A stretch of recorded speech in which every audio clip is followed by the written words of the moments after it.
same. Get in your lane, stay in your lane. Wait, this ain't a game. Been through the flame, now get out the way. Whole lot of change, still been the same. Put that on the name. I had to go through it just to get to it. Look what I became. Elevate, level up, way to the top, headed to the peak. All them boys wanna talk, hit them out of law, but don't got receipts. I do it with ease, to you it's a burden, to me it's a breeze. You feel that? That when it's degree, that kickback. You coming at me, boy, sit back. Came out the womb like this, hit the pedal and room right quick. Gotta get it, we going up, way up, might land on the moon. Who step in a room like this? We breaking the rules right quick. They killing the mood, and up in a few, might land in a tomb.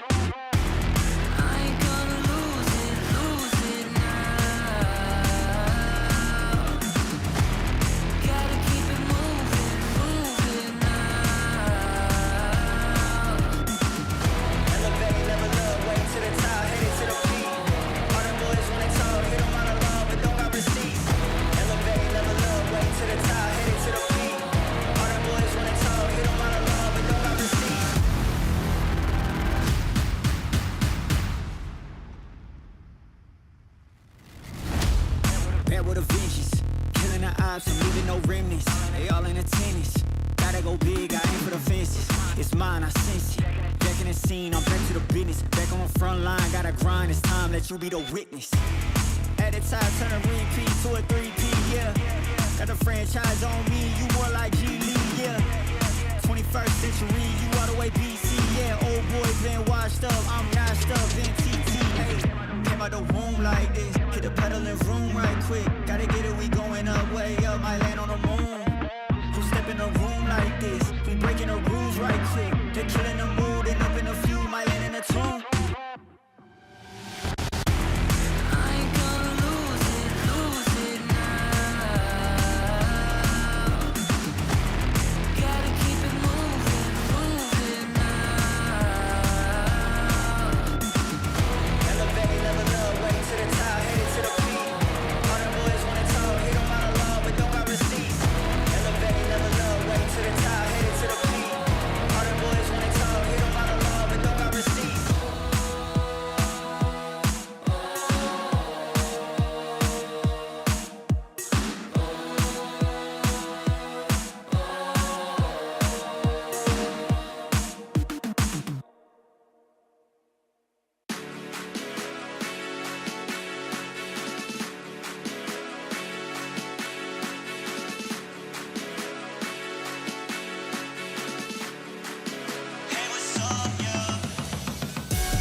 Shopping when we touch down.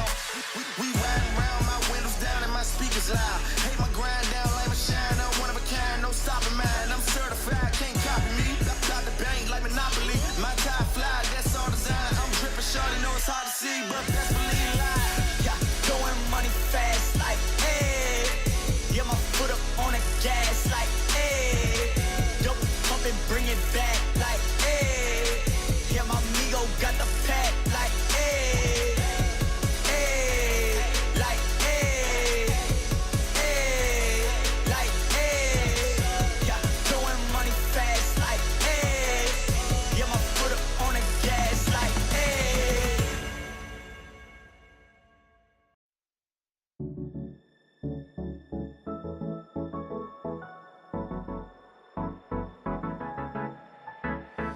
Let's do something crazy, get a bit wild today, 'cause we don't do this every day and we deserve it. Life is so amazing, nothing is in our way. Baby, let's fly away. Do you feel it? Is your heart rushing the way my heart's rushing when you take it all in? Baby, this is where we come alive. Do you feel it? Take the world by storm, 'cause you and I can't believe it took so long to realize what makes us come alive. Oh, what makes us come alive? Let's break some rules. No, we don't always have to be good. Don't always have to do things that we should. We'll feed the fire. Let's see it through and let go of what's holding us back. Just light it up and we'll burn through the past and take it higher. Is your heart rushing the way my heart's rushing when you take it all in? Baby, this is where we come alive. Do you feel it? Take the world by storm, just you and I. You and I can't believe it took so long to realize. This is where we come alive. Do you feel it? Take the world by storm, just you and I. Can't believe it took so long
Motivated, I'm focused. Came a long way from the lowest. Yeah, gotta get it, the mindset, gotta put it in motion. Yeah, this is the moment, gotta one-up my opponent. Back then, they ain't noticed me, now they know it's me, I'm the chosen. It's my time, yeah, I put that on Bible. No excuses, gotta get to the final. Take all of my idols and turn them to rivals. It's all or nothing, man, the trophy is vital. Game time, bet I'm coming in clutch. No hang time, man, they can't keep up. The game's on the line, seconds on the time. Who can't fight? It's gotta be us. Better under pressure, go ahead and let it fall on me. I'm destined for it all, you better call on me. They say what doesn't kill you make you stronger. All that pain, it done made me to a monster. They say what doesn't kill you make you stronger. All that pain, it done made me to a monster. Yeah, whole lot of times they doubted I wouldn't be who I am without it. Sleepless nights, I counted. It all paid off, it's really astounding. I had to keep the faith to elevate. Hope for better days, they were coming. Now we can celebrate, knowing every day is abundant. Yeah, it's my time, yeah, I put that on Bible. No excuses, gotta get to the final. Take all of my idols and turn them to rivals. It's all or nothing, man, the trophy is vital. Game time, bet I'm coming in clutch. No hang time, man, they can't keep up. The game's on the line, seconds on the time. Who can't fight? It's gotta be us. Better under pressure, go ahead and let it fall on me. I'm destined for it all, you better call on me. They say what doesn't kill you make you stronger. All that pain, it done made me to a monster. They say what doesn't kill you make you stronger. All that pain, it done made me to a monster. All that pain, it done made me to a monster. All that pain, it done made me to a monster.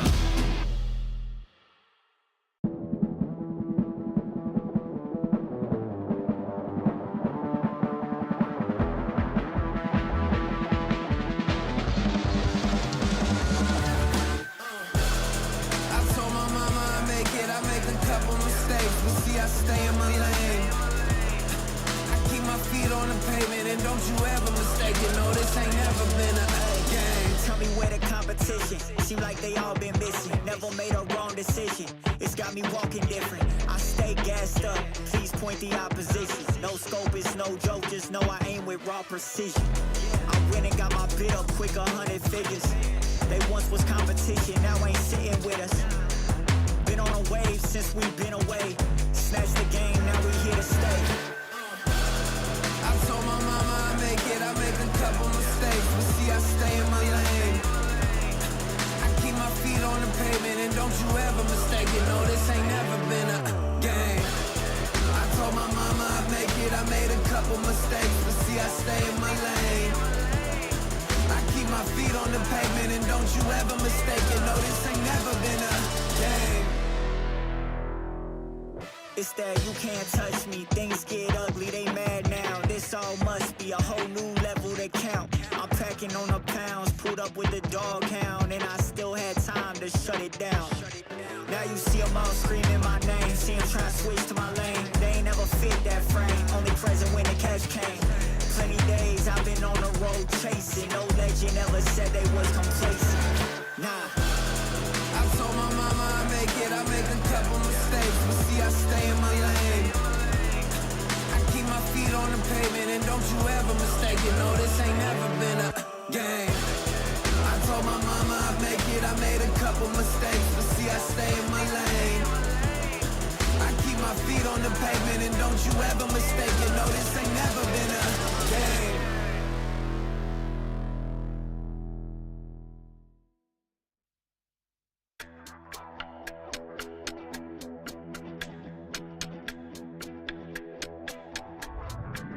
It's now or never. Now or never. It's now or never. Now or never. Yeah. It's now or never. It's now or never. Now or never. It's now or never. Yeah. Now or never.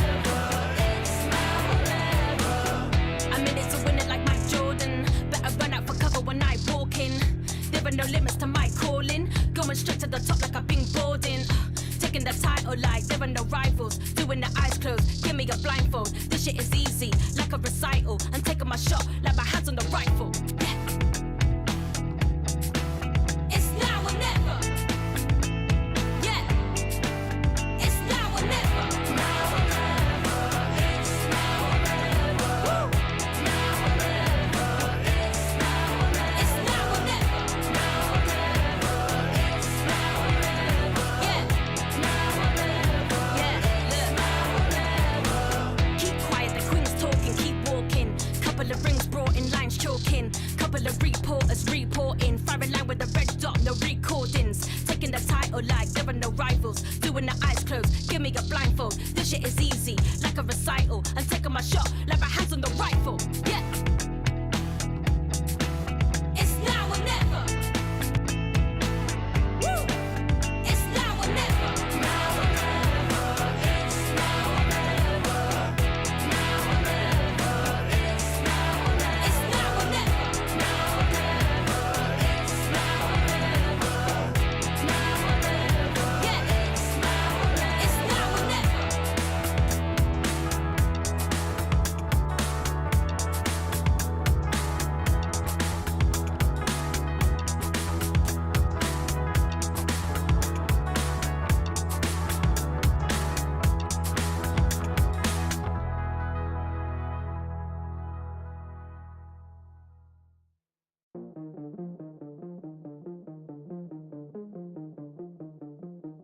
Let's go, hey, step back, look at the wrist, wrist.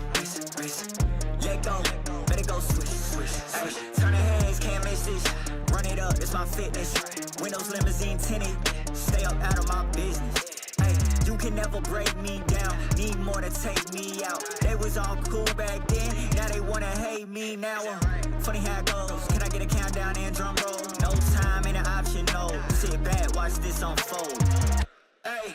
But it ain't nothing, let me tell you something. Hey, yeah, one shot, one chance.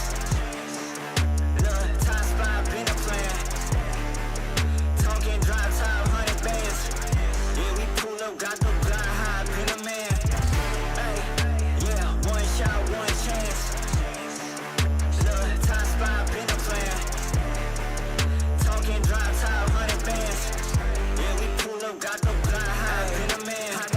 Gas in the tank, if the wrong guy really wanna contest me, cause he envy everything that I got, what I am and he not, coldest one on the block, you know these boys don't got nothing but excuses, my whole squad been doing their thing, dropping nothing but exclusives, ooh, I know you see me step back, flossing, please don't get too close unless you proceeding with caution, yeah, I broke the moves out, time got nauseous, we can never settle for no loss, yeah, hey. But it ain't nothing, let me tell you something. Hey, yeah, one shot, one chance. Look, time spot, been a plan. Talking drive top, 100 bands. Yeah, we pull up, got the blind high, been a man. Hey, yeah, one shot, one chance. Look, time spot, been a plan. Talking drive top, 100 bands. Yeah, we pull up, got the blind high, been a man.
Let's take it up a notch.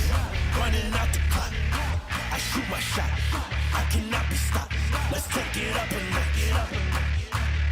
Let's take it up a notch. Let's take it up a notch. Running out the clock. I shoot my shot. I cannot be stopped. Let's take it up a notch. Let's take it up a notch.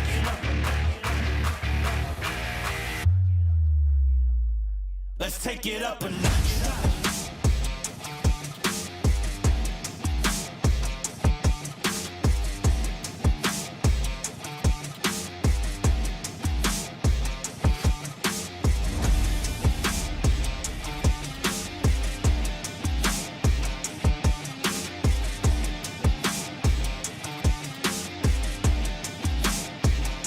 Let's take it up a notch. Running out the clock.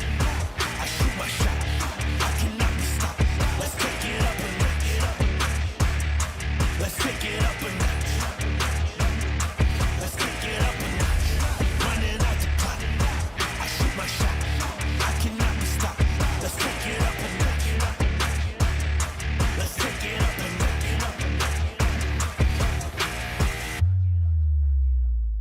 Let's take it up a notch.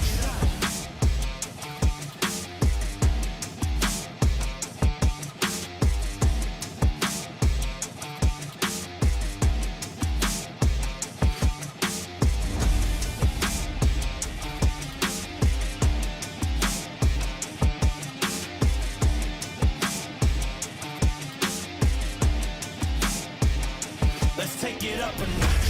Running out the clock. I shoot my shot. I cannot be stopped. Let's take it up a notch. Let's take it up a notch. Let's take it up a notch. Running out the clock. I shoot my shot. I cannot be stopped. Let's take it up a notch. Let's take it up a notch.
was dry, but now everybody calling.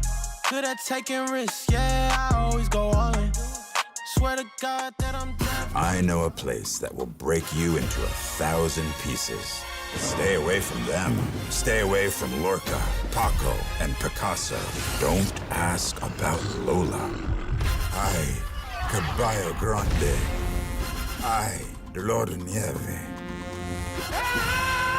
But in spite of everything, it occurs to you to visit Andalusia. Don't say I didn't warn you.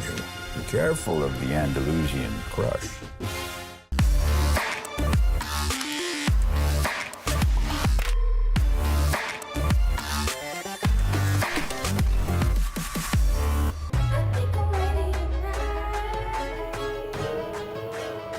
Hey guys, it's Jimmy Lin. In this series, I'm going to walk you through Attack on Pearl. Watch out for the stairs, clear this angle. You're going to be able to fight this.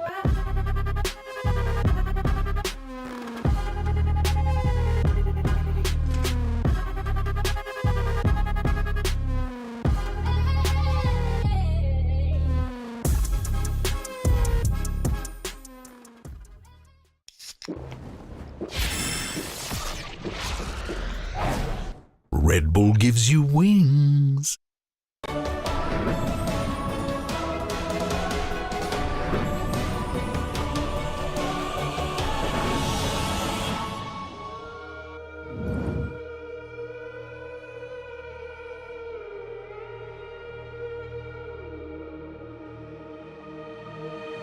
I'm out here in the cold night, running till I barely feel my feet. Wanna see it through my own eyes. There's no going back, and I'm not afraid anymore. Cause I know I'm gonna be the last one standing. Yeah, I'm not afraid anymore. Yeah, I don't wanna wait anymore. I'm ready to fall, I'm ready to rise up. I will do what it takes, I'll run blind straight into the flames. Watch me burn, alone in the shadows. I'll carry you home on my back. If it's you or me, then I'll take the shot. Still they say I'm the villain. I scream and nobody listens. Still they say I'm the villain. Too bad you can't take me down. See that I'm surrounded by predators. It's critical, they got me in my element. It's dirty how you trying to keep it elegant. Keep my eyes open wide when everyone around me is an enemy. See my life cross my eyes. I'm ready to fall, I'm ready to rise up. I will do what it takes. If it's you or me, then I'll take the shot. Still they say I'm the villain. I scream and nobody listens. Still they say I'm the villain. Too bad you can't take me down.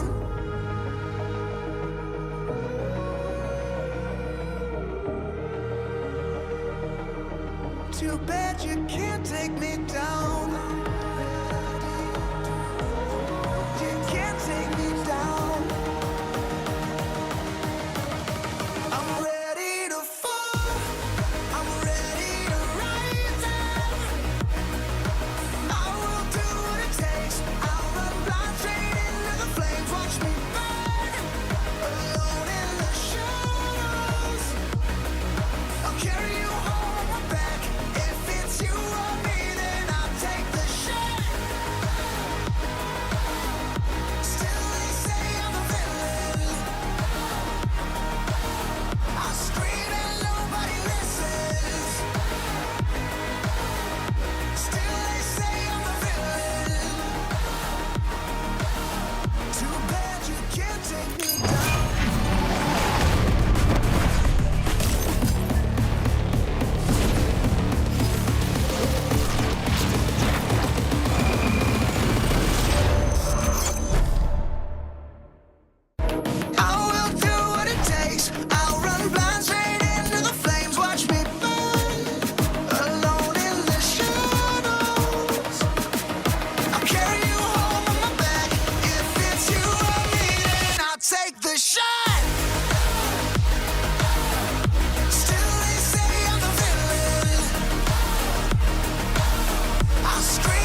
qualification day. Today, 2 teams will be locking their spot for Masters Shanghai. Hello, everyone, and welcome back to the Riot Games Arena. We're coming to you live from Berlin, Germany for a huge day ahead of us. I'm your host, Yingsu, and I'm now joined by Vlad and Ash. Guys, welcome back here.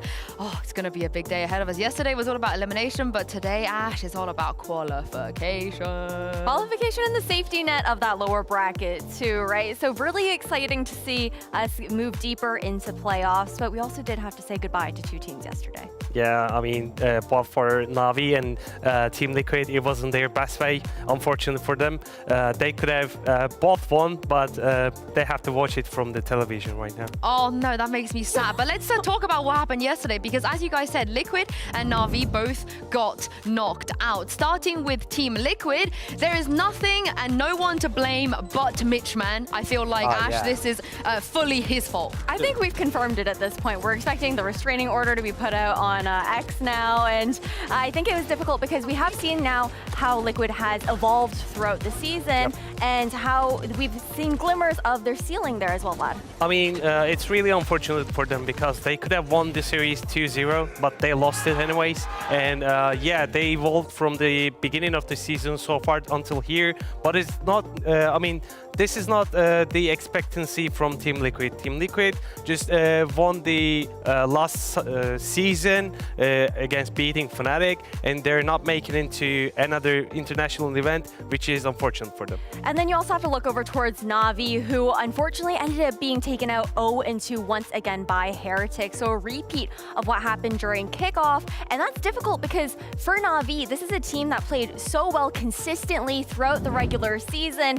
And to have that knockout round is heartbreaking for them to be missing back-to-back international opportunities. Oh, my heart breaks for them so much. But the thing is, Vlad, we now have a lower bracket. Oh yeah, definitely. Just like Ash said, there's a safety net for every one of the team right now, but they're thinking of that safety net. No, today it's going to be qualification day for Shanghai Masters, right? Oh, I'm so glad you mentioned that, because to commemorate qualification day, one of my favorite days of the year, we have a little game. We did this before where we blind rank some iconic rivalries, and today I'm going to present to you guys 5 different iconic qualification games, and I want you to tell me where they go without seeing the next one. So if something really juicy comes up later and you don't put it as at 1, that's going to be your fault. So we're going to start with a strong one. Again, you guys know me well. Any opportunity to mention Gambit / M3C, I'll do it. So this is FPX versus M3C to qualify FPX, who are now known as Na'Vi, for their first ever international event at Copenhagen. As you guys remember, FPX ended up winning that entire tournament as well. So this was a very, very big game. Where would you rank this? I think I'll rank this into 3rd. Why?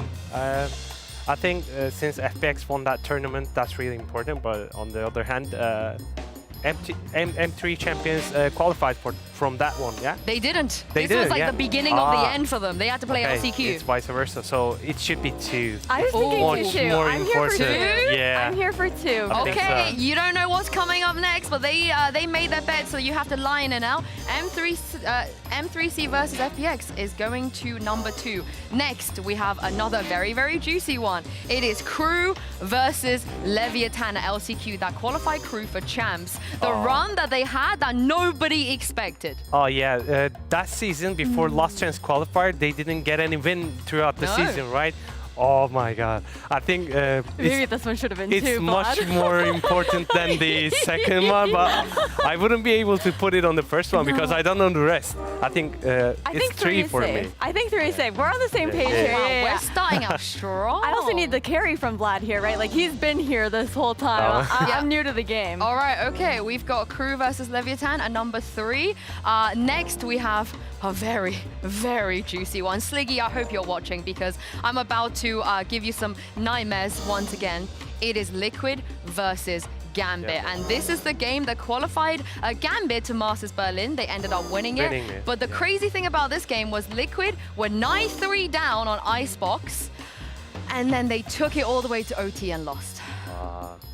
Yeah. This for me doesn't get better than this in my opinion, but hey, it's your list. That's what I was feeling too, because you know, you see Gambit and you're like, okay, this has to be within like top 1 or 2. Second place, we already locked that in, unfortunately. Let's go for the first. Do you think this is number 1? I think so. Yeah? Yeah, okay. Because like I tried to imagine what are the 2 remaining, so I can't imagine any better than this one. Okay. I might have one more better than for you, but we'll see. But yeah, this is definitely very, very iconic. Sorry, Sliggy. I know that's not your fondest memory. But next one we have, this is, okay, I'm cheating. Okay, this was not a qualification game. Okay. It's a huge cheat, but I just had to throw it in there for the memes. This is 100 Thieves versus MIBR. Oh, the logo's upside down. Where they qualified EG to playoffs, and then EG ended up going to Tokyo. And this was a crazy game. This was like a bit of a meme game, I feel like, but wasn't a qualification. I feel like that's a 5. Let's go with 5. Yeah. Yeah, you're feeling 5? Just because it didn't qualify either of these teams? Because, I mean, EG did have like an insane run thanks to it, but the game itself, I feel like, doesn't measure up to the top 3. I'm down for the 5. And last but not least, oh boy. It's another Gambit game, man. They're always at the scene of the crime. Fnatic versus M3C. The 10 rounds of OT on split, the defuse, the defo defuse, it all happened in this game. It was 2 years ago. Like, and this should have been one of the either one or first or second one. Yeah, and the crazy thing is M3C got denied once again to an international event. Oh my god, I mean, this should have been like either first or second. I did warn you. Okay, we got a little too gung-ho at the beginning. Yeah, I think so. We gotta put it on port, but... Well, that's the list. You guys are home. Let us know what you think of this one and see how well you guys did. I actually am not too unhappy with this. I think you did the best with the information that you got. And speaking of information, we got some big brains lined up. Here is PM having a little chat with his ex-assistant coach, Zeish. Thank you, Yinsu. I'm here with Zeish. He's the assistant coach for Karmine Corp. How are you doing? Good, and you? Good. I'm doing great. So you're going to talk us through a round you played at the Masters against Sentinels. Yep. It was your second map, East round 8. As we can see before it starts, we have for you the TP of Omen, the ultimate also of Narrate for his Fate. But more precisely, that's what's interesting for you guys. TenZ had ultimate on his Omen. Yeah. And we know that he can TP at the spawn of the defense, right? Côté, on the side of C. Yeah. That's the basic, but you know them and you expect something else from them. Can you talk us through this? Yeah, so basically, I was watching their votes at Master Madrid and to prepare Lotus, and I noticed that they have 2 plays with Omen ult. It's either the TP on B side, or and they do a fast B, or they do it on C side and they do a fast C. So the whole setup was about mainly to counter this fast play. So as we can see on the map, we have left like C for retake, and we left Omen behind the box. Why? Because we knew that if they do the fast C, he's TPing like right in front of where Omen is and not behind the box or on top of the box. So basically the plan on this round was to either kill him on C and extract and accept the retake, or kill him on B, and we are already like 4 around this area. So as you can see on the map also, we have an alarm bot and a molly next to it, plus the turret of Killjoy. So mainly what was it for?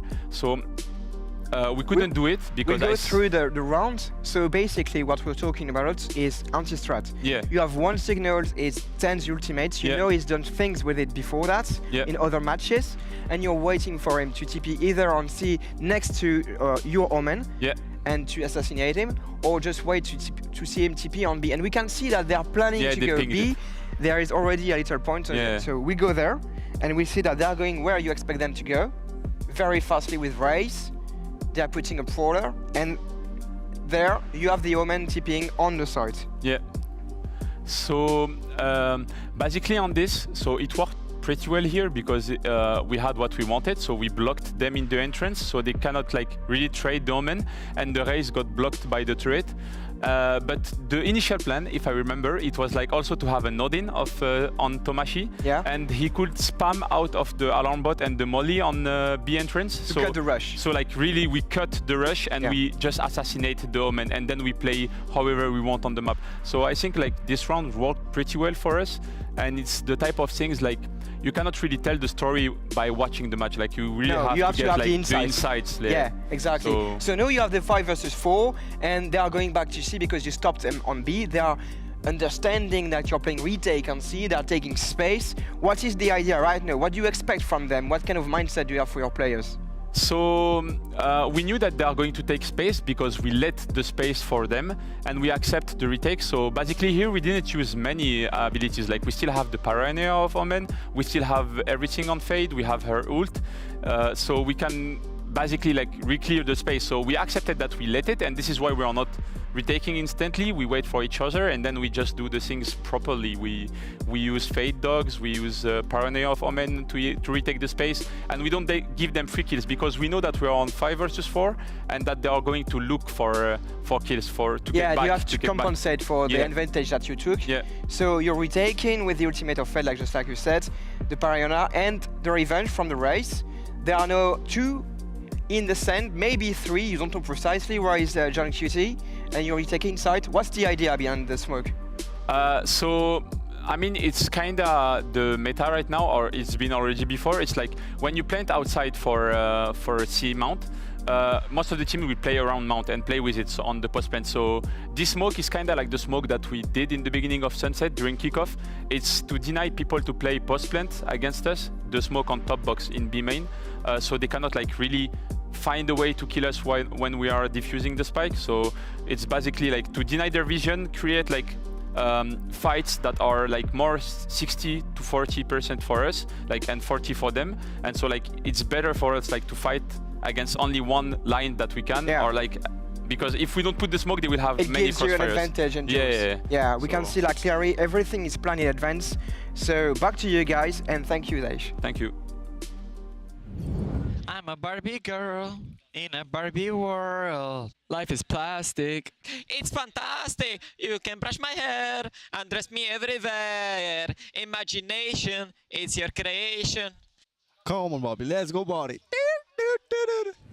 Come on, Barbie, let's go party. Ooh, ooh, ooh. Yes, yes, I respect that. But I mean, I absolutely love that breakdown from PM and Zeish, of course. You guys think that we might see a similar map pool again this time around? They could put some of that to use, what they did last time, because it is a rematch. To be honest, I expect Fnatic to ban Sunset immediately, because not only they lost against in the kickoff against Carmine Corp, but also they have been strictly banning it throughout the season so far. I think that we can expect to see Lotus again, but honestly, I don't think that it'll be one of the first 2 maps that we can expect coming out from them, especially when you consider how Fnatic have been performing on Lotus there as well. It feels like every single game that they've played, when they haven't been dominant, it's always gone to overtime. Well, I can't wait to see it, because a spot at Master Shanghai is on the line. It's time to kick off qualification day.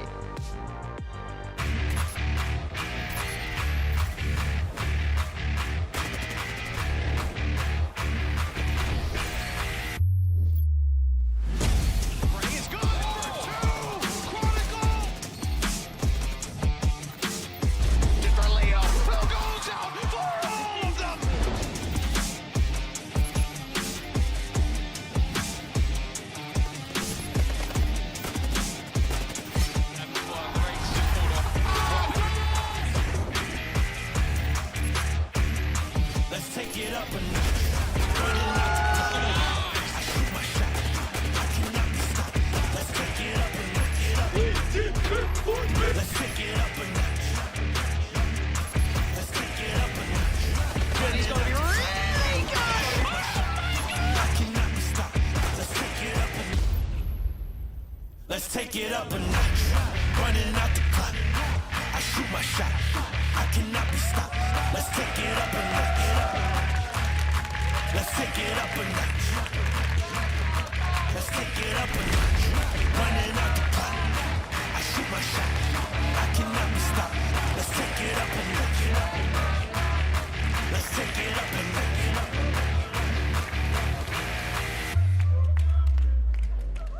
it up a notch.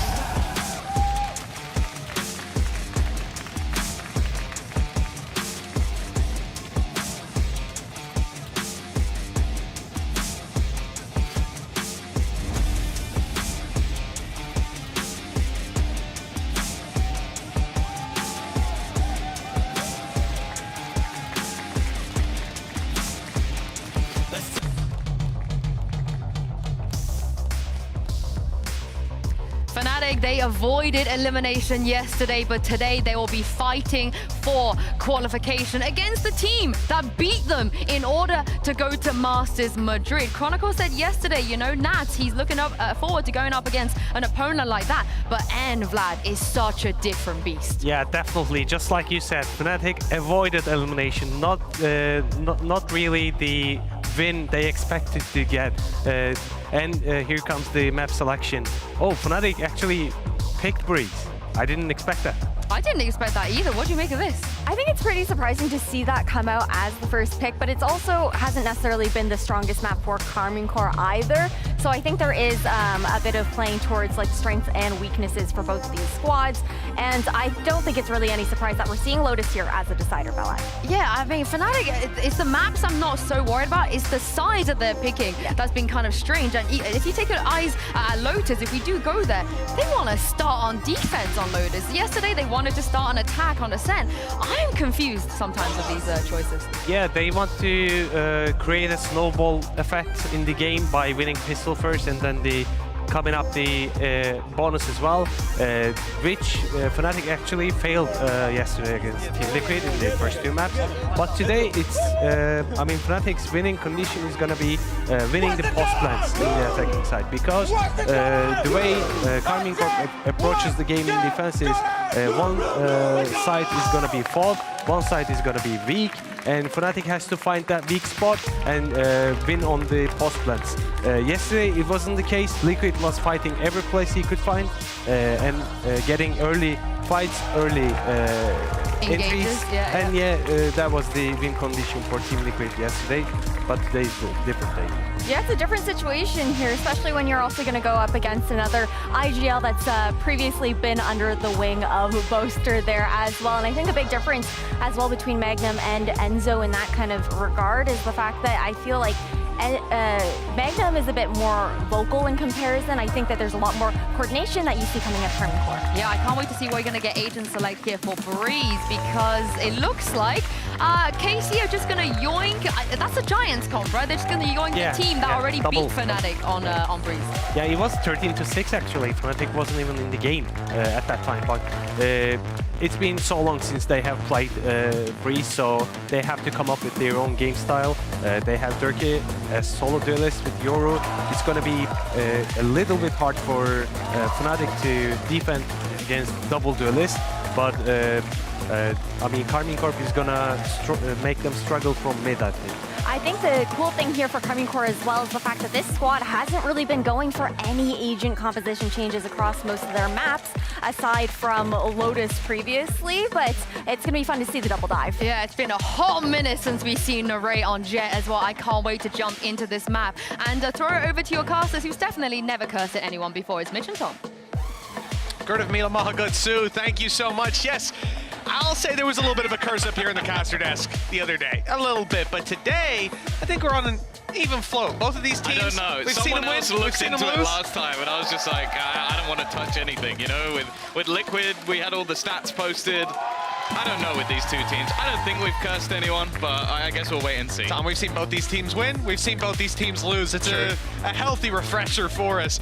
Moving on to this map, though, for KC, we haven't seen them play this map in a little while, actually. It's all the way back to week 2. They had a win in week 1, or a win and a loss starting it out.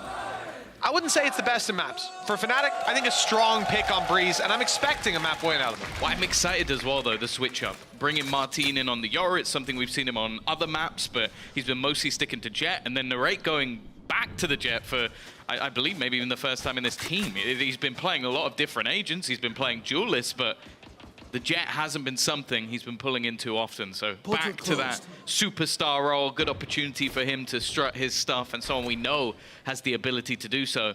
But yeah, this is a map where I wouldn't say there's too many where Fnatic have looked comfortable, but after their initial defeat to GX, they've looked fantastic on this map.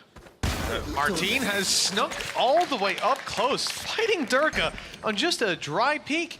Not a bad start, catching him completely off guard and sending Fnatic into a bit of a frenzy. They can't contain that A side anymore. Playing a little bit further back on the stairs, it'll be Chronicle spotting for walk-ups. The real idea from the defensive side, the hope is that the push comes in towards the B site where they have that Cypher set up, the cam for mid. At least they have put down the Viper wall. This is going to help them sneak out of position that we've seen before. Shock Dart kills coming in onto the Narrate. Pardon me. Martin and Tamazi tagged extremely low by that utility. They have to take some fights to try and secure the control, but no one's really in fighting form that's up close. Look at Martin. No utility to try to take these fights. Element of surprise is what he's relying on, or his teammate Shin.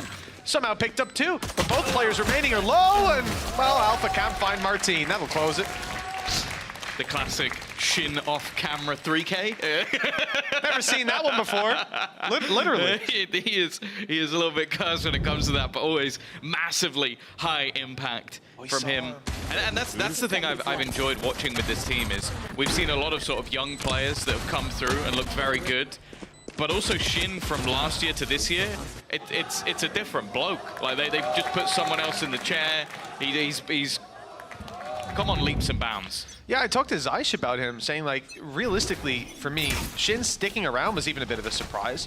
And it's not that he performed poorly, but the fact that he's gotten so much better. He retrialed, didn't he? Like, I believe so, yeah. He was one of the players that he wasn't just given the spot. They said, okay, you can fight for the spot. He earned it, and well, they earned themselves a spot at the first Masters, looking to do it and get themselves into a second. That's what's on the line with this match. Obviously, no longer an elimination game. There is a lower bracket, which will give them another chance to try and qualify, but it's always nice to try and do it the first time. They've definitely spotted Leo, no doubt about that. They know he's there. And with the rest of the Fnatic players pushing down mid, the drone will quickly clear any information that's needed for KC. Yeah, all around the back of Pyramid, wide open as well. Nice and easy take, and the plant to be acquired. But here's the thing, Fnatic are getting up close there. They're even spamming the wall, lighting Magnum down to 1 HP. Martin, though, steps up for 2. One player dropped already. Anything else is going to be damaged, and there it is already confirmed. Magnum on low HP has to be so careful. Still Shock Darts in play for Leo, but he won't get a chance to use them here. Forced into open fights, taking down another. It's already been so costly for the side of KC. Shock Dart in, it's good, but Magnum repositions. Just about dodges that death blow. With a player further back, you know, at this point, Leo, 20 HP and a rifle. He could save it through to the next. He's looking for a fight instead. Oh, he would have had it, but he'd already committed to the save. The weapon will be carried forward to the next, and damage will most certainly be done to the KC side, losing 3 players. Yeah, losing one of the rifles as well is definitely going to be one of the worst cases for them in these sort of rounds. And I'll actually be curious to see how much they reinvest into the next round. Are they just going to play with the 2 guns that they've kept through? Are they going to try and fully invest into this next one and try and get themselves off to a good start? By the way, it's not a bad round at all for the side of Fnatic, but the main thing for KC is that they've stabilized. And that's the thing that's interesting going into this match. You look at the way the season went for either of these teams. Fnatic definitely having their struggles, beating the teams that I guess were a little bit lower down the pecking order, and then losing to the likes of Heretics, FUT, Na'Vi. The same thing can be said for the other side. It's very similar parallels. For KC though, they didn't have the time to prepare. They were offered a Masters event. You can be a little bit more forgiving. If they come in and beat Fnatic, they will have done it twice. At the end of the day, this season doesn't chalk up to too much of an impressive feat for either squad, right? When you talk about the teams they're beating, what is it, Koi, GX, and Gentlemates? They should. Gentlemates is decent, but the other 2 proved to be no contest. It depends on the day. Also true. Yeah, week 1, week 2, Koi, very different from what we saw later on. Same thing can be said for Giant X. And for mates. Some weeks they'd get 12 rounds total. Sometimes they get it in a map. Yeah. So it's a big scalp to take either way for either of these squads. It'll be the biggest victory for them thus far. You can see a slow approach to this round with KC having so many weaknesses. It's not like they're going to look for open fights with most of their players. You can see Narrate trying to force a duel with a Randall in hand. Durka's worrying me a little bit. He could drop out of here and cause absolute chaos But we've seen this aggressive position before, the idea just to catch any late two pushes. But now the play comes in towards the doors. Players getting close. A TP just below. It's almost right next to him. We could have Yoru on Yoru action at any moment. Chronicle, though, under a little bit of pressure. He goes down. That could be another gun into their hands. He's at least taken down one, but that was only a pistol player. So a real opportunity for KC to get themselves an upgrade. I mean, the fact that Tamazi's still sticking around, that position could be very valuable in mid, but no one is making their way towards him. Holding off on the doors, not good for post-plant. Players on site need to stay alive. Aggressive spots, Martin, good to take the first. That's Boaster down. Durka even putting out the decoy, not following up on the back of it. They're just biding their time and taking these fights. Eventually it has to come through. Narrate dropped. Okay, site control isn't great, but the flying from Tamazi is expected. Leo turned on a dime to take him down. Now the site control doesn't really have that backup, but the time's running low, as is the HP for KC. Tucked in, Magnum doesn't stand a chance, and what can you do from Martin's spot too far away? Fnatic, they really managed to slice this up into bite-sized little engagements, and they took every one. Nicely done. Yeah, even still, it's really costly, though. Like, that was just the 2 rifles saved and pistols on the remainder. And I'm just looking at the aggressive positions that are being taken in these post plants. Obviously, in this sort of round is expected from the side of KC. You had 2 guns. Those guns are fighting. They need to be up in the faces of their opponents, but it definitely could have gone a little bit worse, got a little bit more dicey. And for now, you're looking at the ultimates that are already there. Shin with those early kills got himself a Viper's Pit. He got the Yoro available as well on the Hunter's Fury on the other side. There's still a really good opportunity for KC to break back immediately. A good chance indeed. Off rip. We're going to see Martin pop the ult, move towards A, and see that it's wide open yet again. Fnatic have been pretty content to play without this control. Sometimes after losing a player, this time, even before that, Martin looks to remedy it. Oh, no, he doesn't. He's just using the ult up close to yellow, causing confusion, TPing to mid and taking down Durka. Huge impact in this round already in pushing and pulling. Fnatic getting the site control and a plant on the back of it, but Chronicle picks up one. He's made this a bit more manageable for the squad. Sure, Fnatic have a weakness still. Boaster. Oh, Boaster coming in with a stinger, upgraded at least. But the Viper's Pit now puts a thorn in the side of this Fnatic retake, and that makes it a little bit worse. That late lurk out of Tamazi too. We don't even get to see it because it's Martin picking up the kill instead. Yeah, they had to double up. There was 2 players in a crossfire in mid just waiting for that player to attempt to rotate. And now Tamazi's even going to go hunting. Now, he doesn't have a mass amount of finances himself, but I think he's heard the steps. He knows that Boaster's already trying to wrap back into the site. He'll spot him out, not quite quick enough, but maybe expects for there to be a second player. Definitely taking this a little bit more careful, but you can see there's now 3 players looking to try and wrap in and take those guns away, trying to hold on as long as possible, and it looks like they will be able to keep the weaponry. KC have taken themselves around with a decent take off the back of the ultimate, and Fnatic are going to have to try and scrape a buy here. It's been a very slow approach to a lot of these rounds. On the side of KC, pumping brakes, causing some chaos with ults going to yellow, TPs to mid, double stack up late.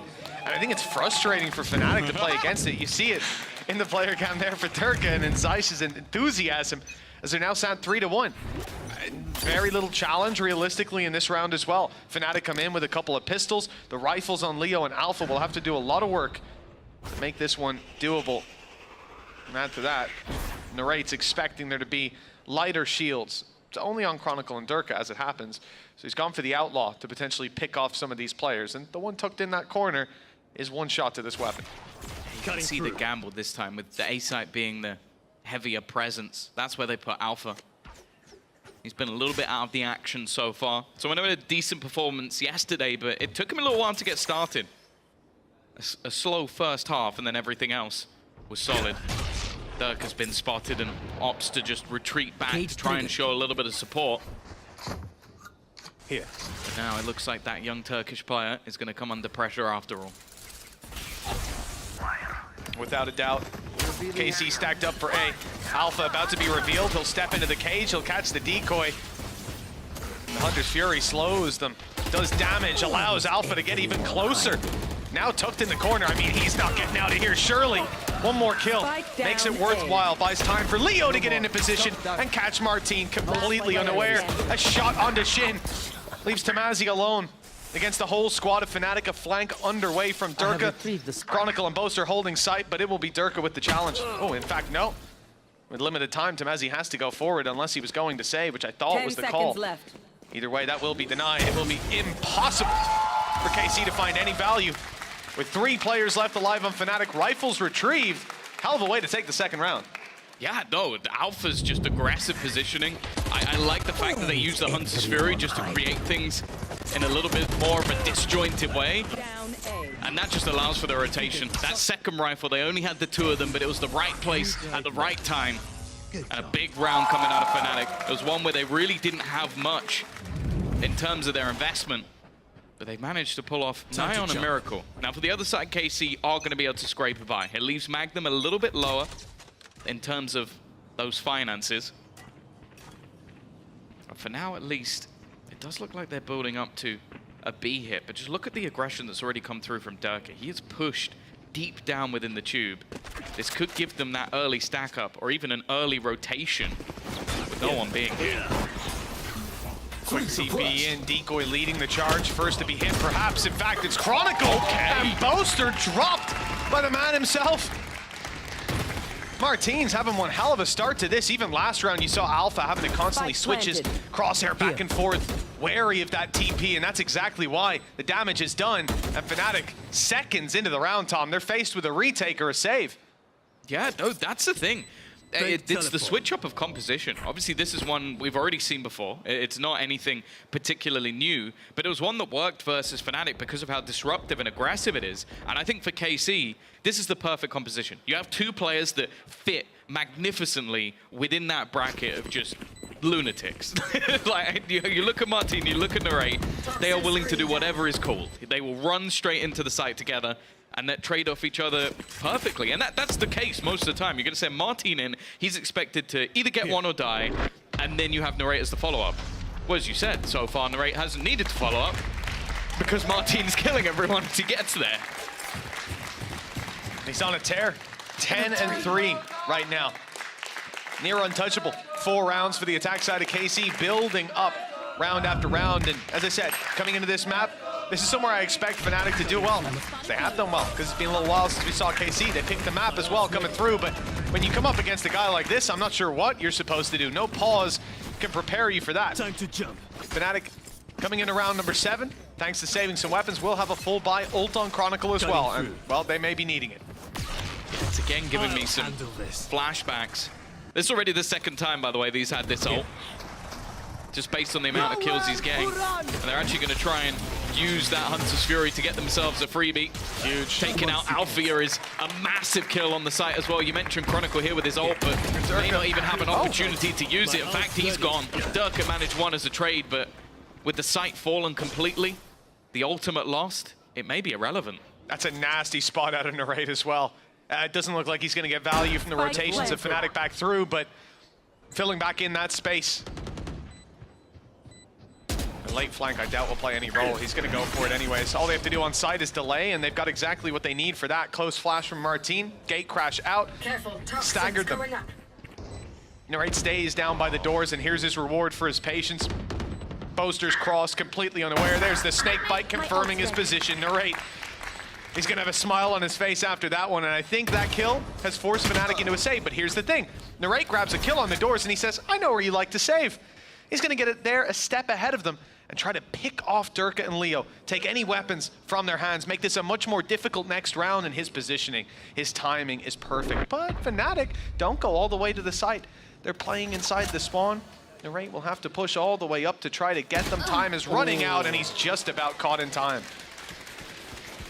Yeah, what I was going to say at the beginning of the last round is I'm getting flashbacks to yesterday. It was an incredibly slow start for a lot of the players on Fnatic, and it was Leo that dragged them through a couple of rounds. Bear in mind, that first map that they won on Ascent, they were 9-3 down, and then they managed a ridiculous comeback in the second half. And it was just because it seemed like a couple of people came in a little bit sleepy. Now, versus a team like KC, they're going to have plans for almost every single round. That's one of the things I've truly loved about watching this team is when they have a certain ult, when they have a certain piece of utility, they always have an idea behind it. The round before last, a quick execution onto the site, sending in the fake out, sending in Martin, then the whole team following off the back of it. This round, well, he's got Dimensional Drift again. Let's use that in combination to get us an opener, and then we're just going to steamroll into the site. None of the players afraid to take those battles, having even the player watching towards mid just in case anybody tried to rotate. And that was 2 players down within, what, 20 seconds on the side of Fnatic? Like, they were gone so fast that they haven't even had time to play with rotations. That's something that normally Fnatic's very good at, is you make contact, you get information, and then they have 3-4 players. We saw that quite often if you go back to even Lotus or something like that when they play versus Liquid yesterday. How many times have we seen them even get 3 players on the right side of the map? I think once. So it really has been a rough time with KC just being so quick to the point that Fnatic can't be ready for it. I was taking a look at the faces there. A different pause out of Fnatic than what we normally see. I think this is a bigger challenge. Usually there's some sign of life. There's a small adjustment to be made and they're right back on course. But here, Fnatic have ran into a couple of obstacles, some hurdles they couldn't get over, and it looks like it's not getting any better.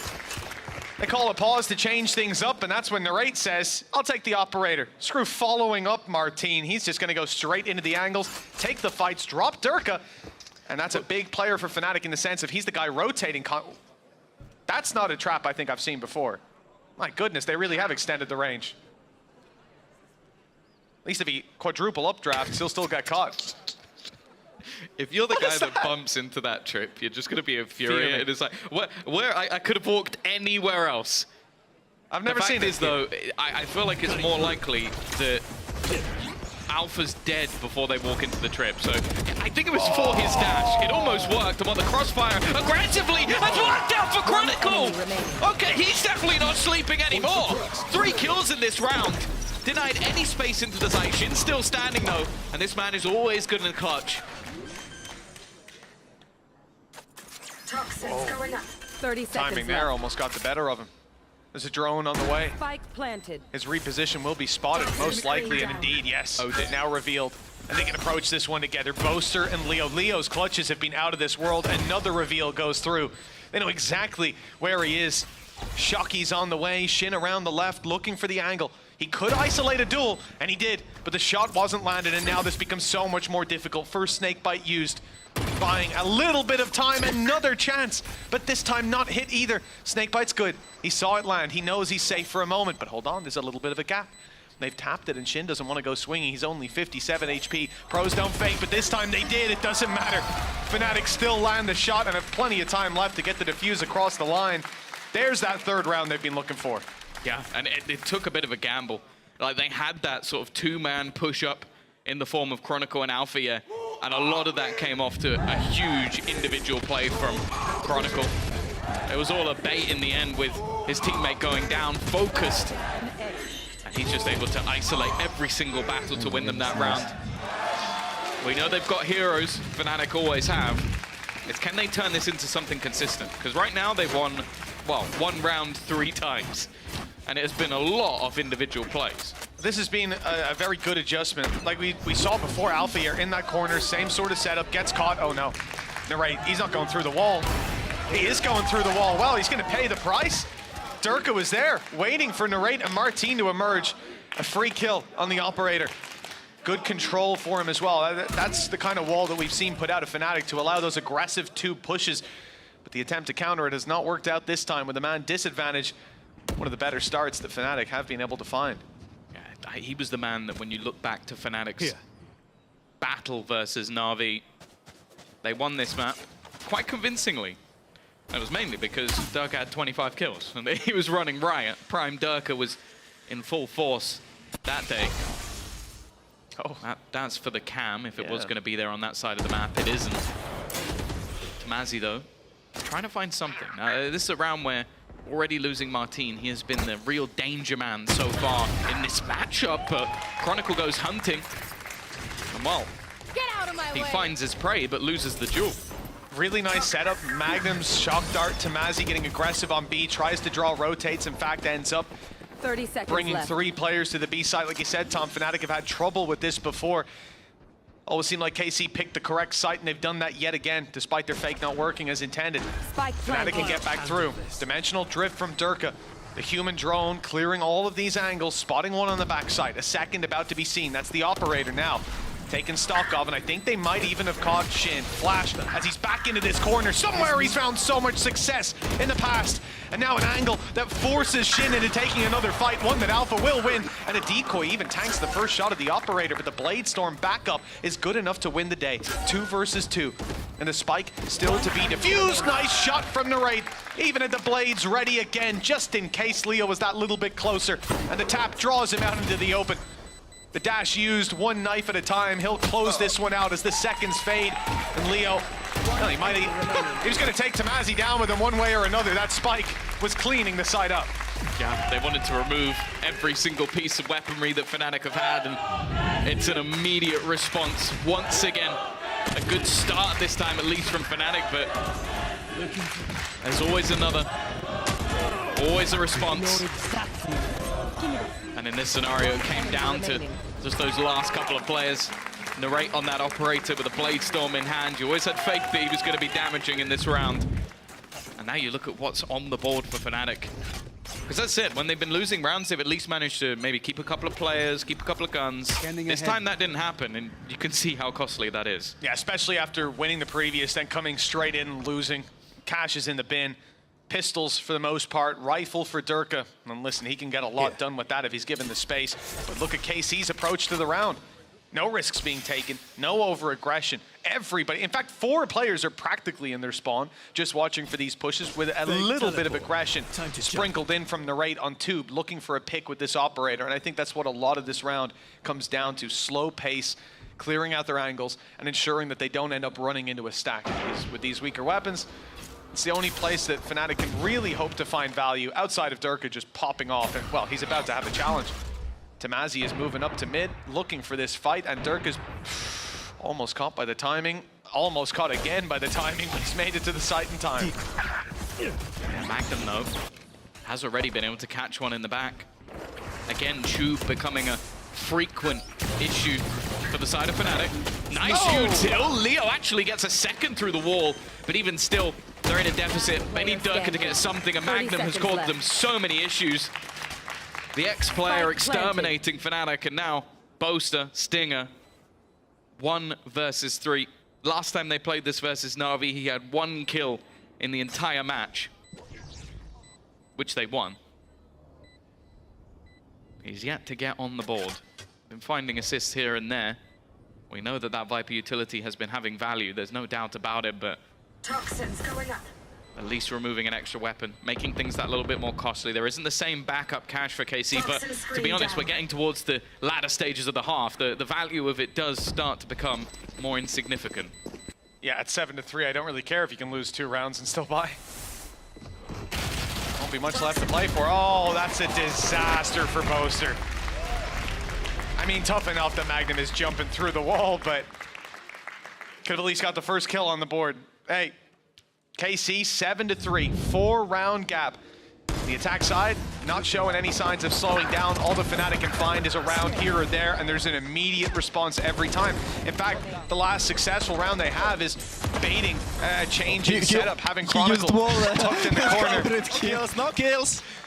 He said it a little bit more harshly than I did. That was just a little bit rude, just a small bit. The funny thing is, that's you if you were playing. 100%. You'd have said it much louder. Me if I'm on Jake's team, to be honest. That'd still be. You gotta give it sometimes. Well, 2 rounds left to play for. Good money for KC no matter what. And the real issue for Fnatic is that, look, it can be an okay half, 7-5. Just doesn't seem like we're on track for that sort of result. And KC so far have control. They have the more convincing rounds under their belt.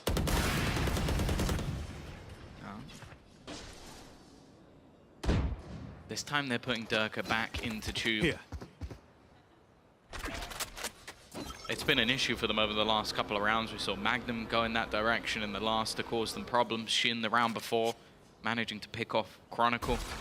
This time they are pushing into the Viper Cypher. Normally a lot of delay, but Narrate's already through. He's already in. Boaster's gone. within seconds, and actually so is Alpha. This is meant to be a setup that's difficult to break down. They've just walked in like they own the place. Even with an ultimate use, there's barely even a tickle of damage. They're just going to have to save. And in fact, there's not anyone left to save. Leo's running away. The rest of the team are already dead. KC are utterly dominating right now. And they're not giving him any quarter either. Look at Shin's spot. He's waiting on A. They know this player hasn't fully wrapped back yet. Don't know if they will clear this angle. In fact, they definitely will. Guns looking, shots fired, good connection by Leo. That's 2 under his belt already. Another 1v1 fight. It's not even for the round anymore, it's only for the weapon in his hands. For the few credits that they could string through because they're low on credits. They need this. 3, 4, in fact, Leo standing alone against all of KC. Again, even the ace wouldn't win him the round, but style points would certainly be accrued. 4 bullets left, a player right on top, and Shin finally takes him down. 8 rounds for KC, and sure, yeah, they might have all died in the end. They have credits, it doesn't really matter. The real travesty, in fact, even some of these players go down, it's a worthwhile trade because they move towards getting their ult orbs, which Leo won't really care about because he used his ult in that round. Wait, what? He might get back to it. It's 3 kills? Genuinely possible, but at this point, it may not even matter just the impact of it. Like, exactly. He's had high impact in one round. This round, he threw it in just as a last-ditch effort because they're getting bodied. And then this double duelist of Martin and Narrate has just been an absolute pleasure to watch. He's 15-4 right now, by the way, is Leo. Yeah. But it's irrelevant. They're unable to get anything done in the early stages of the round, and by the time he's actually doing damage, well, it's already over. Viper's Pit has actually been used in Tube. That's how much they've had enough of that position. They're just going, yeah, screw it, go for a Viper's Pit then. I mean, I think this pit, yeah, look, we can see it there from third person. It's very nice because it comes down and blocks the double doors. But again, KC, they've only got Tamazi moving around that area, and he's been lurking to catch these Fnatic players on rotate. They haven't had 3 players towards the site. 1 is stuck inside the pit, but there is ultimately another 2 here to fight. It looks like they made the right read on the side of Fnatic. Lost 1 player on the way through, almost lost Leo. But he's just about holding on. The Viper's Pit going up causes problems. Orb retrieved, you won't see that for too much longer, and put on the right-hand side of sight with Boaster dropped. That pit inside the tube is now gone, it's wide open. And the cage used actually buys a little space for Tamazi. Nice shot. Alpha's keeping it competitive. Still a 3v3. Still the spike needs to be planted. Magnum is sitting way, way back, but he's on his way now, spike in hand, to grab this plant actually around the side. He's going for where the orb is. Ahead. Just to try and give them vision off it if they were to fall back. A lot of damage still done onto Leo. Durka as well is going to be desperately low on HP. And Magnum's already going to find out the danger man. Can Durka get anything done? He's not going to last much longer. And now it's left all onto Alpha. He'll meet the same fate. On the map choice of Fnatic, KC have come in. And this is a masterclass. Hasn't been any level of response. Only a single round, 3 separate times. Nothing strung together. What? The guy was full blind from his own flash, still grabs the kill. There really is just no stopping him. And this is the real concern, Tom, because I come into this series, I look at the Vito, I'm thinking we're going to go to Lotus and have a crazy, exciting game. I'm going to get to see Durka's Odin rattling off again. And we know the Fnatic's comeback ability is second to none, but Breeze, we haven't seen KC lean to this since week 2. The results were on and off. As I say, even the teams that they're beating doesn't inspire me with a whole lot of confidence. And yet, they've come in here, up against the squad who picked it, up against one of the best in EMEA, the title that they've since claimed, I suppose. And it's not even about winning this map, it's the utter devastation. It's how convincing it's been so far. We need to see Fnatic show up in this pistol round. Yes, a good start for Alpha here. That's what we want to see. Well, 9-3 yesterday, first map. They won it. They did. I'm not saying they're going to do it again because this has been a very different look. Been incredibly clean, but just giving you the facts. This round looking pretty good. Tamazi needs to connect the shot, and while they are aggressive, they're looking to not just win this round, but win it clean at that. Not a single player even really taking much damage on the side of Fnatic. And that'll be an Andaluthia flawless to get them right back on the horse. It's a start. Now all they need to do is string together a second round, which has so far evaded them on this map. Yeah.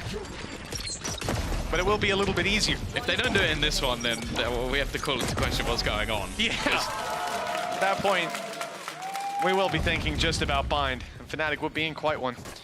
Just classics for the most part, for now at least. A few seconds left for any crazy upgrades, but no force buys out of KC. They've got a lead and no need to throw it away.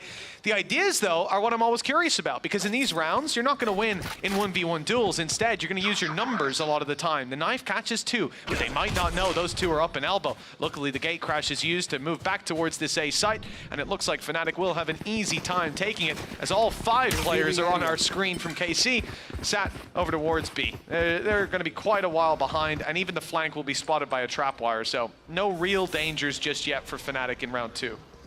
No, like they managed to do a decent bit of damage themselves, but you can see that KC, they've always been a team that have been incredibly good if they want to force with those stingers or even coming in with low buys, but in this scenario, they've just decided to go for absolutely nothing. They've invested only into utility that will be used in the next round, and I guess if things got a little bit close in this one, maybe they'd throw a piece or 2 in, but they don't want to expend any of their credits and get right back into the buys, which, to be honest, thus far, they have been fantastic in that. So I definitely can't blame them.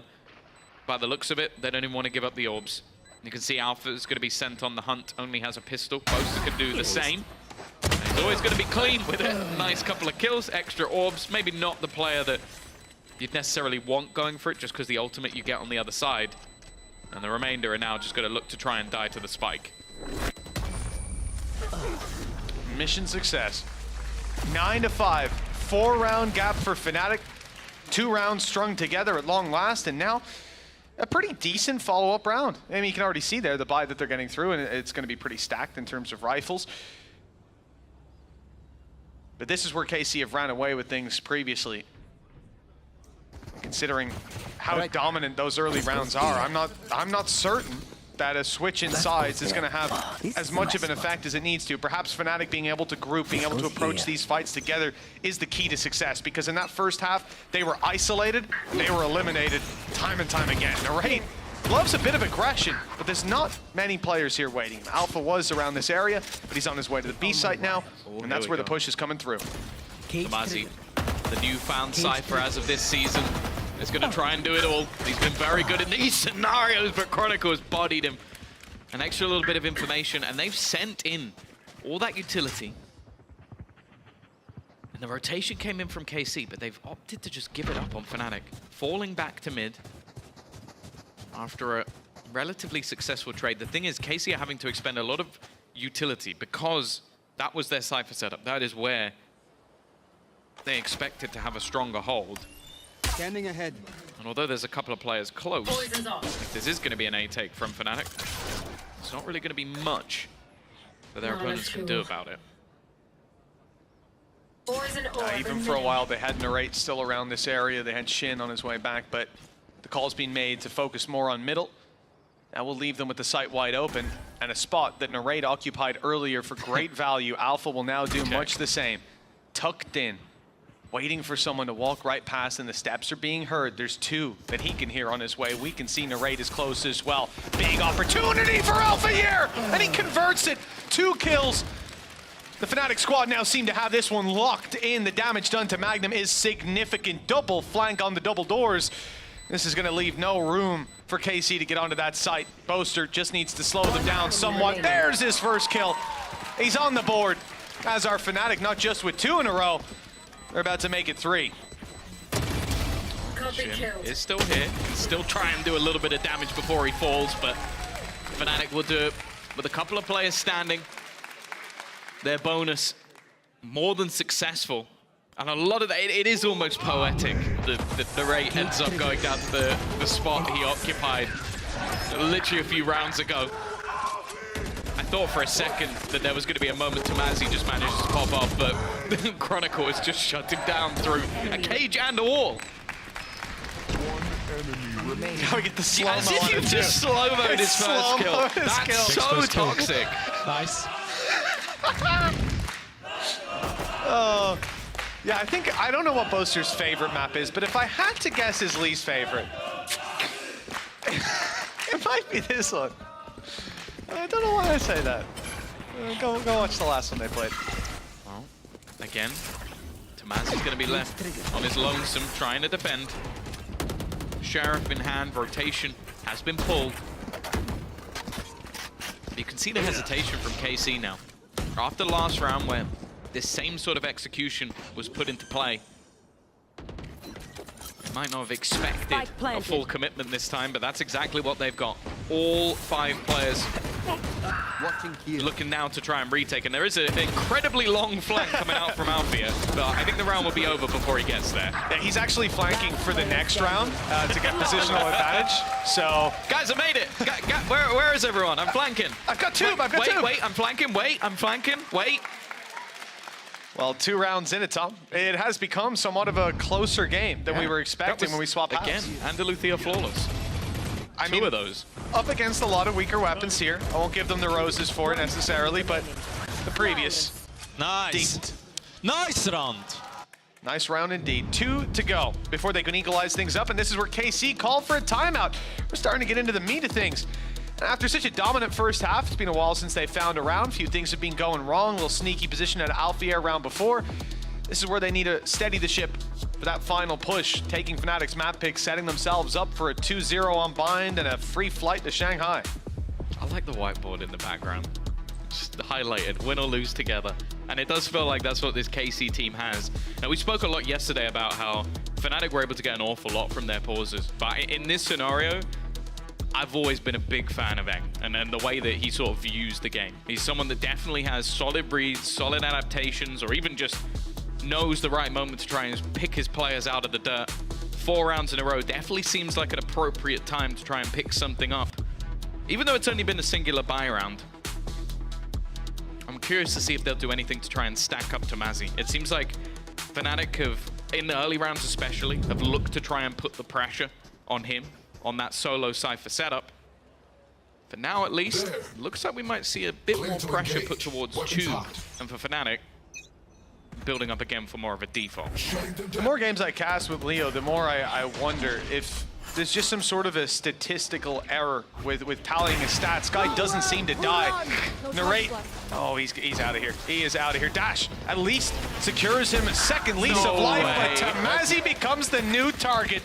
Durka up close, not going to be caught by a decoy, but TPing onto the backside now. Good position to play from as the wall drops, but Martin behind a wall of his own swings out into Durka. Good trade back. Fnatic keep the control and extend upon it with Magnum down and Narrate very low. Yeah, I think the call has been made. A save yet again. A lot of these rounds have gone down like that. A burst of aggression and an immediate save call. Yeah, it seems like both sides. A lot of the rounds have been completed within the first 30, 40 seconds. It's been very, very fast-paced gameplay, and I don't think either team have really been able to adapt to it. I also just like the fact that we've seen the combination of utility to initially take out Tomazi. As I said, he's been a target. That's someone, I don't know if that's the research being done by Fnatic, just to go, okay, they like to leave this man out to dry. Let's just pressure him, be it with utility, be it with even putting the last burst of the Hunter's Fury to try and take him out. And then they even just had this sort of fast-paced push to make sure that nobody could really get back into position, because they already had them locked out of the site. Fnatic are doing it again. 9-3 down. We saw it yesterday. Obviously, people put a lot of that onto Liquid. I think a lot of the fans have gone, okay, you can't win from advantages, but I'm guessing Fnatic are starting to prove that maybe it's just them. I just want to see Leo get killed by someone. It's not. Oh! Well, okay, all according to plan. Yeah. He saved that one through. Definitely doesn't regret taking that shot. Yeah, no, Leo has died 5 times this map. It's 9-8.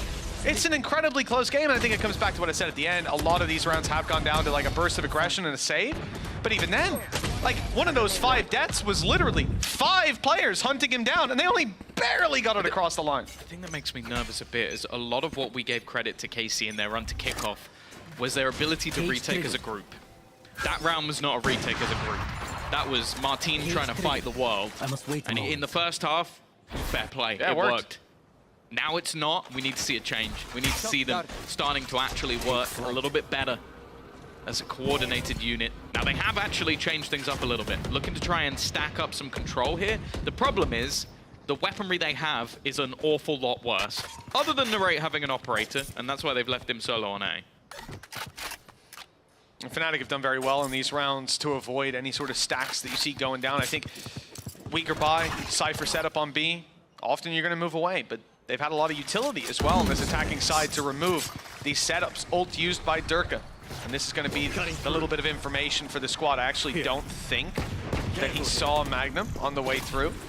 But definitely two towards the backside. There's the flash. Magnum spotted now, but he won't be taken down. It's Magnum to catch a jump on him, but Chronicle with double trades, keeping the numbers favored, keeping a bit of site control, forcing Shin into the open. He didn't want to leave Tamazi out to dry this time. Narrate doesn't either. Nice shot from the side, another. They keep peeking the up. Now they beat Tamazi. A mistake they might not live to regret. Double digits on the cards for KC in this of all rounds, and it's a reveal on Boaster that gets it. A wonderful trap from Tamazi. This time they didn't leave him out to dry. Leo tried to shoot that trap earlier and missed. Earlier in the round. It was just before he died. He tried to shoot it, didn't hit it, and that's now killed Boaster at the end. It really is an unfortunate round by all regards, especially because the initial setup was nice. They threw in Durka as a sacrificial lamb. But yeah, this operator, again, Narrate at times is just absurd, even ready for the players to try and lurk in, and when in the end it was the cam that was left at the end. Tamazi always explosive, and he's been shut out thus far. This time, though, Spike retrieved. He came up big. And again, they've swapped their setup. They're putting that operator in. As said, they've been pressuring Tamazi so much that they are starting to give him a little bit of extra support, making those adaptations. Cam certainly being spotted, as has Tamazi. But they might expect that means the traps are towards B, but like we've said, setup changes. A site traps now. If Fnatic do go back in that direction, they'll be a little surprised by what they run into, and it looks like there is a shift. But it's not just back through spawn. Boaster is taking a little bit of space of his own up through middle. This is going to be spotted by Martin any second now, maybe not. TP used, nobody spotted outside of A. So he decides to go back into the spawn, move to B. But he sticks around. KC don't have a read on what's going on here. They're waiting for Fnatic to make a move, hoping the traps will be enough on A, hoping the push up from Shin will get them some value, but he's spotted. A good jump off that rope by Durka buys them a second chance at taking this man down. Despite the damage done, no kill for Shin, but they have the info that the A play is where it's coming in. Hunter's Fury burn. Surprised he managed to live to tell the tale, unfortunately. Narrate has not played a big part in the last round. Martin already gone, but Magnum's found a trade. And in the afterplant already, this is not going to get any easier. Boaster starting to step up, start to see some life in the IGL's individual capabilities. But more importantly, just sticking it out, staying alive, and with the remaining three of Fnatic not really giving anything over to the KC members. This almost has to be a save, but with the amount of finances that are still available for Fnatic, they're going to go hunting. One enemy remaining. Nice kill by Leo. That reveal is deadly too. It confirms the spot of Tamazi. And there's players swarming up to move towards the spawn to catch him in nest. Although, they won't get there in time. It's this fight that defines it, and of course, try to dish out death to Leo. He's not interested. Yeah, he's accidentally turned on God mode. How's he died 6 times, 27 and 6. Like, again, some of those kills were in scenarios where the round was already over, but a lot of them have just caused so much extra cost. Whatever stats you're going to be looking at the end of the game, I think. I'm just going to have to give him a pay raise after. I mean, the guy is 27 and 6. Solo farming. A pay rise is most certainly warranted. The guy has them in a backpack. And yeah, like you say, Tom, that's not 27 impact kills.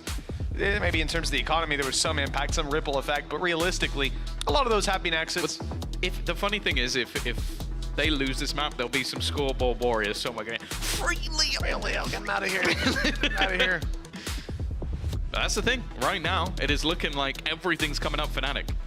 They have managed to win 6 rounds of the last 7, only a solo round for the defensive side. And that's the thing, this composition, it was run by GX, but a lot of what they were doing were massively aggressive plays when they played versus Fnatic. They were pushing down mid. You had the combinations of Purpo and Fitinho basically just playing the most insane crossfires, and Fnatic themselves even admitted that they just weren't able to hit their shots versus that. Whether that was because GX were too good or because they had a bad day, who knows. Nonetheless, the defensive side is looking rough for KC, and that is one of the problems of this composition, especially with Tamazi having some trouble. Now this round again, it has a few pieces that could do damage. A Bulldog, more importantly the Blade Storm. Other than that, Fnatic massively in the driver's seat. Blade Storm is spotted on aggression. They move to the other side. This was the plan all along. A site hit out of Fnatic. Tube presence, flank watched as well. It looks like Boaster's got a little setup for us. Out of justice. There's snake bite lineup coming through. It looks like it. The gate crash is going to be spotted out and pursued. In fact, it's going to be destroyed, but the fake was used instead. For Fnatic, they've drawn the rotations of KC in. They know that with all the presence they showed, that those rotations will come through. But after the push doesn't come in, KC start to think maybe it's a B play. Maybe they should be rotating back in the other direction and leaving A that little bit more open. Fnatic, well, they go for a little bit of a different setup. I think they're just going to all walk through this door. Clearing it now with the knife, close is clear, and they can make their way to the site. The only danger is Magnum tucked in this corner, but they're very aware of it, and there's going to be a lot of players coming from the other angle. The boxes might protect him, but turning your back to Boaster won't. No, it had to be a risk. It had to be a huge risk, and with the fact that Fnatic just drops all noise, just rotates the entire defense in the other direction. Now Alpha's just looking to try and pad those stats a little bit. No orbs to be gained, but even still, Fnatic are most certainly back in this second half. I didn't think we'd be seeing anytime soon this scoreline equalize, but it does look like that's where we're heading. Unless Narrate has something to say about it. Again, he's still the only player with anything really to play with. Does manage to get himself one extra, and even still, he's not going to be able to kill off Leo. The man is invulnerable. He just will not die. 10-10. Fnatic doing it again. And I want to see what KC have got to try and respond to this. It's again just baffling how I somehow find myself like a fish going back to the front of the bowl. And it seems new every time. For Fnatic, just yesterday we saw them make those comebacks. You even referenced it. You said, I don't think it'll be the same here. And to be honest, thinking back, first half yesterday, Liquid were kind of dominating individually. Trust my calls, boys. Trust my calls. Leo's out there. And this is the reality, though. When you're in a situation where Fnatic are consistently able to make these comebacks happen. Up against Koi, up against Liquid, now against KC. I mean, the other two you can excuse as teams that are not in their stride, not hitting their stride. I don't know how you make that excuse for KC. Boaster. Who's next? Snakebite will give away his position. It's fired off, and they know exactly what's going on, but Durka believed. Spotted Martine in the corner, cleared out a lot of this site now. Flash pop towards back. Hunter's Fury, not a big fan of the blind ones, but this has at least caught Magnum revealing his position, tagging him low, and getting them the space to plant the spike. Yeah, it seemed like Dirk half got them the information. He wanted to check the rest of the site, so I guess Leo just, with utmost confidence, just blind fires it into the place he last saw a couple of players. It's done a little bit of extra damage. The main worry, though, is just those post plants. Like how far away a couple of the Fnatic players are. Still got a fragment available. Dirk is already going to pick off one. He's the bodyguard. They've got a backup plan that they might not even need. He's still up close, just looking to try and finally get out of there. But there's Boaster on the lurk. A second kill already coming up for him. And for Shin, as said, he's attempted many a clutch, but this is not going to be one of them. 11-10. Fnatic now take the lead after such a mass deficit from the first half. I don't know how they do this again and again. It is just the consistency is mind-boggling.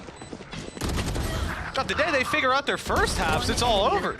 You know, like the race at the end of Incredibles, where he's like not really running, and then he goes, no, go, and he just runs out in front of everybody. It's been a long time since I've seen seen the little son who's like really fast. Or something, yeah. Basically, he does like a school race, and he's intentionally losing and then just sprints past everyone and then finishes second on purpose. That's what Fnatic feel like right now.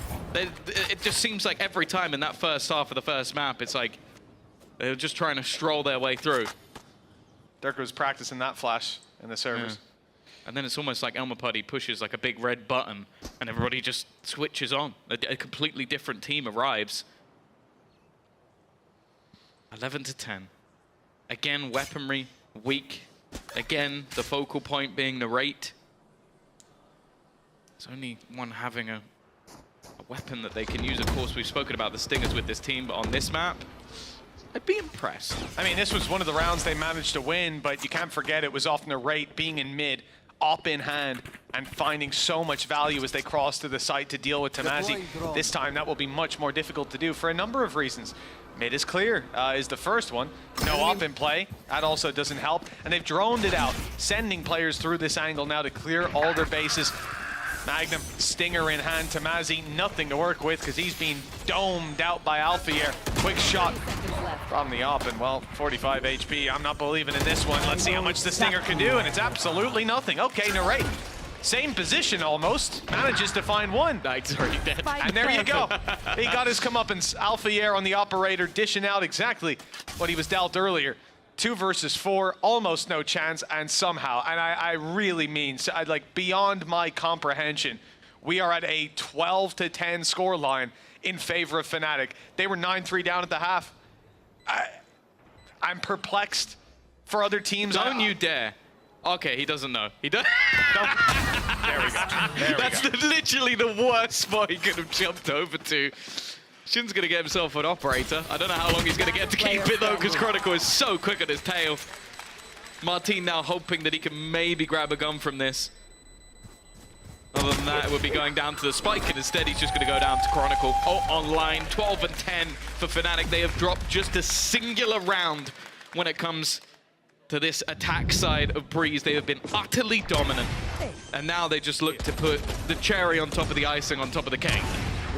Just you pause this game after the first half and ask anyone who's taking this. I guess the Fnatic fans would still say Fnatic. They've been here before. They know. Hey, you got to give them respect. Leo probably smarter than me right now anyway. You might be right, Minnie. I think Leo's smarter than us all. 28-6. You heard him earlier saying, trust my calls.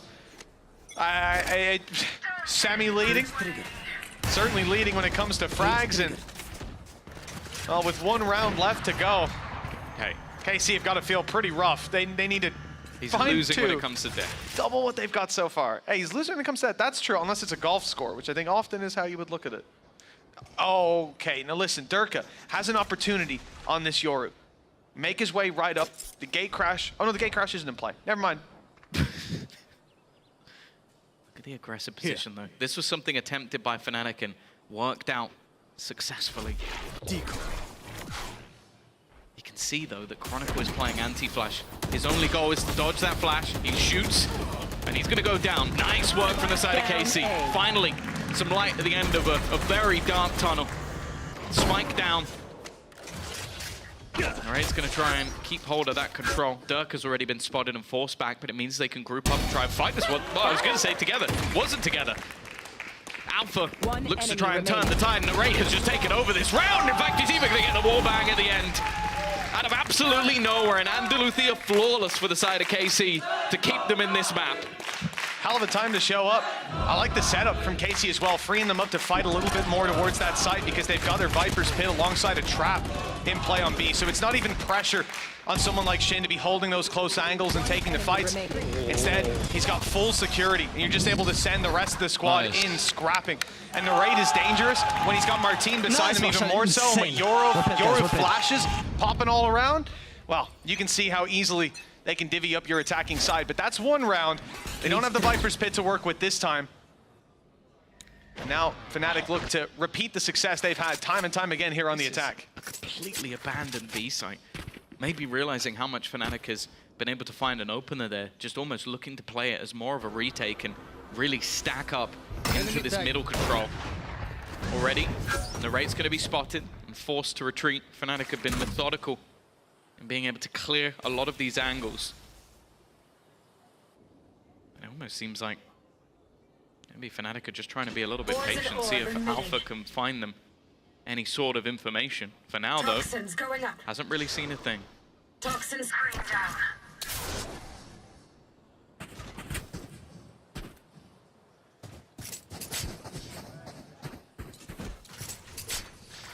Be a very slow round out of him. Can't use that. But that position hasn't been pushed by a little while for Fnatic. Not in that slow late round, but the door will be closed nonetheless. Making that little bit longer rotation, push to the site. TP used up, plant to be played in, and on the back of it, Viper's Pit to secure it. Now this actually doesn't reach to the plant yet again. It's just locking down a little bit of map control. Good kill by Magnum, and it's Boaster down. That's the Viper's Pit down and out of the round, and a desperate attempt now for Fnatic to fight back through. The flash is good, but the kills don't come on the back of it. Counter flashes, Hunter's Fury, tagging them up and dropping them. This is KC fighting back, but Durka and Alpha, they have other ideas. 4 kills already for Magnum. The IGL needs an ace to take it across the line, and Durka's the man standing in between him and that feed. He will not find it. KC, no OT after a 9-3 lead. They go down to Fnatic on map 1. An unbelievable comeback from a team that is just making this their bread and butter. I don't know how they do it again and again, but here, I think I do know how they do it. I'm looking at a man like Leo, 28-8 after a 24-round game. That is unfathomable.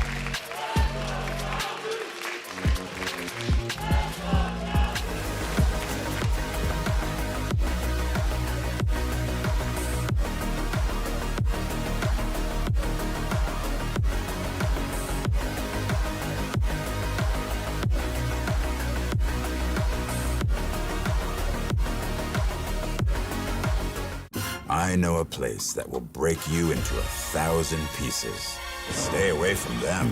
Stay away from Lorca, Paco, and Picasso. Don't ask about Lola. Ay, Caballo Grande. Ay, Dolor de Nieve. But, in spite of everything, it occurs to you to visit Andalusia. Don't say I didn't warn you. Be careful of the Andalusian crush.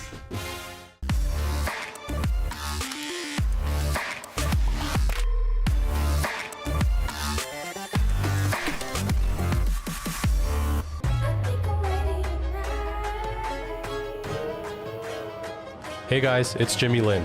In this series, I'm going to walk you through attack on Pearl. Watch out for the stairs, clear this angle. You're going to be able to fight this.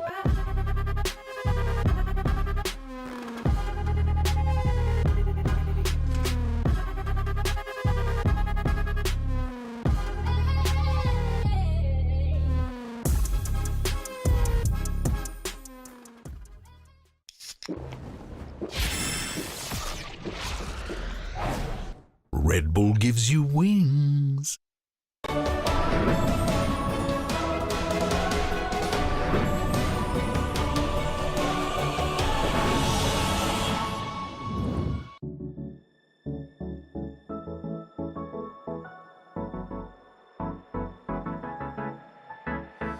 Let's do something crazy. Get a bit wild today. Cause we don't do this every day and we deserve it. Life is so amazing. Nothing is in our way. Baby, let's fly away. Do you feel it? Is your heart rushing the way my heart's rushing when you take it all in? Baby, this is where we come alive. Do you feel it? Take the world by storm. Cause you and I can't believe it took so long to realize what makes us come alive. Oh, what makes us come alive? Ooh, let's break some rules. No, we don't always have to be good. Don't always have to do things that we should. We'll feed the fire. Let's see it through and let go of what's holding us back. Just light it up and we'll burn through the past and take it higher. Is your heart rushing the way my heart's rushing when you take it all in? Baby, this is where we come alive. Do you feel it? Take the world by storm. Just you and I. You and I can't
EMEA fell off, for example, Fnatic, I can say I think they got lazy. They thought their form is enough to keep up with the other teams, but other teams EMEA, they got on their level, but the other regions, they got way further than our region, sadly. It's really important to move on. Like, you need to play scrims to practice and not play to scrims to win. Because if you play to win, it's quite easy. But if you don't practice new things, yeah, teams are gonna beat you. But yeah, I agree with Boaster that it was probably wake-up call, and it probably started this fire inside of them again. I think the main thing is champions, obviously. So yeah, let's hope we're gonna be in the EMEA teams are gonna be way better than now. 1, 2, 3, KC! Let's go, guys! Maybe they do need to try new things, or maybe Leo can just do Leo things. Here he is in the AIM Labs warm-up, and my God, I need everything, the routine, the gym training, the breakfast. Vlad and Ash, Leo was insane today. He was absolutely wild in the server. I mean, he ends up being, what, it was 28 and 8, and it was just a repeat, I feel like, of what happened yesterday up against Team Liquid on Ascent, where Fnatic, they're down 3-9 at the half, then they bring it back 13-11, and in that first half, it's all on Leo's back. I mean, we talked about Fnatic to win their this map. I mean, winning condition has to be the post plants in the second half. But witnessing the first half, I was giving up on Fnatic in totally. But second half, everything changed into with the Leo's incredible performance. Just run them down and pray for the post plant. But Fnatic pulled amazing comeback out of this, and I mean, I salute them. I mean, I think you were spot on. A 10 out of 10 post plants won, which is crazy. I feel like at some point we just have to understand that 3 rounds for this Fnatic team apparently is enough. It is all they need. This is what, like the 7th time, Ash, it's happened to them. I think it's just been a comeback story in a lot of these maps throughout this season of VCT EMEA here for Fnatic within the first split. And it's insane how they're able to switch up the momentum and switch up that mental going into the second half as well, to be able to reset in that kind of regard, because we also saw Karman Core making some very similar mistakes when it came down to that mid control that we saw on the side of Fnatic on defense there. I know Leo was popping off, but I definitely want to credit him for just how little he died, because this is the player that ever since he's come onto the scene, he is known for the fact that he never dies first. I think at one point only died first 3 times in an entire year of international events, and he only died 8 times. I mean, statistics can be rough sometimes, because like whenever Leo was trying to not to die, it was like a round already lost in the first half. You know, he was trying to just grab a weapon and just save it sometimes, because he's playing main rotation in the map as a defender. So that's the reason, first reason. And the second one, yeah, he's so disciplined, so good, so, super good. And Karman Corp should have just won this map. I think they're gonna seek for this map. I mean, looking at back after this bind ends, I don't know. Yeah, let's talk about this bind, because they were one of the teams that adapted to that Gecko super fast. They just picked it up and they looked amazing on it. Fnatic picked up a little bit later, of course, and Naray here played Jet for the first time for KC earlier on the map. Before, I don't expect him to switch up too much here. Yeah, I mean, on Jet, he was super good, to be honest. We want to see him playing more Jet. But right now, just like you said, he's going to play Gecko again. This is their Joker. I mean, this is the last card they can show as a map against Fnatic. They won Na'Vi, and we all know how Na'Vi used to play really decent bind, and this is the only map they can go for the decider, you know. I mean, it wasn't just Na'Vi that Karman Core were able to take down. It was also FUT as well here on Bind. 2 teams who look very strong on it. But as we head into that agent select, no changes. Same old. Yeah. Easy breezy. Yeah, I think so. I mean, it's going to be like, it has to be the same, because like you don't have to do too much changes when you go for a real nice results against one of the best teams in the whole EMEA. But it depends on Fnatic, because like after they changed their comp into this one, they haven't been doing the best bind we ever seen from them. It's going to be interesting matchup on this map. Well, I don't actually think it's all that bad. It was tough because Na'Vi did throw a wrench into that last game on Bind, but I'm excited to see what they got to play. I can't wait to see this. Fnatic, they are one map away from Masters Shanghai. Mitch and Tom, I cannot believe I am saying that. Well, it was a strange start to that previous one, a strange end as well, but I suppose not for Fnatic after that comeback. Now 1 away from locking in Shanghai, Tom. Doing it on Bind. Hey, look, last time they played Europe against Na'Vi, 9-3 start. They were down 3 rounds. And what happened? They lost 13-3. But the time before that, they did actually come back versus Koi. It's a bar pause.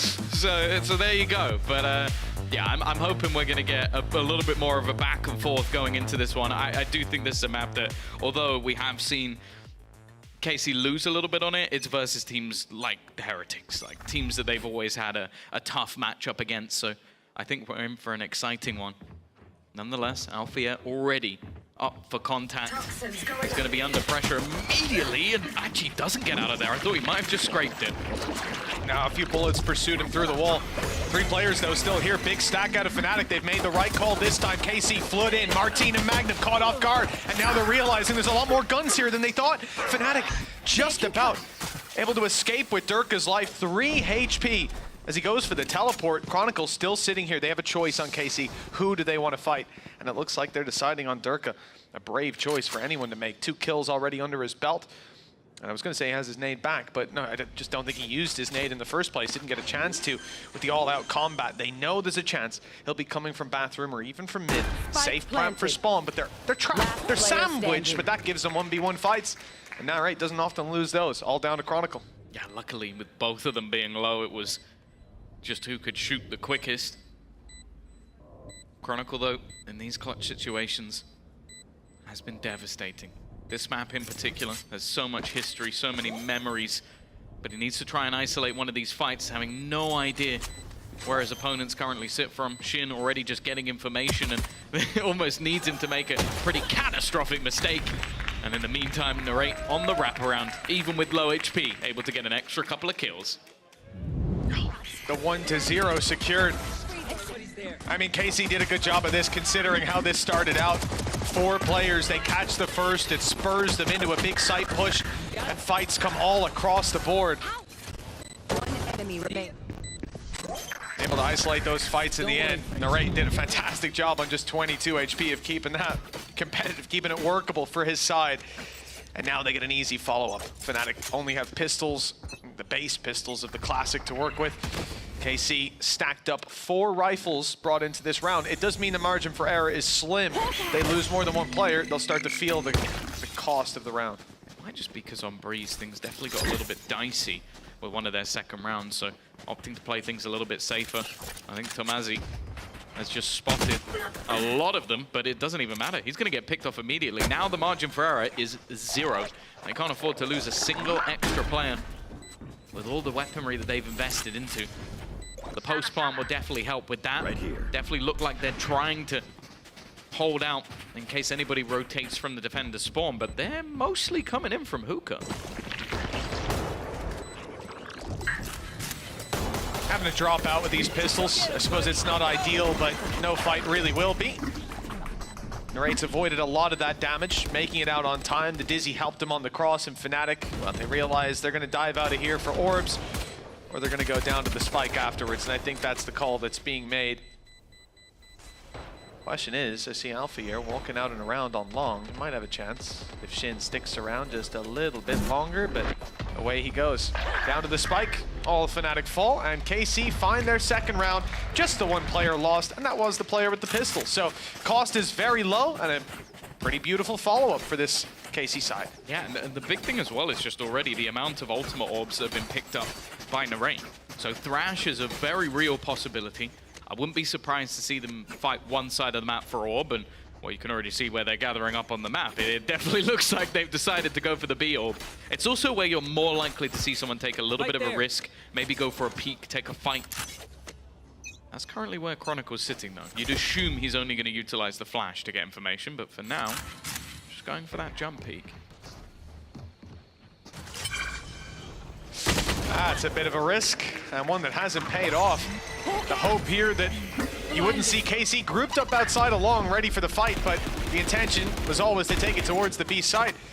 Boaster now isolated, having to burn up his flashes, has just one left to work with. And the aggression out of Alfier, having not spotted anybody, decides to go hunting them. Oh yeah! That's Shin drop, Smoker down. Thrash in round 3 is used to no success. Boaster able to pick off one. They know that he's still here. Having dropped Leo as well. There's no way that they don't account for this player who got a kill just moments ago. The swing is good. Tamazi finds it without the help being needed and ends up finding his teammate Magnum too with a snake bite. Looks like that could be a bit of a problem because the man standing in the 1v2 is Durka. Close fight first, and it's Tamazi with 16 HP. It's a trade, you know? Yeah, traded out his teammate. What a good play. Traded out his own snake bites kill on Durka, you know? That's just how it works. But yeah, I will say that is about as unfortunate it can get for Chronicle. Like, you're not going to have that many players just building up to try and get the orb, but I guess when you haven't put any sort of information finding utility out, oh, that's Magnum's it's just not going to be great. Yeah. Yeah, you can't fault Tamazi for that. Look at his face. Look at 3-0 though. And wow, it looks like Fnatic are trying to take a leap out of the book of KC. Stingers galore. Alpha, you know, he's a hipster. He doesn't like the trends. We gotta have someone to fight on range, I guess. Yeah. Look where he's playing.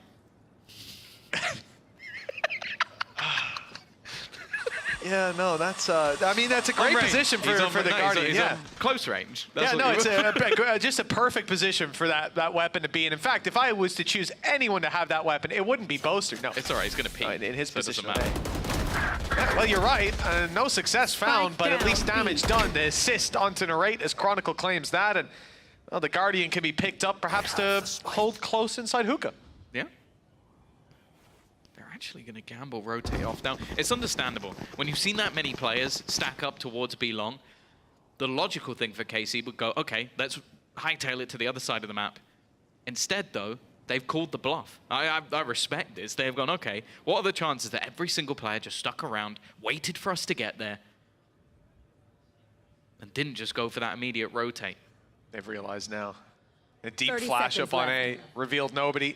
Boaster's flank, reveals nobody. The realization sets upon them that, yeah, this plant has gone down on B. Spike unlucky. planted.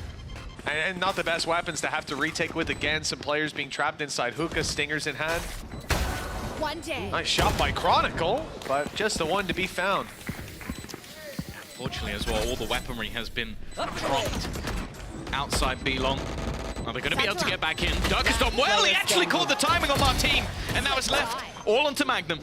1v3 needed. He's been crispy so far.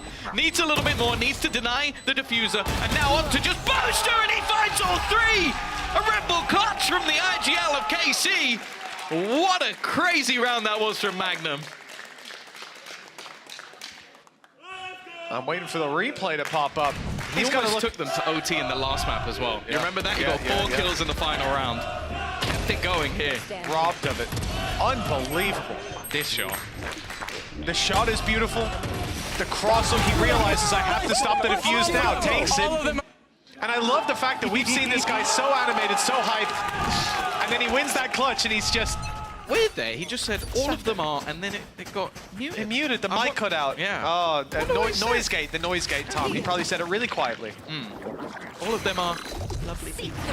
Yeah, probably.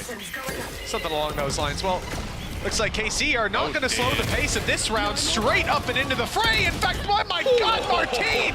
Blast packing into elbow. The Chronicle didn't see that one coming. And now you come into a round where Fnatic have rifles. They've invested, they've got an ult in their back pocket. They've got a good chance to fight KC and stop them. And a few seconds later, save? Should we save? Let's save these weapons. It was the same of the attack of the last map. Like, when KC truly get rolling, when the confidence is behind them, I genuinely think that Martin might be the most disrespectful player in the league in terms of his gameplay. Like, what he does within the server is disgusting. Like, to just, you get the opener, you go, okay, 5v4, we should probably chill, play those, and he's already through the smoke. Like, no one even got the time to talk before he'd already killed the second player. And that's Chronicle as well. He's bind royalty. Like, you don't do that to him. 5-0. KC. There's a lot of teams that you lose, especially from 9-3 up. You lose from 9-3 up, and your mental's gone. Like, look, you talk about the average age of this team. You got players that are 18, 19 years of age. Most of them rookies. The ones that aren't rookies, one of them was Magnum, playing in the Tier 2 last year. The other was Shin, playing in a team worse than the Tier 2 last year. Oh man, we heard from Magnum in that interview earlier. What did he say? Fnatic got lazy, but he thinks that missing out on the last event, it lit a fire under them, gave them that spark back. Seems like they need that in every map as well. Down by 9-3, right back into it. Something's got to light that fire. And now they're looking for the torch. 5-0. KC with a decent lead, but hey, listen, it's far from over yet when it comes to Fnatic. They've got plenty of time to course correct. Yeah, the scary thing though is at least in the last map, you had Leo. Like, he ended that first half 15-4. Like, again, there was glimmers of what we expect from Fnatic. So far in this game, there really hasn't been much. You had the close round with the retake with Stingers, where Dirk is able to put a couple onto the board. But other than that, again, it's an awfully slow start for the players on Fnatic, and for KC in these early rounds. I don't know what pep talk Eng Zaysh is giving them, but I could use one of those. If I start the day off this good every single time, well, we need to be unstoppable. We need to get a whiteboard in. Right? Why are you here? Check up a few of these statements that are on the background. Does it say why are you here? It does on the background, back left. It says why are you here? Obviously the conversation would be you're here because you're the best and you deserve to be and all that. I'm sorry, I shouldn't be here.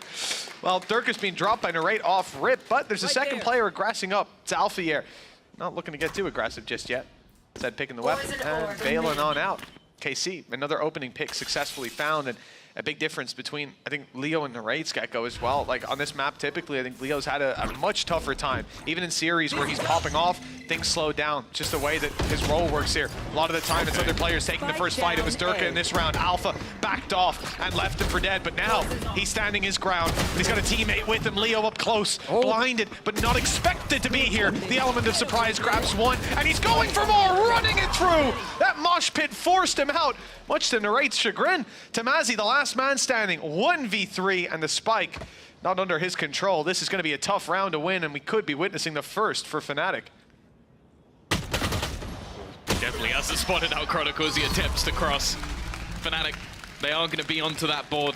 A huge individual play from both Alpha and Leo. Not really the expectation of the second player being there. And even after getting off to a pretty decent start, I think that was Magnum walking through with the spike in the first contact of the round. That definitely made things a little bit easier for the side of Fnatic. As we know, you can't really give this team anything. 5-1, still plenty of cash in the bank. Showstopper available, but that's for both sides. In terms of the rest of the alt economy, definitely in the favor of Fnatic. Oh, convincingly. Yeah, they've got their orbs farmed up.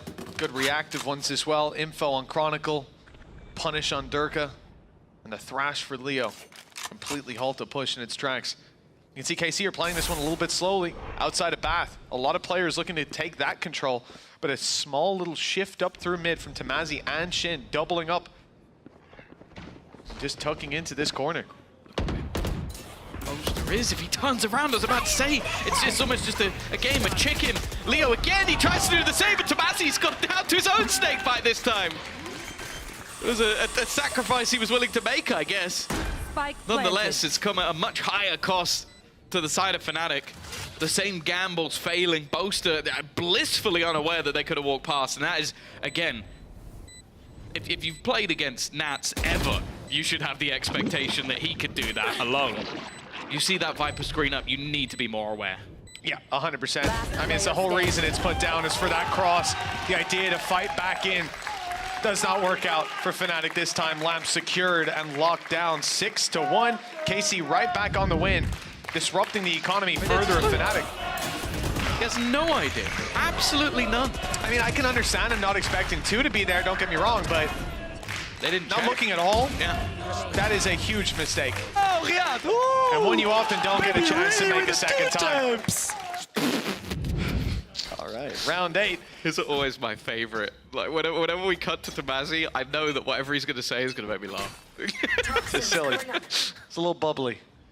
For KC, looking for round number 8. No ultis in their back pocket, rifles to play with, but they've been super disruptive. It's not just about early round aggression, it's about the burst of aggression that comes out of this squad. They showed us last round they can slow it down. Now, they're gonna have to, because Alfiers used the Viper's Pit, and the whole idea was to move towards B-Long. So we gotta spread out and find another avenue, because you ain't pushing through the pit. This is the thing, the rest of Fnatic are not just sitting there. They've already taken full control over towards Showers. Here. Already put deep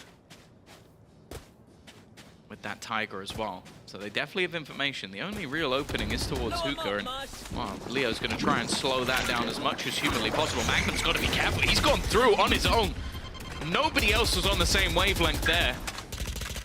Tries to hit a timing, ends up being completely blind, and they've just lost a player for little reason, really. I mean, you have to imagine the chaos once that mosh pit goes down. It's a split-second decision, and they didn't make that decision the same way. Little disruption. Shin's left towards the other side of the map while this push is coming through. Chronicle hearing a lot of steps. The rotations should be called. In fact, normally, they would have already fully rotated.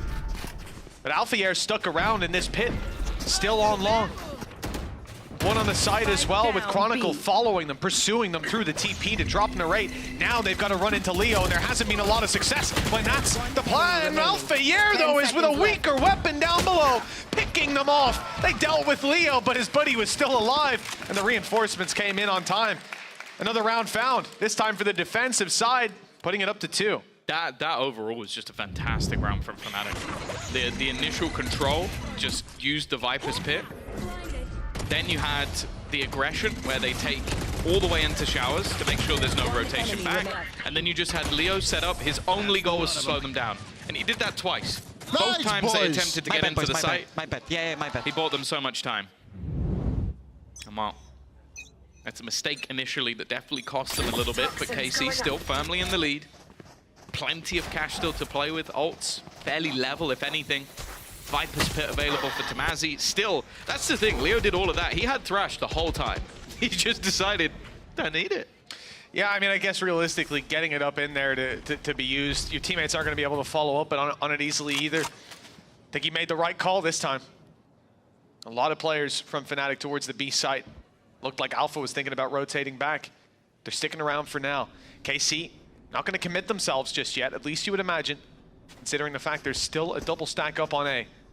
You'll have the Viper wall going up, and, well, that's already caused a lot of problems for Fnatic, so understandably, they're going to give it some respect this time, using some of their abilities to clear out these angles. I think Chronicle used the Tiger to clear it and ensure nobody was sneaking their way into that position.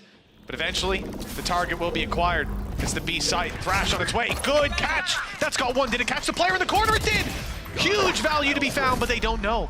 They don't know that Tamazi's here. Him being seized almost helps him out in this sense. He's forced into a late flank play. The Chronicle couldn't expect.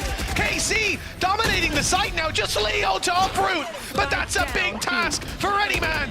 2 kills already. Another found. And just one man left down to the Classic, and he'll find it. A sensational play by Leo to keep control over B.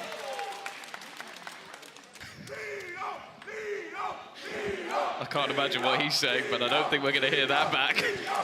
I actually think that there might have been Martin completely running out of ammo in both guns. At the end, he just sits there and accepts his fate. And the fact is, there was moments in that round where it looked like it was going to completely fall apart. In fact, it did completely fall apart.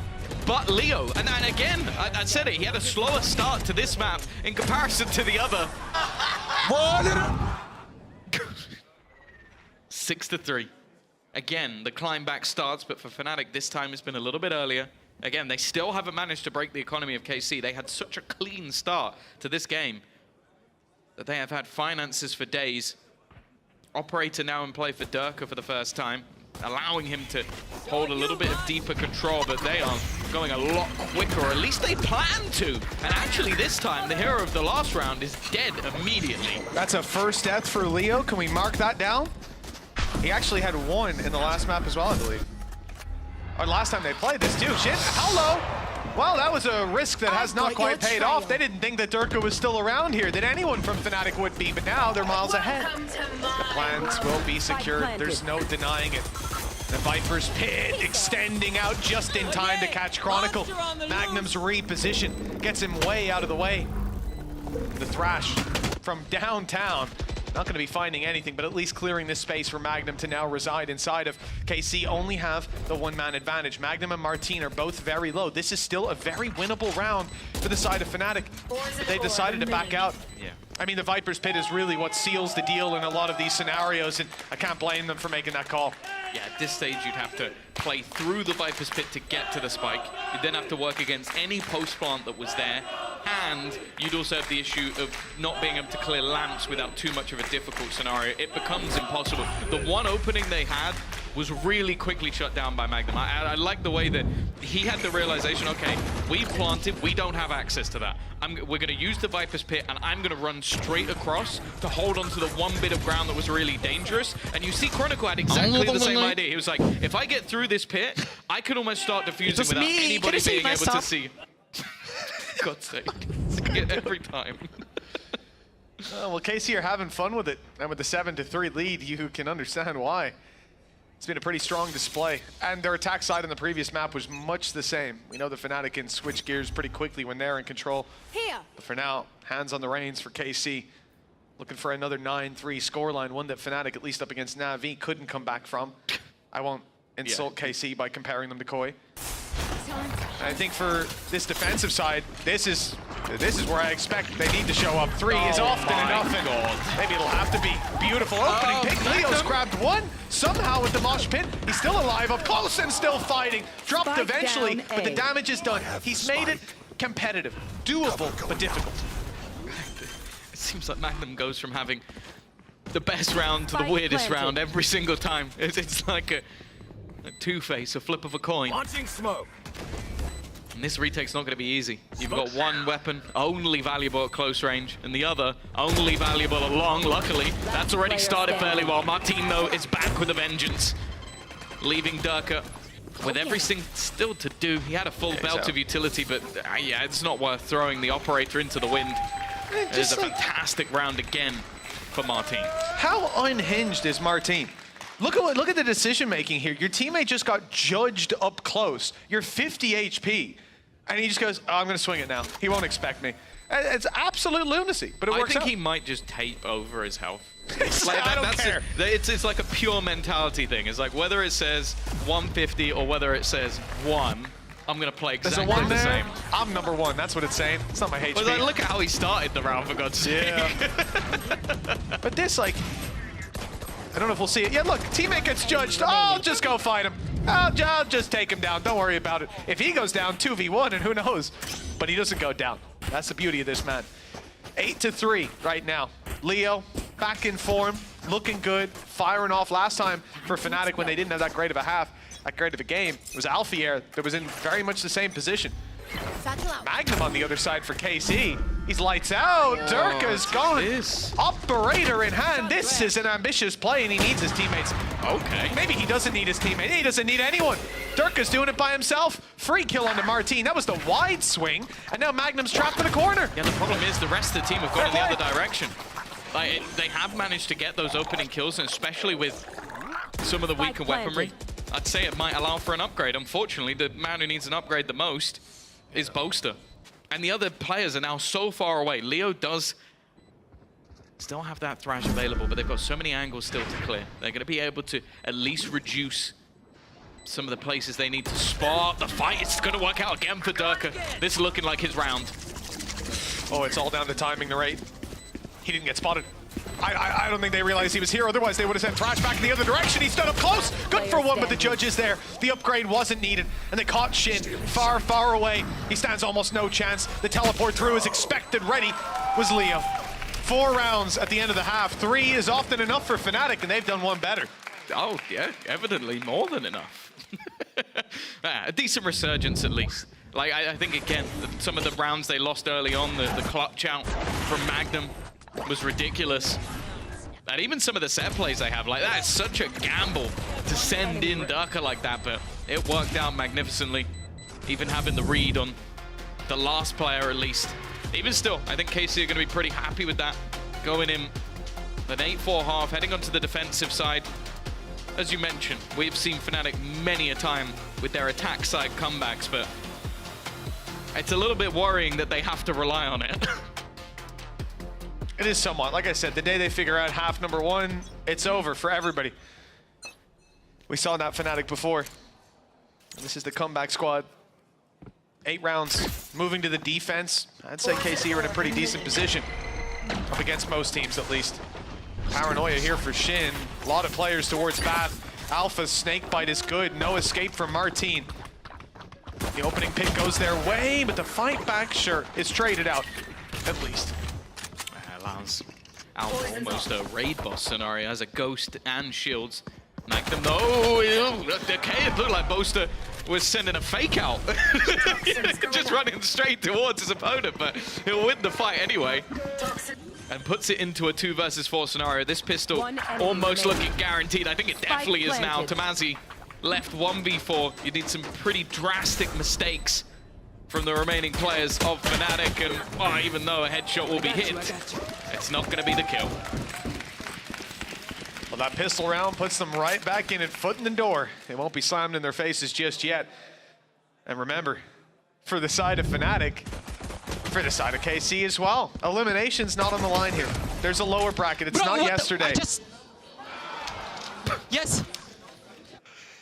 I don't even know what that was in reference to. It was the Boaster kill, right? The human fake out being used. Time to mobilize. But yeah, for Fnatic, they're in a position now where Magnum was hurt by confusion. Yeah. Fnatic in a decent spot, like I said. This is a squad now that very comfortable when it comes to playing from behind. Attack sides looked good for them. Scout destroyed. Pretty much no matter what, unless they're up against Na'Vi. Well, yeah, 10 rounds versus Koi. That was when they made that comeback. And Koi have been, to be honest, a pretty decent bind team. That's been one of the maps that I think they've actually been quite enjoyable to watch.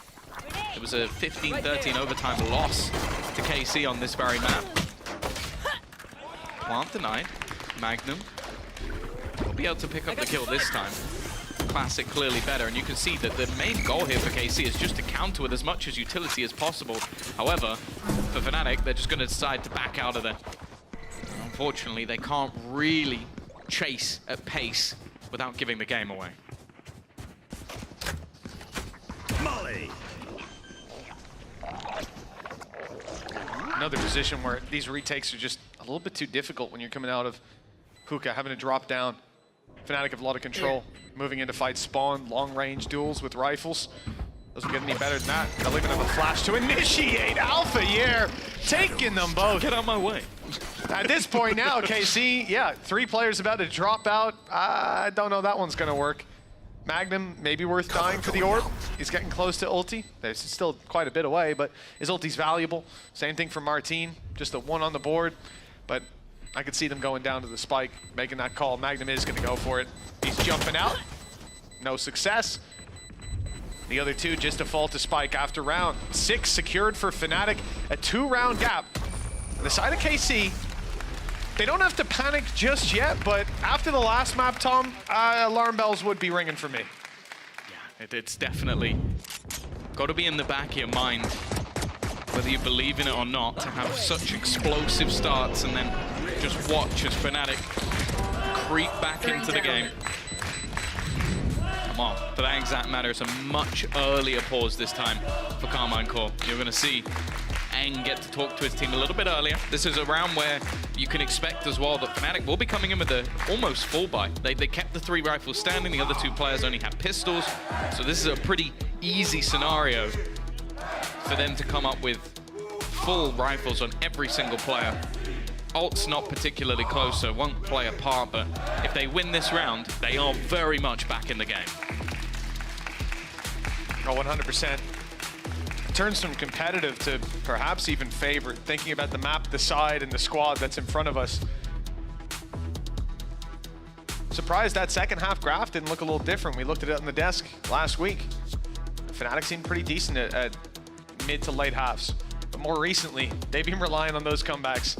8-4, not that damning of a sentence. 8-6, very doable. And a win here will almost equalize things. So we got a little bit of a tech issue creeping up. Better get it out of the way now. Not disrupt the momentum of what's to come. Both teams have to sit in this. And, you know, for KC, like I said, it's not like even if they lose this map, it's not like they'll face elimination. But they'll go from 1 win away from Shanghai to 1 win away from Shanghai. And 1 loss away from going home. That's the scary thing as well, because you think about the back and forth matchup they've had versus Heretics, the games they've had versus FUT. Like, these are teams that you don't want to be facing, like, especially if you're KC, because you've already had losses to both. So it is very much a scenario where pressure is on for both these teams. And although it's like, maybe you look at percentages and you go, well, from this point, it's like 75% chance of you qualifying. You know, it's a good odds, but those are tough teams. Every single team remaining is one that we could send over to Shanghai and could compete. Yeah. And I think what really hurts about it for those teams that will end up losing out the matches today is that you sit there and you realize, okay, 75% chance of us making it through.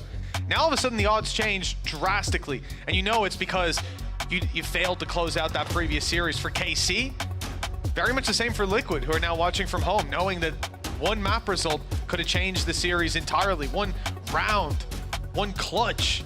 If Magnum had found that final 1 on Breeze. Granted, I'm asking Magnum to get an ace to keep them in it, so maybe there's better examples we could point to. But nonetheless, after a narrow margin of a loss, to miss out on an event like that is heartbreaking.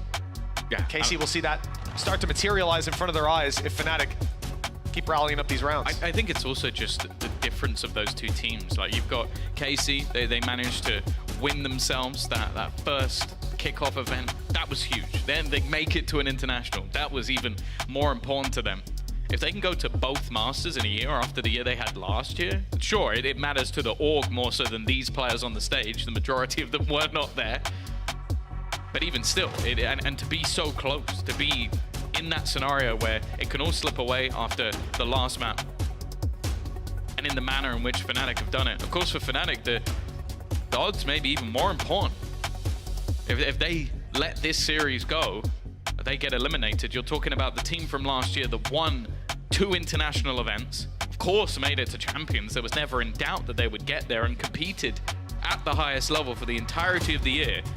If they don't make both Masters events, unacceptable. With the players that they've got, with the investments that they've made, that's not something that they can have either. And that's the problem that we're in at the moment, is like every single team seems to have very high stakes. I guess the only one you could maybe give a little bit of wiggle room to would be Heretics, just because they've had to swap players in and out because of school, because of visas and all of these different things. But yet now everything is coming up at the right time. They looked amazing yesterday. Yeah, I mean, this is a squad that even going to the international stage, there was a very real chance, and we heard it the other day in the post plant that Weber, I think it was Weber and Nilzinho were on, that there was still, going into Madrid, a serious chance that Weber would have had to play. And they would have won the event. Yeah, they would have won the event, that's the thing. But this is it, like, you have a squad like that, like Heretics, who are able to consistently deliver, whether it's a stand-in, a coach playing, no matter who's swapping in and out, with Patatek leaving, and they're still able to deliver. It speaks to the system they've built, and I think that's what I've been happiest seeing the community, I think, realize that over time, that Nilzinho, I don't think his stocks were very high coming into even this stage, or more so into this year, in the kickoff. Even when they get to Madrid, question marks around it, but we've seen it from almost every player. We've seen it with the replacements. We've seen it with the coach playing. If you have a system that you can just slot a player into and they'll fit and it will work, that's a wonderful system. That's something that not a lot of teams can manage to craft for their core 5, let alone when there's moving parts there as well. I think the fun thing about this year in general has been the turn in the tide. Like, we looked at a lot of very experienced players who've been around for a long, long time, and other teams taking risks and bringing in a lot of rookies. And honestly, the teams that brought in the rookies have been the ones to excite a lot of the time. Like, you're looking, even talking about teams like BBL, who honestly should have been in the playoffs. It was brutal, the fact that they weren't. Sure, others have taken risks that haven't paid off immediately, but even we've seen the upturn of teams like Koi, GX starting to look a little bit better. Obviously, they were the one that kept the majority, but bringing in Purpo definitely showed some sort of new life to the team. So I think that's been something that I've just enjoyed so much about 2024 is that the expectations was, okay, Fnatic's going to rule the server. They're going to carry on. Okay, Na'Vi, they're back. They've got that team. And don't get me wrong, it's kind of harsh that they've got out in the manner that they have, but that's the format. That's how it goes.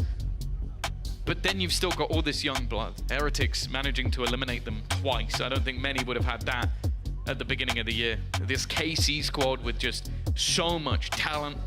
And also some players that have come back that I think we're so happy to see back. Like Magnum especially, like someone who deserved his roses, deserved the success that he's having. Eng, god damn, every team that like passed up getting Eng is just like, they must have just like punched the table 1,000 times. They've probably done more damage than Barber and Alex combined with just looking at how successful this man has been coming back. And it was like, it was the obvious choice. Like, it was the most obvious choice. Yeah, you don't get any brownie points for coming into a meeting going, I'm thinking Eng. He might be, I've heard he's okay. You know that mech and you know the Masters 3 champion? Yeah, I've heard of them. I'm thinking of picking up their coach. Do you think that's a good I've just been idea? doing some scouting. Yeah, you know, I feel like I found a good candidate. Like, you know, it's a pretty easy equation. But even then, when KC come through, we started out kickoff. We talked about the Eng method. We talked about the promise that he could bring, but people didn't believe in this roster.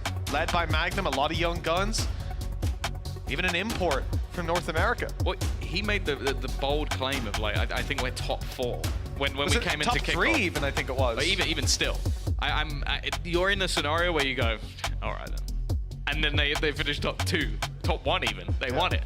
And you're going, okay, that was kind of bold. And it's definitely been, for both the teams we have on the stage right now, I think we're seeing how much depth there is in terms of these different squads within EMEA, because a lot of the victories, even versus, like, you expected the victory for Fnatic versus Koi to be easy. It was not easy. They definitely almost lost the map. And okay, from then on, it looked a lot cleaner. For the other side of things, for KC, after what was a fantastic run at kickoff, all the way through, like they're doing some real damage, like competing versus top teams when it came to Madrid. And then things have looked a little bit more dicey since they've been here. Losses to, what was it, Heretics, losses to FUT as well, who are definitely a team that I'm so excited to see later in the day, because I think that they have been one of the teams that has looked just unbelievably clean with a lot of their results. I think them versus Heretics is going to be an absolute banger of a match, but the fact is KC were expected to be up there. I guess they kind of did finish first, but in a 3-3-3 tie. Like, it's not quite as impressive as maybe what expectations were. They're definitely still looking competitive, and unfortunately, they've now been left to sort of stew in the fact that Fnatic might be doing it again after such a dominant start. Was it 5-0? I think so. Definitely up there. So for that to come crumbling down to just a 2-round lead, and you looking to face off against what will be a pretty tough bonus round for the side of Fnatic, because they to bring it back, they have been investing into these rifles. I think the old school, like, Na'Vi-esque of, okay, let's buy 3 rifles, 2 pistols, has now been taken on by most teams. I think one of the only teams who hasn't been doing that was KC. They went for the 4-1. What I'm excited for when those barriers go back up is Fnatic, realistically, like you said, coming in with a strong buy. Bonus that I wouldn't even really refer to it as such. And what they've been able to do, and what they are able to do, that we've seen KC have a lot of success with in that first half, is the death ball burst into sights. Your Martine diving in. Dirk is going to do his best cosplay. Leo showing up here on the get-go. He was someone I mentioned in the first half. Has these slower starts. Last time around, he finished 0-1 in first kills to first deaths. Up against Na'Vi, they killed him first. They killed him first here. That's a terrible day for Leo. But he's popping off. Fnatic can group up. They can burst through. And this is what I'm thinking. KC, they're stewing in it. They're knowing that lower bracket is beckoning them in. And you're on the defense. It isn't somewhere I expect them to come back into things after this tech pause and say, all right, let's get this one done. Let's go fight them. Let's bring the pain, baby. No, they gotta sit back. They gotta wait. They gotta let Fnatic make those moves. And when Fnatic group up and take those pushes together, it's not an easy thing to deal with. I hope that Martine wasn't able to, like, maybe get a little bit of that sound, because he'd be going, he's challenging me. Yeah, I'm pushing. I'm pushing. He's challenging me to that one. Straight down bad. The podcast is over. I hope all of you subscribed. I expect plenty of extra money in my pocket from that one, but we are going back into the game. 8-6. Fnatic on the climb back again. KC want to try and stop them in their tracks. And more importantly, Durka has got a judge. He is about to blast back into someone's face. Ah, you know it.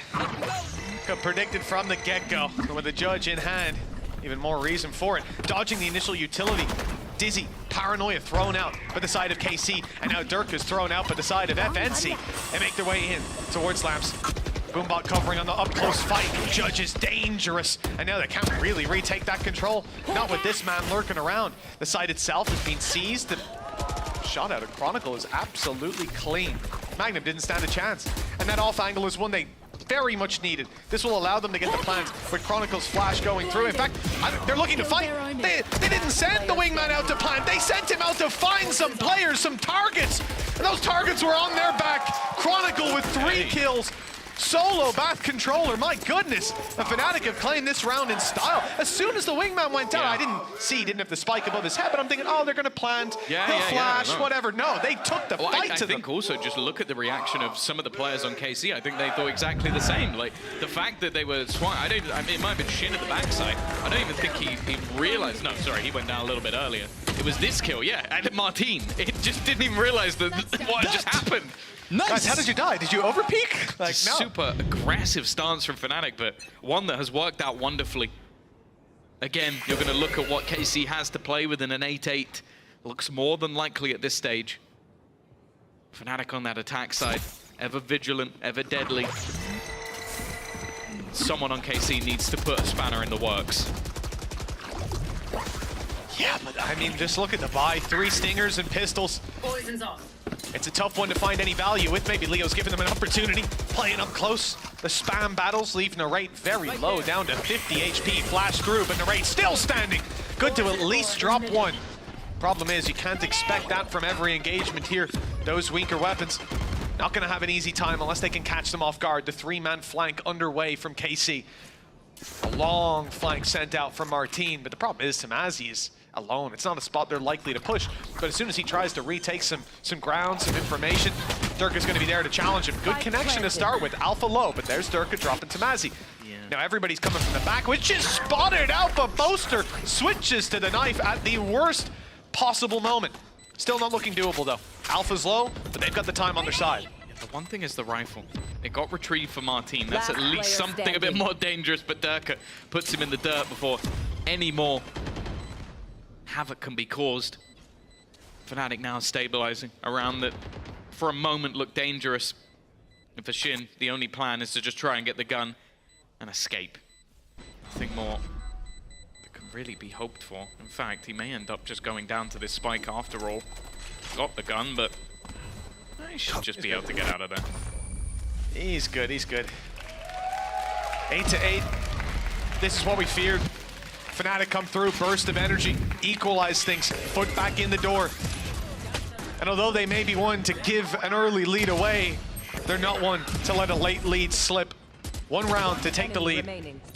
KC put all their credits on the line. No ultis to work with on the defensive side, but a Thrash online for Fnatic. They are 1 away from Seekers, although I don't expect that to be a highly reactive ultimate or a round changer.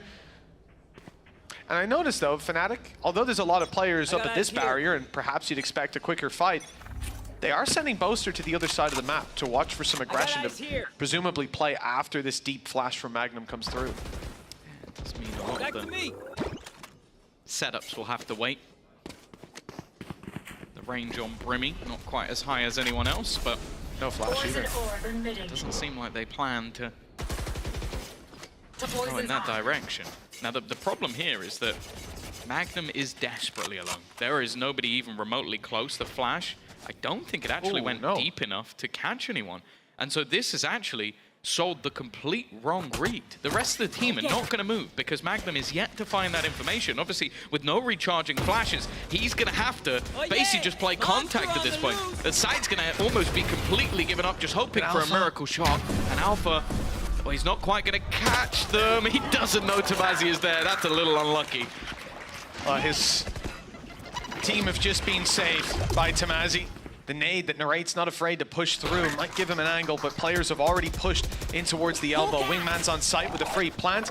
And 4-man elbow push after? There's no way you expect this. Aggression out of Durka. Thrashed on his way around. Magnum clearing the site. Wondering where those... What the hell was that? Durka! It looked like he was speed running it. Playing a neon, but somehow hitting the headshot. Narrate 1v2. Has a buddy to defuse for him, just needs to defend it long enough, but the shots don't land. Fnatic have come out on top again. And 9 rounds now secured for the attacking side. The momentum is in their favor. The credits are out of KC's pockets. 9-8. 4 rounds away, and the team of last year, the team of 2023, will make their way back to a Masters event in Shanghai. Another boast has always been brushing up on his Chinese, so I'm sure he'll be ready for that one. You did hit a 6-shot, Durka. You did hit a 6-shot. I don't know how you hit that, but I'll tell you what, you did hit it. Fnatic, 9 rounds, 1-round lead. Weak buy from the side of KC. Still poses its dangers. We saw it even on Breeze. A much more open map. But that map, I think, played out a bit more chaotically than what we're seeing here. It was one-sided halves, dominant early fights that defined the round, that sent players to go and save seconds in. This time it's been much more push and pull, much more of the mind games in play. And the battles, they've always delivered. Even if KC go down on this defensive side, they're taking a few with them. This time might be different. Showstopper to entry. Players to be spotted. Nice position out of Durka. Predicts it perfectly, eliminating Tamazi, opening the A site completely with the kills that followed. Or that it followed. Spike planted. Now Magnum and Shin with it all to do, and they found Alpha. Okay, good start. That's an opportunity. The thing is, though, the rest of Fnatic immediately fall back into passive positions. Seekers is available for Magnum, but I don't know if he's going to want to give away the entire game for himself. Already, Durka, they're going to try and just isolate him. No, it seems like Magnum's going to take that 1 versus 1. The timing couldn't be worse, but Durka still wins the fight. And now Shin, no chance. Nade placed onto the spike, make sure that no one can get anywhere near it. Molotov there as well. There isn't even the time to get even close. Fnatic close this one out, 10-8 now, as they are running away with this attack side half. Again, 6-0. This is exactly the same as that last map, except this time it's even cleaner. Well, that's it. When you look at how these rounds are being won, it seems like Fnatic have full control. Granted, this was one where there was a lot of weaknesses, but even going to some of the others, the A plan doesn't work. Alfiier's flank up through the teleporter, spotted Tamazi, drops him. That seems like it should be the round over, right? But there's always another hero to step it up. And Durka and Leo have been those heroes. Durka in the last couple especially. And this one with the showstopper well placed. Alpha opened up the site already. KC call a timeout, and they have much to discuss and not a lot of time to implement it. Corrections need to be made here and now, or they're going to be fighting in the lower bracket. That's the thing, you've got to think about. Leo might be about to like set one of the best ratings we've ever seen in a match, because he's barely been dying throughout this entire series. Had so many high impact rounds. It seems like he has already booked his ticket. Now that man is ready to get on the plane to Shanghai. They've already missed one international event. That one was a little bit more local. I don't think they have any plans to miss another for KC. They got to try and dig deep into this one. They let the last map slip. This one seems to already be somewhat out of their hands, but they do have ultimates online or close. And we know that Eng, Zeish have always got wise words to bring. Fnatic, though, have had time to talk to Alma and Mini as well, so there's definitely value there, and it looks like they're going to try and sell an early ruse with already sending in quite a bit of utility towards that B side. You could look at the defense. They almost fully rotated off just that little bit of utility. Straight off a pause as well. That decision is going to haunt them. Fnatic have taken the space, but it looks like they've gotten here just in time. They'll be behind the smokes, but with a showstopper to play with, that push is slowed down, staggered slightly. Steps heard, nice connection. That's Alfier down and out. Viper utility no longer to play with. Durka out of the round, and a crazy adjustment from Narrate. KC looked like they'd made the wrong read, the wrong play, but they got right back in it on time. Great course correction. Chronicles' lurk has missed Tamazi. He's just managed to thread the needle right up behind, and in fact, that is going to be a damning sentence for Leo, who shouldn't expect him, although I think I heard a bullet leave his gun. He got his gun out just in time. At least the shot didn't land. Chronicle has thread the needle, but well, this will be a 1v5 for the ages. We've not seen many. There's one man in the server who's done it on this map, and he currently has 6 HP. With 20 seconds left. The thing is, the economy of Fnatic is booming to a point where it's actually better for Chronicle to just do as much damage as possible. Magnum will go down for free. 10 seconds left. But nobody else is looking to give anything. Shin just playing this one nice and safe. I like it. Don't allow Chronicle to take any more guns out of your hands. And there's nobody even remotely peeking on this one. KC, they are going to break their way back after a long hiatus from that board. They're going to finally get themselves another round, but this has to be the start of a few. Oh yeah. Gotta hope they started as they mean to continue. This is a round where they made the wrong call, and it nearly cost them. But you want to look at it as Fnatic being a little slow to push out. I tend to lean more towards KC making the right adjustments at just the right moment. One round in between them. Viper's Pit and Thrash online for the defensive side as well, so quite a bit to play around. Fnatic taking a slow approach, watching for aggression on A, doing much the same on B.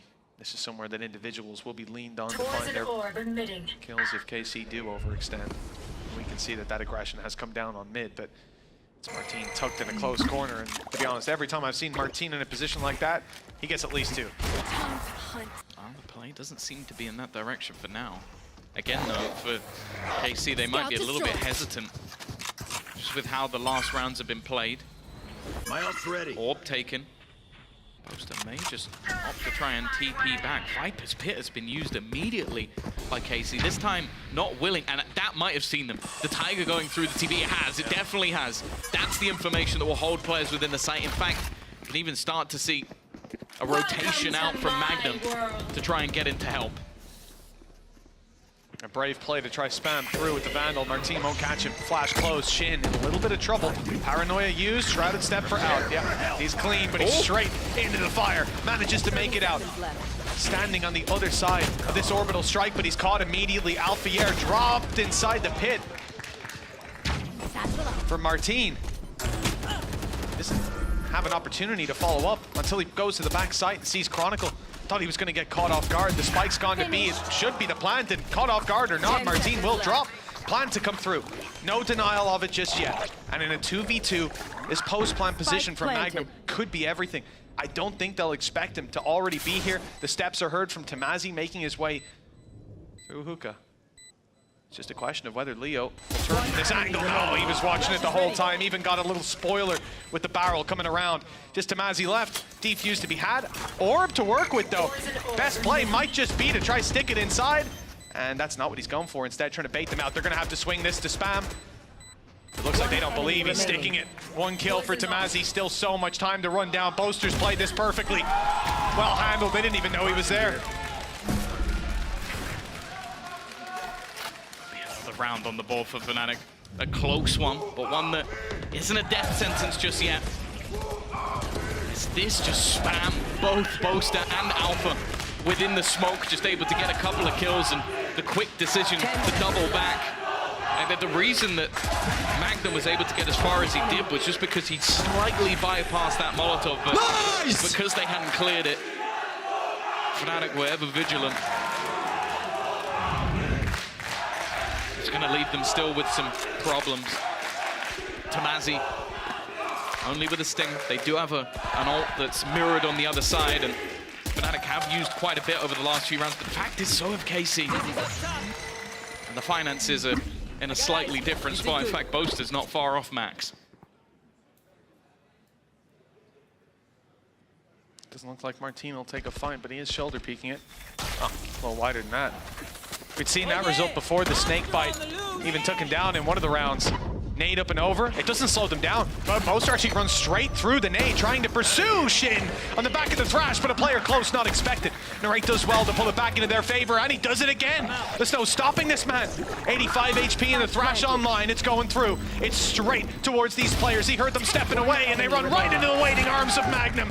Only Chronicle, 1 versus 3 to close this round out. He's spotted now as well. They know exactly where he is. The flash good, but he drops it out of the sky. Repositions, catches 2, and an idea of the last player. Flash is perfect, and he's won it. Expert positioning, expert precision, and a 12th round for Fnatic on the back of a sensational play. I said it. This man has history on this map. This man is a legend of this map. And put him in that spot, put 3 players in front of him, and Chronicle knocks them all down. Narrate did what he could. Oh, he tried. A real fight. Magnum as well, with a double up after they were forced into his position, but it's this double, and then just winning that final firefight for the Red Bull clutch at that.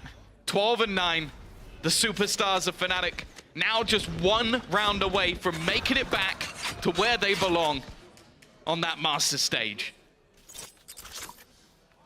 3 chances. 3 chances to go to Shanghai.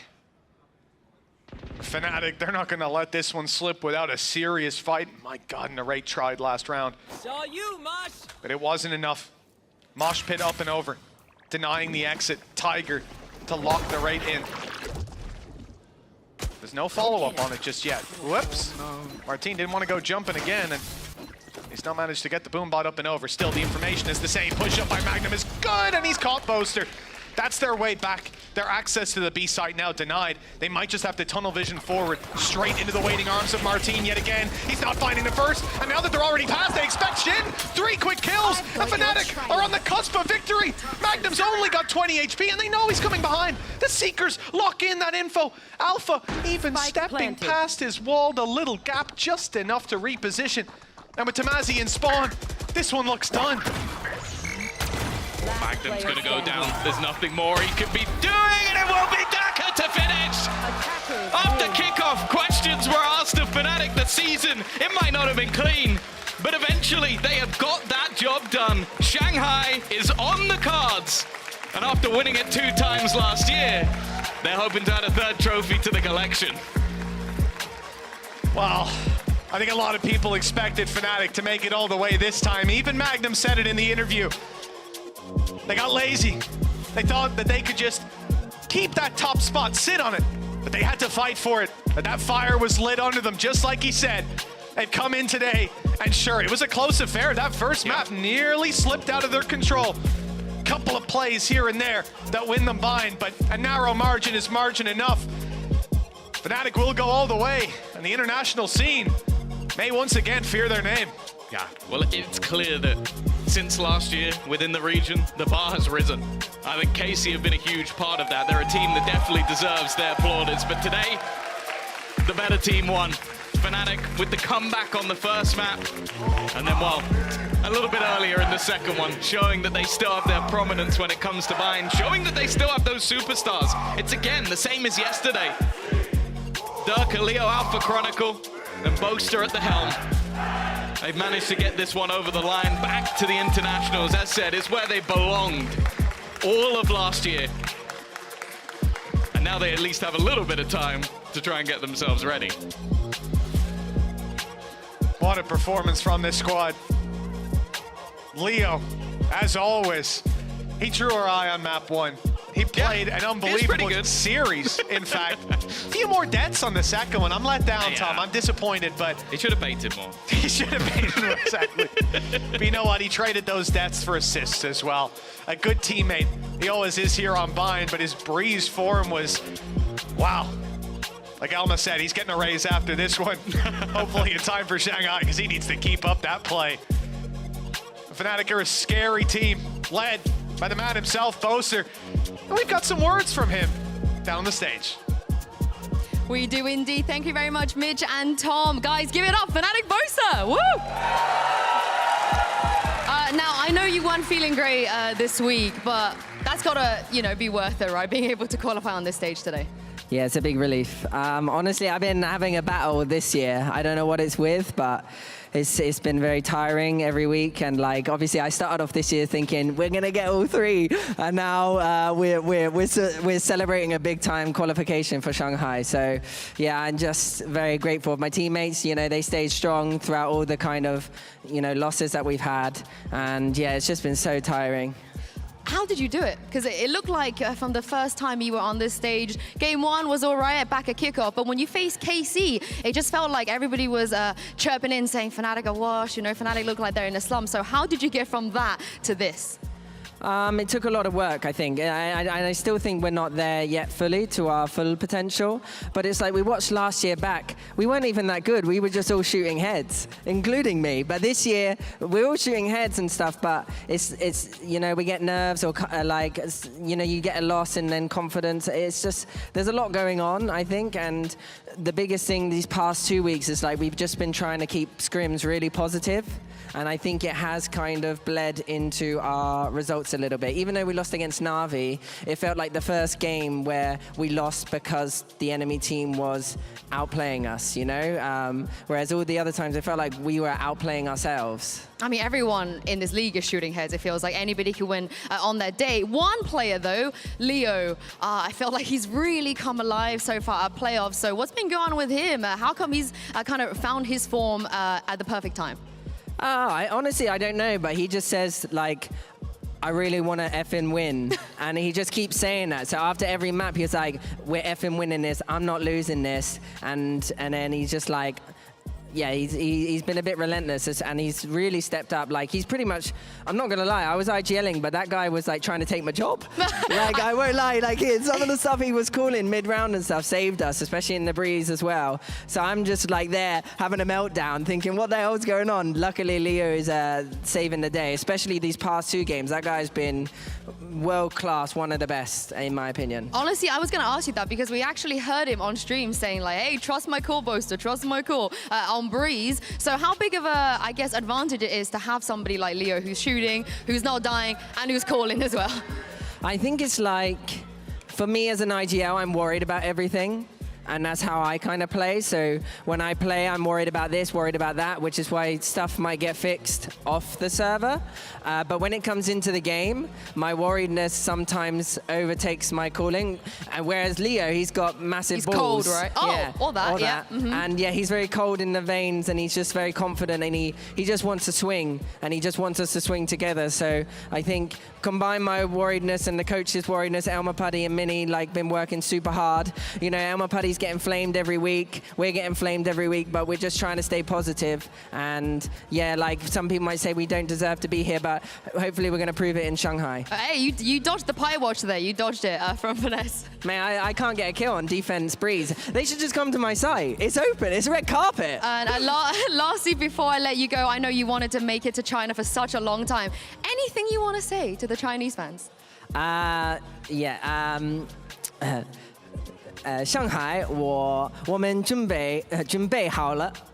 You said Shanghai, we're ready. So thank you very much, Boaster, and we'll see you back here tomorrow. Thank you. All right, Fnatic, they are through, but there is 2 more spots left for Masters Shanghai, and it will be down to one of these teams. FUT will be fighting it out against Team Heretics right after this.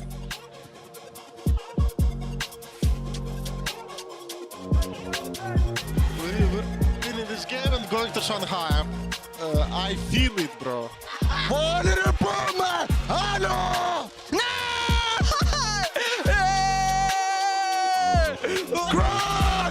My brother! Team Warfare! Team Warfare!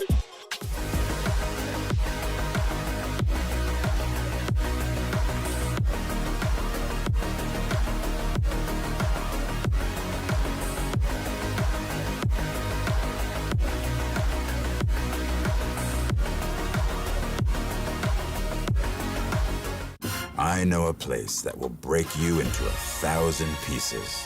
Stay away from them. Stay away from Lorca, Paco, and Picasso. Don't ask about Lola. Ay, Caballo Grande. Ay, Dolor de Nieve. But in spite of everything, it occurs to you to visit Andalusia. Don't say I didn't warn you. Be careful of the Andalusian crush.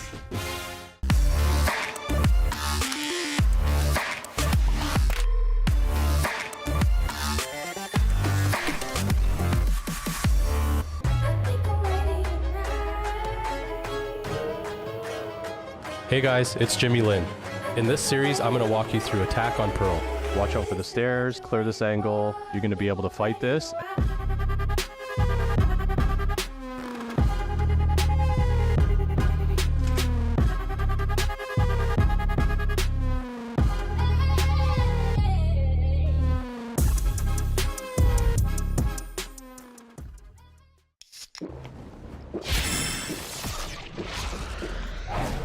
Red Bull gives you wings.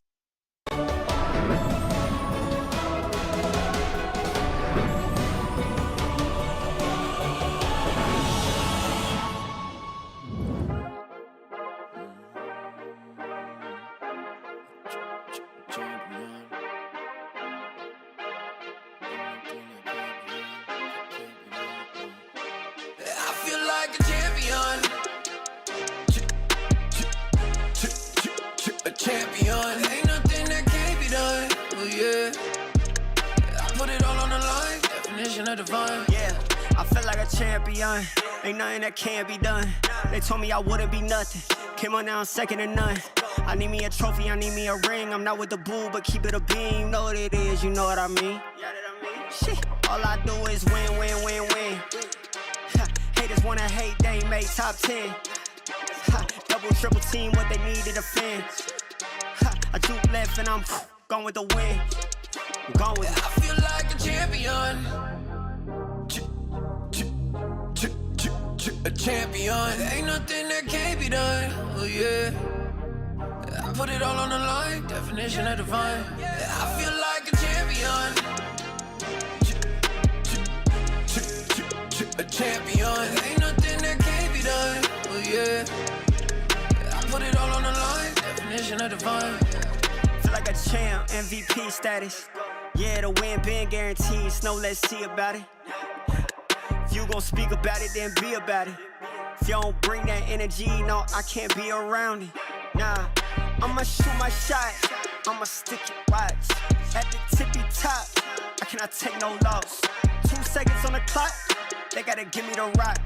I got a game on wet, yeah, I got a game on lock. I feel like a champion. A champion. Ain't nothing that can't be done. Oh yeah. I put it all on the line. Definition of divine. I feel like a champion. A champion. Ain't nothing that can't be done. Oh yeah. I put it all on the line. Definition of divine.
Well, Fnatic, they are the first team in EMEA to lock their spot in for Masters Shanghai. I'm your host, and I'm back here with Kukuka and Vlad. You arrived at the perfect time. I got my visa. You got your visa, like BBL? Yes. Yeah, exactly. It's just like BBL, but I'm very happy to be back, especially because today was a big task. Yesterday we had to say goodbye to a couple of teams, but today is the day to celebrate. And what a way, to start with Fnatic. Yeah, what a way it is indeed. And Vlad, this is the Fnatic we've been waiting for, right? Not just to win, but win convincingly? I mean, convincingly, that's a question still for me. But to be honest, I feel like we repeatedly watch the same Fnatic for 2 days in a row right now. They kept losing in the first half, no matter what. Hey, three's enough. Yeah, I mean, 3 or 4. One of them is Leo clutching 1v3 like out of nowhere. One of them? At least one of them in the first half, and then he pops 25 each map. I mean, really solid guy, just like Jake said. I mean, they're so lucky to have him, and he's both fragging and also calling some runs, which is amazing from him. Yeah, the mid-rounding they spoke about, Kukuka, you know, Leo's already a great player, world-class player, but the fact that he can do that as well in such high-pressure situations, he might just be one of the best. Yeah, exactly. It brings me back to the times when he was in Guild, right? And everybody was talking about him. Probably one of the reasons why we even first saw him picking up by Fnatic. He was one of the names that was out there in the top. Where is this guy going to be? And he have been not MIA, right? But I think that it hasn't been the best year for Fnatic. I think we can all agree in that. But hey, they had the way to change things around, to give us rounds like this one that we're witnessing right now. Vintage Fnatic, things that we know that they can do, the things that they have prepared in this map. Just because we do not see the teams play so often, we forget that they are able to do such prowess. Yeah, this is the thing, Vlad. Fnatic, they just throw out rounds like this when they're 8-3 down.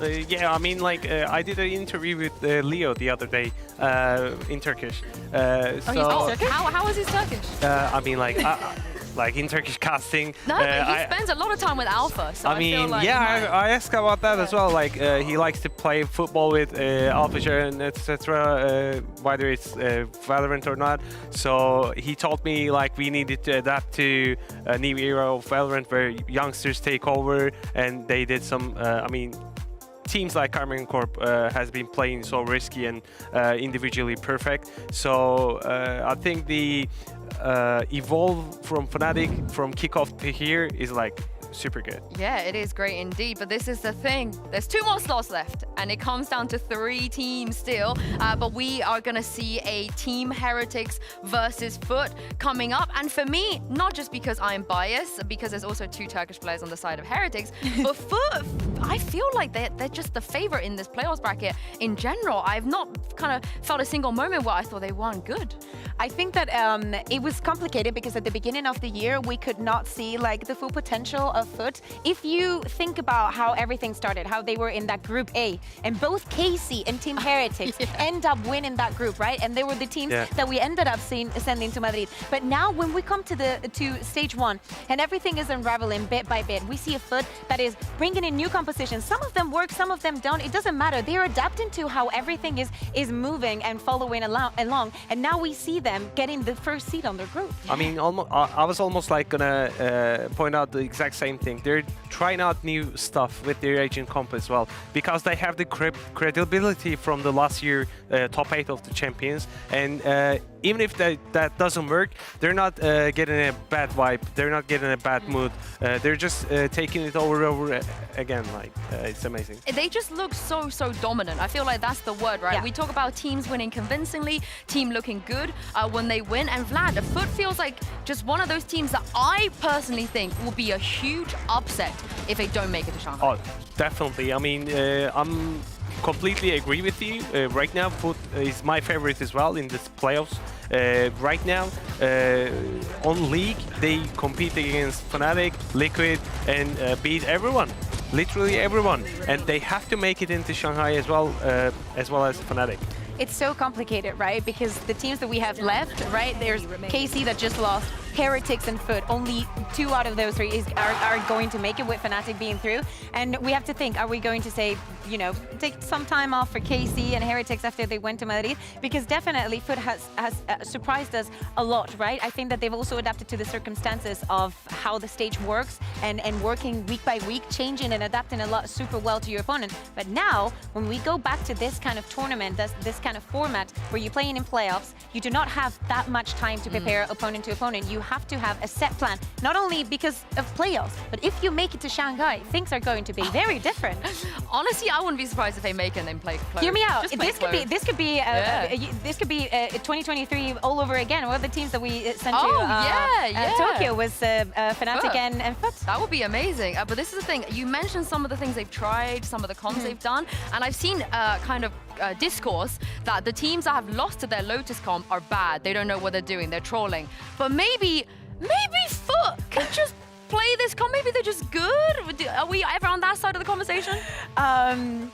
I mean, they are good with this composition. I think that they make it work. It's very surprising because it's one of the win conditions, I think, is that you make your opponent overthink so much the composition that you're playing. They always feel like they need to be on top, not only on the wall, but also of how you move with the rest of it, how you're going to be using the Cypher, right? It's very weird to have this combination of Sentinels especially and not having a duelist. For example, Fnatic, they thought that they could win against this, right? And the way they did it is that they were waiting in corners because they cannot explode into you. Like, Mr. Fallen can flash you. The rest, they just need to, they will face you. They will face check you. Vlad, is this objectively a bad comp? Is this just, is objectively this not? bad comp. Yeah, a bad objectively comp. bad Yes, comp. but why are they winning? Too good. How are they winning? I mean, element of surprise against Karmine Corp, and then Fnatic most likely didn't expect this comp to be played against them in the second game.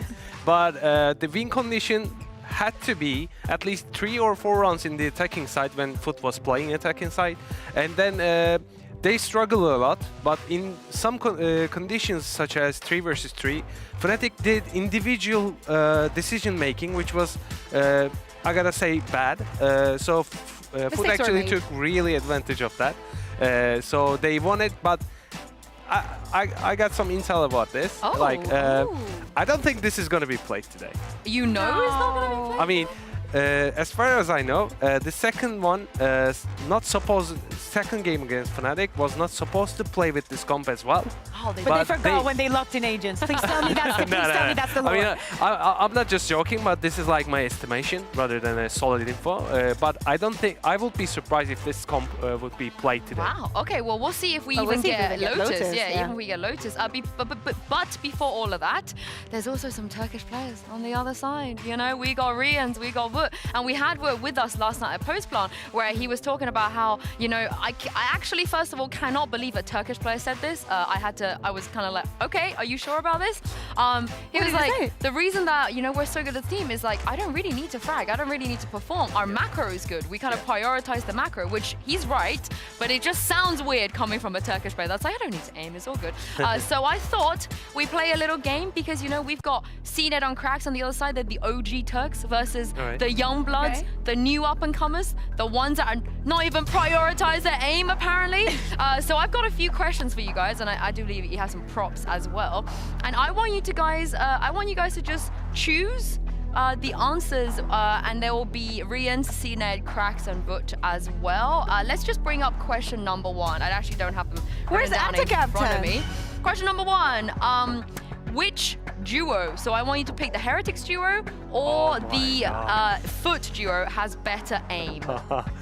I mean, given the, I mean, Tier 1 experience and the official stats, I mean, I gotta go ahead. I was going to do the same. Oh, okay. Oh my God, you scared me. For a second, I thought you went with the other duo. I was gonna be like, whoa, okay. I think it's crazy. I love the versatility and everything that these boys from Heretics are giving, but there is something with Cracks. I honestly, if Ada Captain was in this battle, I would have not doubt a single second. But yeah, I have to go with it. I had to pick the two, like, you know, OGs. I had to go as OG as humanly possible. I feel like Atta is still in the middle pack in terms of coming in. Oh, yeah. Do you think though that is going to be enough? Is the raw aim of these two will be enough to be Heretics? I think it depends on how much chaos we can see. We're going to see in the server, right? I think that these are probably the 4 players. Maybe I would add some Boo. I think that he's been great in it, like thriving in that chaos, right? Where things are going crazy, when rounds are veering extremely explosive, even without an initiator, who is going to go up on top? Who can take all that thinking into thinking, action into action with making the least mistakes? I think both CNET and Cracks is not known as role fragging, right? Both players are good in the individual decision making, and also Cracks is one of the best Turkish support player ever. Oh yeah, he's cracked. I think he's my best support player. So, and his KO and the way he supports and as a clutch player, as a pistol player, all around, he's one of the best Turkish player ever. I mean, there's a reason that FUT, they kept him out of everybody for this long as well. Let's roll up question number 2 as well. Same concept. I want you to pick the Heretics Please duo give me an easy one. or the FUT duo, which is who would you rather have on your team? If you were making a team, would you rather take FUT and Rians or CNET and Cracks? Or you went for the young guns? Yes, I went for the young guns. I mean, this is a tricky this hair question. looks It's good on depending on whoever is gonna be the third.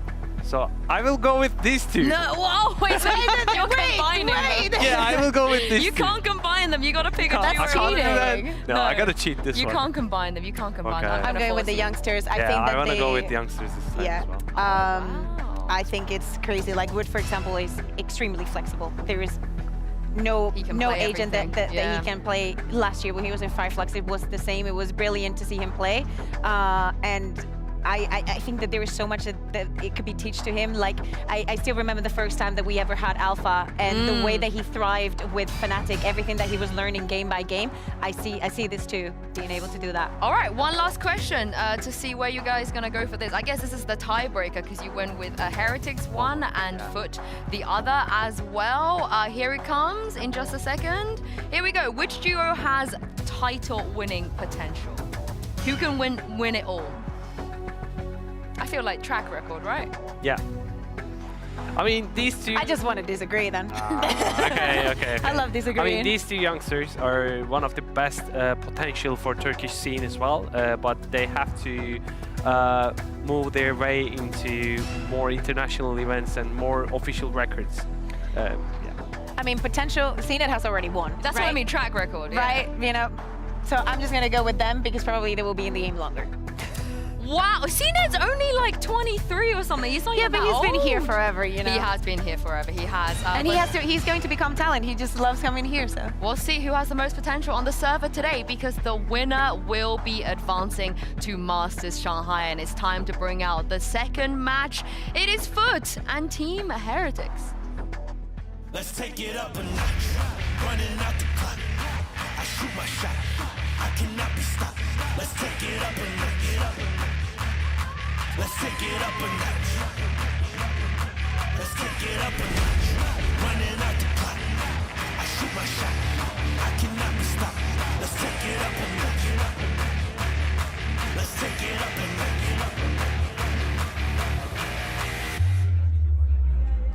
Let's take it up a notch.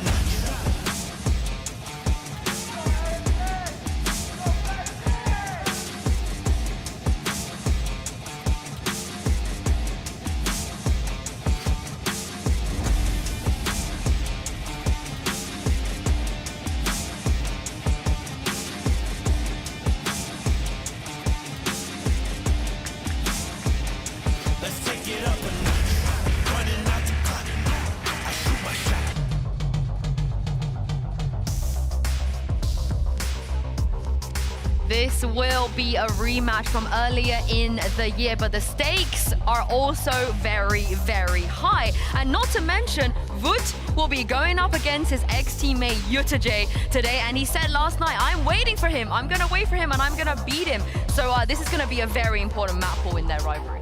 Yeah, exactly. No surprises in the first one. Team Heretics does not want to do anything with Ascent, and Lotus is going to be our first one. It's so interesting, right? If we think about the changes that we've seen in the compositions, same goes for Split and what we saw yesterday from Heretics. I think FUT is gonna win Split. I mean, their win condition is to win Split as well. I mean, CNET is playing Chamber there. Remember that? And so you think that's staying? I mean, Krax is playing Raze. They're dropping 20 each every time they play Split.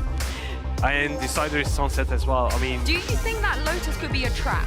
Because Heretics picked it, which they're good on it. I get why they picked it, but is it a trap? Are FUT expecting it? I think FUT expecting that, leaving it open. Either Sunset or Lotus, they have to be prepared for this because I think they had enough time to prep Lotus from scratch, both map approach and also agent comp as well. We're gonna see something really nice. here's the thing. We've seen teams struggling to adapt on the fly to new compositions, right? That's probably what FUT was looking for the first time that they played that composition that we don't know. Well, College Vibe we're not going to see today. How much is Heretics expecting that? Because they also changed their composition yesterday when they went into this Lotus. And the bet is the same, the Cypher, changing things up and also putting Miniboo in something that is not the Neon. Probably very similar to what happened with their Sunset. They need to think of new ways to stay on top of their game. I'm so glad you mentioned Miniboo Neon because he was telling us last night, I kept saying, I got stunned, and his teammates are like, no you don't, you got a nade, you don't have a stun. And this is the other thing, VOOT was like, I'm gonna trash talk you today, I've got him, I'm coming for him. Miniboo was like, I'm gonna be very humble about this, I'm not a trash talk type of guy, but I have dropped CNED once already and I'm gonna drop him again. So let's take a look at the agent select Vlad and see if we get anything new. We don't. You were wrong. You were wrong. Oh my What god, do you think they about the lied fact to that they me. didn't change it? I mean, I have no idea. Like, either they trick me or they have to prepare something else because, like, with this comp, there's not much you can actually make a question mark for the your opponent. You have to go around and do some tasks as a pack. So that's it. There's not much you can do. Yeah, I think that obviously the duelist head-to-head is going to be very important. We also talked about crafts a lot. To me, also my eyes actually go on Yetiye and Benjifishy. I think that the Cypher gives you some edge, and especially the fact that Team Heretics does not have that Viper. They might as well not even need it so much against a competition like FUT. But whatever these two teams want to do, it has to be ready for Shanghai. Oh, surely they don't get away with it for a third time, right? With this comp, and with that said, it's time to jump into the game and throw this over to your casters. It's Pansy and Steel. Thank you, Sue. And yeah, this is a hell of a matchup between these two. Obviously, Shanghai on the line here. A lot to be made up for. Obviously, Heretics after a disappointing Madrid 0-2ing out to respectable opponents, but still 0-2, a chance to make up for that. And for the other side, FUT didn't even get the opportunity to go to Madrid, being denied by Carmine Core and Heretics. Huge chance now, but narrative aside, break down to me what we're looking at here. Give me some of that nuance. What are you looking for in this matchup? Well, I think the first thing to point out is that Team Heretics, they played these maps yesterday. Yes. So FUT has a big leg up on them, and that's going to be one thing to look out for. And FUT, they have no initiator going into this. It worries me. It does. I like the breach from Team Heretics, and if they bring out the op early, it's going to be scary for FUT. Yeah, and I can even see the desk were a little bit curious about the selection when it came to the agents here. But let's see what FUT has in mind. Is there a method to the madness? But FUT looks very ready for what's coming his way. So just going to filter away from this. Does want to outstay his welcome, but CNED's going to see that as an open door and a big opportunity. Well, I was going to say the paranoia didn't land, but it didn't matter because CNED landing 2 back-to-back. Beautiful headshots. The sight's there. Spikes down. It's a tick in the box here for FUT. It's just Miniboo and Boo. This is going to be tough to close out. Yeah, it feels like a formality, doesn't it? Maybe a bit of damage could be achieved, but doesn't feel like you're going to get much more than that. Some ultimate orbs as well for a raise, potentially. Yeah, would be nice. Last player Fallen wants this one done. Yeah, gonna find Miniboo pretty quick, and it's just on Boo now. Left in a 1v5, and the time, well, I think we can hear the beeping. So, I don't think there's much more he can achieve from this, but, I mean, relatively simple, relatively clean, and CNED off to a belting start. It's a great start for FUT, and one of the strengths that FUT has is that they are so good once they start getting a lot of momentum. So if they start winning a few rounds in a row, it's going to be interesting to see how Heretics adapts to that. Usually it seems like they stick with the same game plan for the first little bit, but it's going to be very important that they take an early timeout to put FUT on ice and not let them run away with a lot of momentum. Okay, let's see if that momentum factor comes into play. Only one round so far, but out of all the players to start building up early, it's CNED. Right, so straight onto that Vandal, looking very, very comfy here, looking kind of hot to trot, really. And we've been seeing some real vintage CNED throughout this season up to this point, even prior to playoffs, of course. It's brought a lot of the CNED fans back out from their grave. Good to see him looking very well situated in this talented roster. And a bit of a stack coming in here for Heretics. So right place to be, but only classics really and a little bit of utility to complement. Be able to shut down on this kill on CNED. And they do. Okay, Miniboo's going to take him away. That is big. Any recoverable weapon, though, I'm not sure if they can quite get their hands to it, but they will. As soon as they notice that FUT are pivoting towards that B site, this kind of falls a little on maybe what Benji Fishy can make out of this as well. Again, it's only classics, and I say that with bated breath. And this position from Mr. Fallen is lovely. Should be able to spot the cross. Doesn't want to outstay, as he will be hunted down as well. That rifle is in hands of Mini Boo now. You can see Benji Fishy still holding a good amount of position here. So FUT doesn't know exactly where people are going to come from, so they're questioning, like, do we push or do we just stand our ground? So the rifle's been dropped over to Rienz. He's playing it in back by Mini or Benji Fishy. The first one to try and take some contact here, but this should spur on the rest of Heretics, so they want to try and get involved. Really nice from FUT. It's just Rienz to draw blood. Oh my god, what? And he's got time. Plenty of time to spare. How the hell did he just find so much impact then? The last two of them coming through. I mean, the trades were exceptional. I just didn't see that happening. I think they were waiting for that stun to come off cooldown from Rienz. Yeah. That was a great trap setup that they had over at A. It was set up by the fact that Cypher had all of C mound control. They stick to their guns, and they know. What? Yeah. Bro, I gave you. To be fair, Rienz, I think a lot of us saw him, even in Madrid, even in the losses, the guy is mechanically just a terror to witness. He can really kind of hit those highs. Now, seeing that already come through here, this is a stark reminder for FUT though, isn't it, Josh? Because they're now going to be back on red alert. They thought maybe they had a comfortable beginning. Oh, cool. CNED's having a bit of a heater. Brilliant. We can get him up on that ult early, potentially.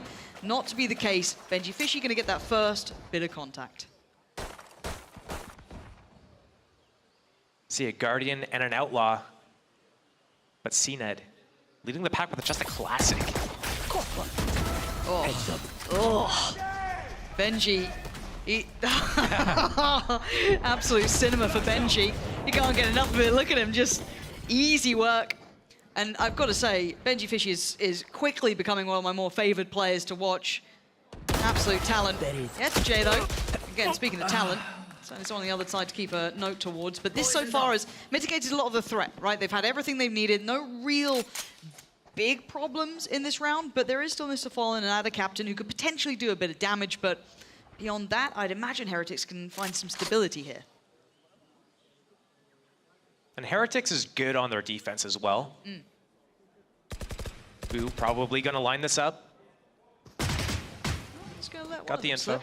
But yeah, it's fine. 4-on-2 gets the info. The spike's not worth that much.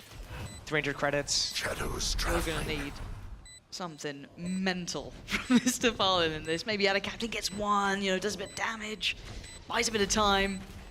I don't know. Maybe I'm just making things up. Trying to focus towards the door side here. Timing's everything. Last player now standing. Boo's not having it. And now Ada Captain. It's a formality, and Boo makes sure of it. Very, very reserved from Heretics, and rightly so.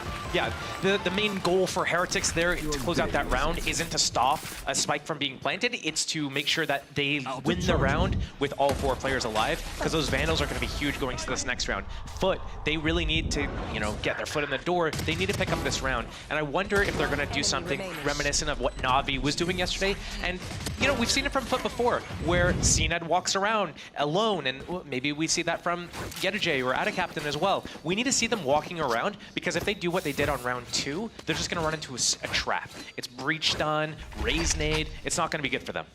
No, and I wonder if maybe Heretics want to kind of turn those screws they've already got in place. Yeah, a little bit of aggression to start with. Miniboo going to pre-fire that pain shell over towards the back of the wall, stunning, expecting CNED's presence, and deals with him handily. The rest were denied, even trying to get closer. You could see the stall there. The rest of FUT couldn't help him out. He was left on an island. A little bit of utility just to confirm attendance. Oof, dangerous game, but a quick pivot, and once again it falls into the lap of Benji Fishy.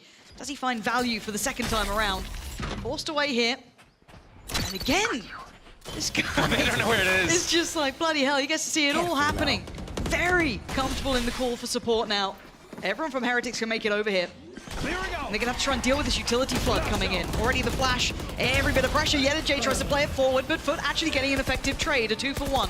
Miniboo the only one to answer back so far. So down to a 3v3, with a spike down, but Miniboo holding the angle, trying to catch it on, backing away. Pops the ult, that's going to clear. Krax is gone and is down to 1. Miniboo on 28 HP, looks up to the challenge, and he is! Nice. Beautiful from Miniboo. set into motion perfectly by Benji. Everything is coming up good for Heretics. I'm loving the adjustment from yesterday as well for Benji. He was often in the site, trying to lock it down, playing, waiting for his teammates to rotate, but the rotates were too long. And now his setup's completely different. The camera's outside mound, he's popping it after FUT is in the site. He's playing his life, he's alive at the back of the site with trips, but what is FUT gonna do to it? They don't have arrays to put satchels or paint shells to break the trips. They don't have sofa shocks or prowlers and all these things. They don't have an initiator. So they're walking into these trips often. Yeah. And again, this becomes a bigger conversation about this composition in particular for FUT. I think it's a little too one-dimensional. It leaves them a little bit too vulnerable to some of these very traditional setups. They're going to be suffering through on this. You're going to need some of these players to individually find a great deal of impact, which is a lot to ask for. It almost feels unfair to ask so much of them. With the comp they're coming in with, it even caught out the desk. It's not looking good so far. A lot of those, you know, I guess footfalls, a lot of the issues that could be happening are. And another challenge for the young gun himself. Well, utility invested to maybe dissuade the approach, but Rienz is here. Deadly duo. They noted the camera, but do they even consider Rienz? I think it would be funny if this is the round that FUT wins of all the rounds. Well, I mean, you might have just willed it into existence. The position's going to be found with the hat invested off the back of yesterday's pick. Now it's over towards B, so again, what do they read into this and how do they want to approach this round? They're down to 48 seconds. They've got a little bit of time to play with still.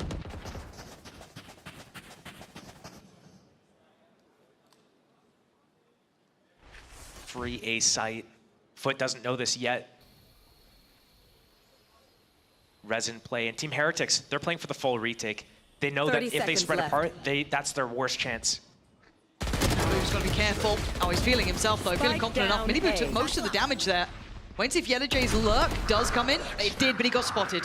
So he's going to lose a little bit of that effectiveness. TP going to be committed to as well. This is going to make it trickier. 13 seconds. FUT's options are becoming limited. So they've decided B's the place to be. Going to invest the ult off the back of Out of Captain, but they need that plant to be going down and nothing to deny it. For now, there is nothing to stop this.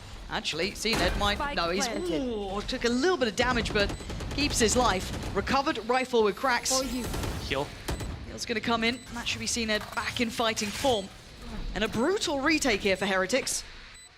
Not easy by any means. CNED happy to be the tip of the spear, but it's Yellowjay to be the star. Another pick found. Couldn't get the follow-up there for CNED though. And now Heretics start to clear. They're starting to find these problems. Going to lose out by door, but they still hold even numbers. 2v2. Counter all comes in. Going to force them away. Going to force them towards the door. Rienz wants to put his body in the line, and he does. 1 HP is all he's going to need. Fuse, in the meantime, comfortable in the end. It got threatening throughout that round, but Rienz and Benji Fishy looking well equipped for this. That was so close for comfort. These guys are probably so nervous when this situation arises where it comes down to 4v4 retake, Viper spit and everything. But the reason why I said, like, it would be funny if this is the round that FUT wins, it's because they have the Sheriffs and they look scary with Sheriffs for some reason. But the main reason was they did like a split, a 3-1-1, 3 towards C, 1B, 1A, and they got a lot of that space. Here comes the op for Minibu, and this is going to be the decider. Like, how is FUT going to play into this? No initiator. Paranoia is the only flash. And I think watching kind of the 100 Thieves game yesterday, seeing what they were able to achieve when there was no one to really force some of these players with the operator off those longer lines of sight, you're going to see this once again. But for now, FUT need to be really aware of this. You've got to know the downfall of this comp you're running. Rienz, oh my god, this guy's filthy! CNED had pause for thought there and he still got punished. Oh, just about got caught in the end by Mr. Fallen, but the trade comes in, the site's not available. Minibu's still around, the res going to come out. CNED back up. Minibu wants in, just kind of forced away. Paranoia there, going to just try and put the paint shell back down. A little bit of an exchange on this. Mr. Fallen, though, clearing house. Minibu turning into a combat AWPer at this point. But Mr. Fallen is just expending ammunition, leaving just Boo and Benji. I say just. Okay, baiting the TP. He's still around. Where's Benji in all of this? Over by stairs, but Mr. Fallen's on the case. Surely you don't win that fight. Now you don't. Mr. Fallen doing more than enough just by himself here. And Boo left in a 1v3. Paranoia and a smoke and a TP. Not going to make any difference to the outcome. FUT answer back and they find a solution. This is sort of like a deja vu from the last time I saw FUT running this comp on this map, is that they go on A basically all together. They face check, they die to an Opper, they get that res up, and then they get to A site. The last time I think was against KC, and KC was stacked towards B and C, and A-Sec was open. But a very similar situation where once they have that res, it seems like they're just going A together, and if they lose someone early as like a human drone, they just res them and they play the round out, but they take that space. But they have to find repeatable success as well. This can't be a one-man show. Fallen. Ooh, a little bit of chip damage on either side. VOOT doing the same on the other. A little bit of an equal exchange almost. And they really want that camera gone. Oh. No, not quite. If they had a satchel, perhaps. That would be nice, wouldn't it? They don't. Huh? If only you knew. There he goes. They should. Oh! Benji Fishy taking CNED out of the sky. Oh man, that's wild. Well, FUT found the camera, but Heretics found the pick, so I think they'll take that trade. And do they continue on this pathing now? What do? They've lost down CNED. They can't get a res this time. Oh, Rians! Picks out of place and he plucks it. J gone, Lurk removed. They're losing out on options here, Josh. There's not many opportunities left on this map. Not even towards A. You still have players pushed up into positions. There's nowhere they can slip to quietly, aside from B, but there's still utility there. This is one of the situations where you just grind out the next 30 seconds, not necessarily looking to force a plant. You are looking to see what you can get. What opportunities can you find any isolated duels, make it into a winnable situation. Otherwise, you just have to save. So here, Mr. Fallen making a little bit of a fake presence. It's going to give the opening into B site. Here comes the spike plant with the wall. 3 versus 5 is going to be very difficult, especially when Breach's stun comes online. Okay, plant is in place. We're going to need an over-delivery from one of these players. Seize will be noted. Can't get punished on it, though. This is getting uncomfortable here. Crack's starting to feel the pressure. Doesn't get dealt with just yet. Has to swing and gets to. Massive impact for that captain down low. Still viable, still trying to fight, but the numbers were just simply too heavily stacked against them. Heretics having the bodies to trade back in. But man, FUT is still dangerous, but you've got to look at that scoreline now. It's starting to separate. That's one of the traps about planting in B is that you feel so... just like a fly swatter. So nasty. Ugh.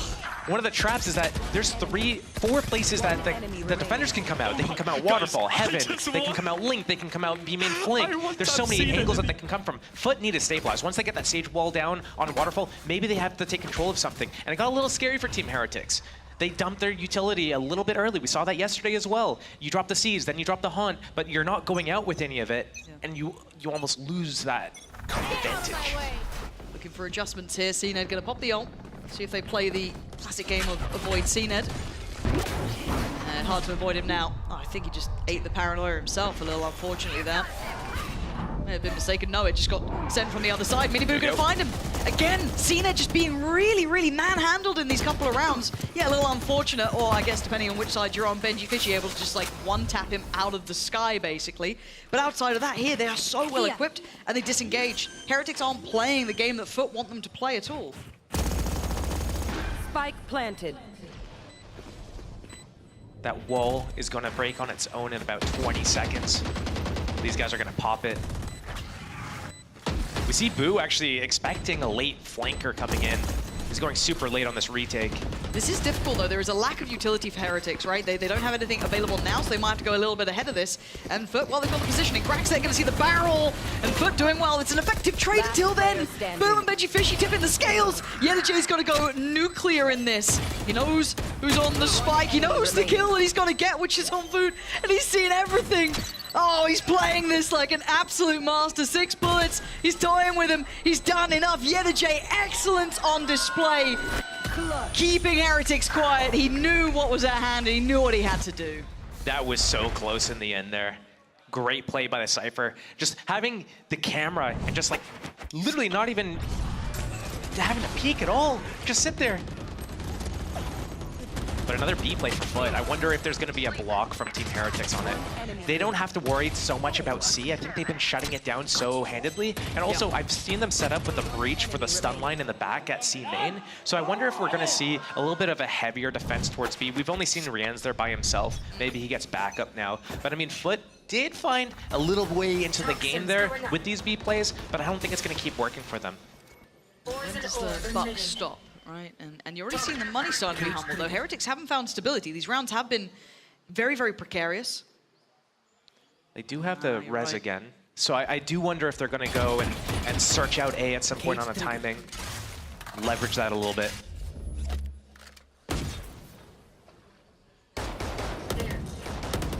So much time wasted just to find that camera from Benji. That's getting a lot of value for Team Heretics.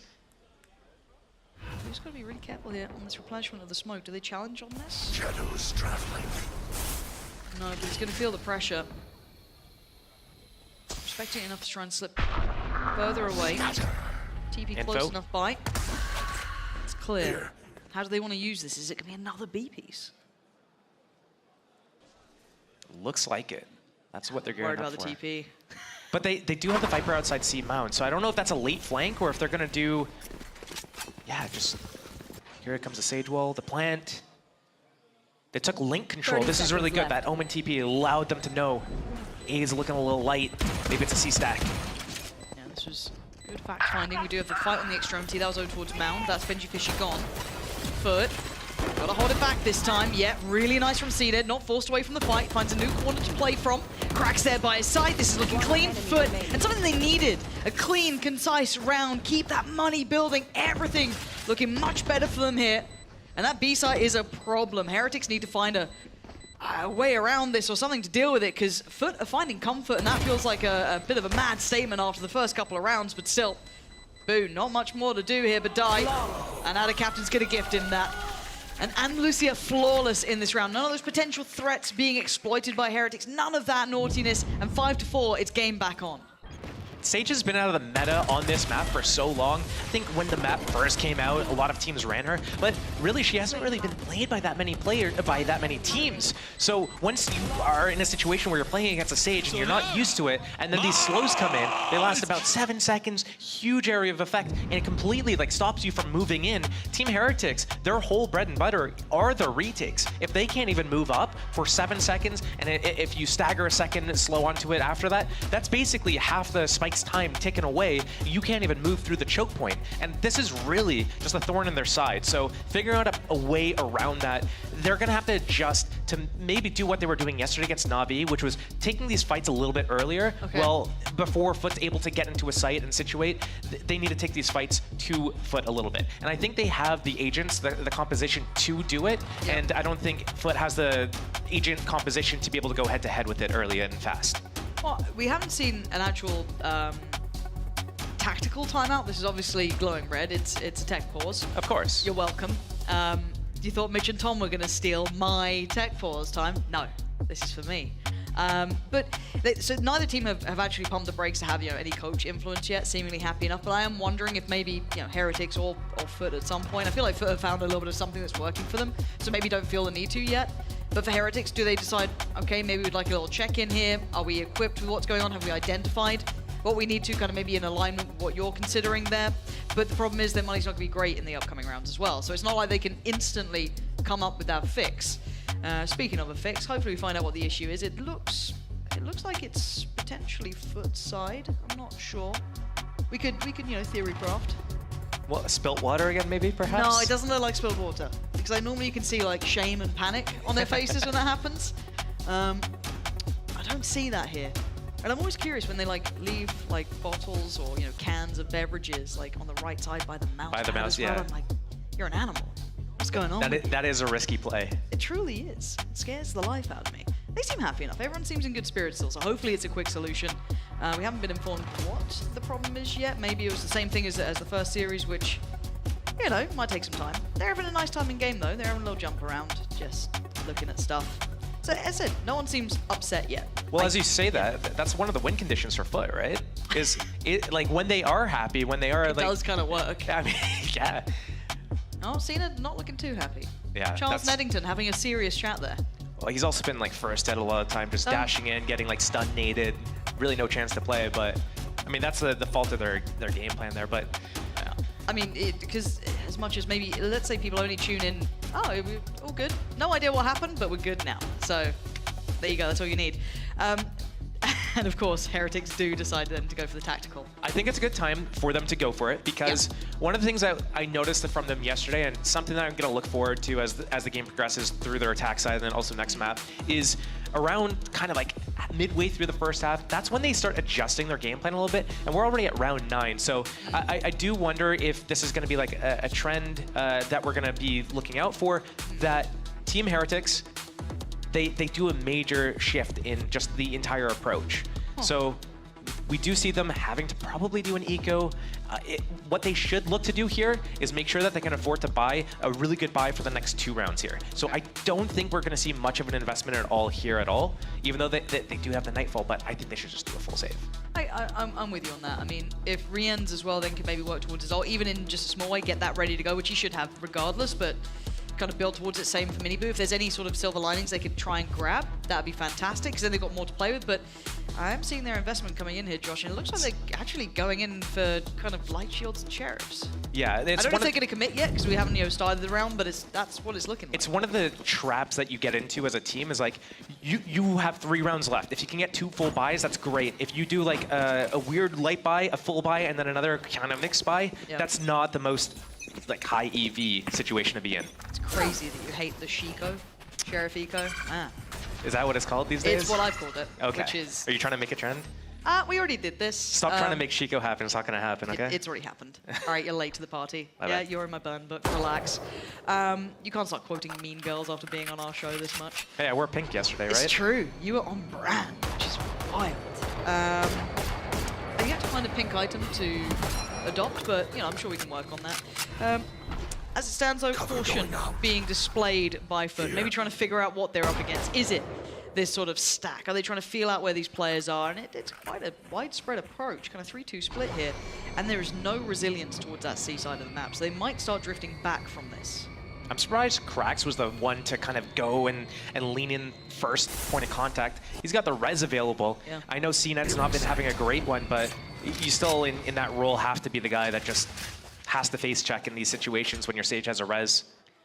Yeah, not the most fun role, but willing to do it for the greater good of the side. But at the point where our captain's got to, he'll be happy, right? He's cleared pretty deep, he's got through towards CT. Doesn't need 30 to go seconds too left. far, but he can take a fair amount of space. Spike's down. So this stack, sadly, a bit of a gamble, but it's fine. Smoke's down. Yeah. Not gonna make things any easier on the way back in. And actually, the captain, you've got to be careful. Yeah, decides to back away, rightly so. You don't want to give any opportunities here, any springboards into the round. Let's see if they can keep this clean. FUT, do they get away with this with 5 standing, breathing, and no res is needed? Crack's the one to find Rien's. All looking good so far. Looking like 5-5 should be the scoreline in just a couple of seconds, really. As they are already peeling away, not playing any of what Heretics want to hear. Yeah, clock's a big factor. And yeah, this is comfortable. Very, very comfortable.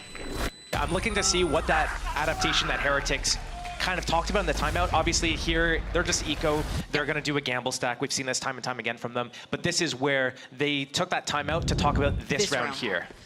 And they've got ults. They've got quite a few ults. Only Miniboo's is missing for them.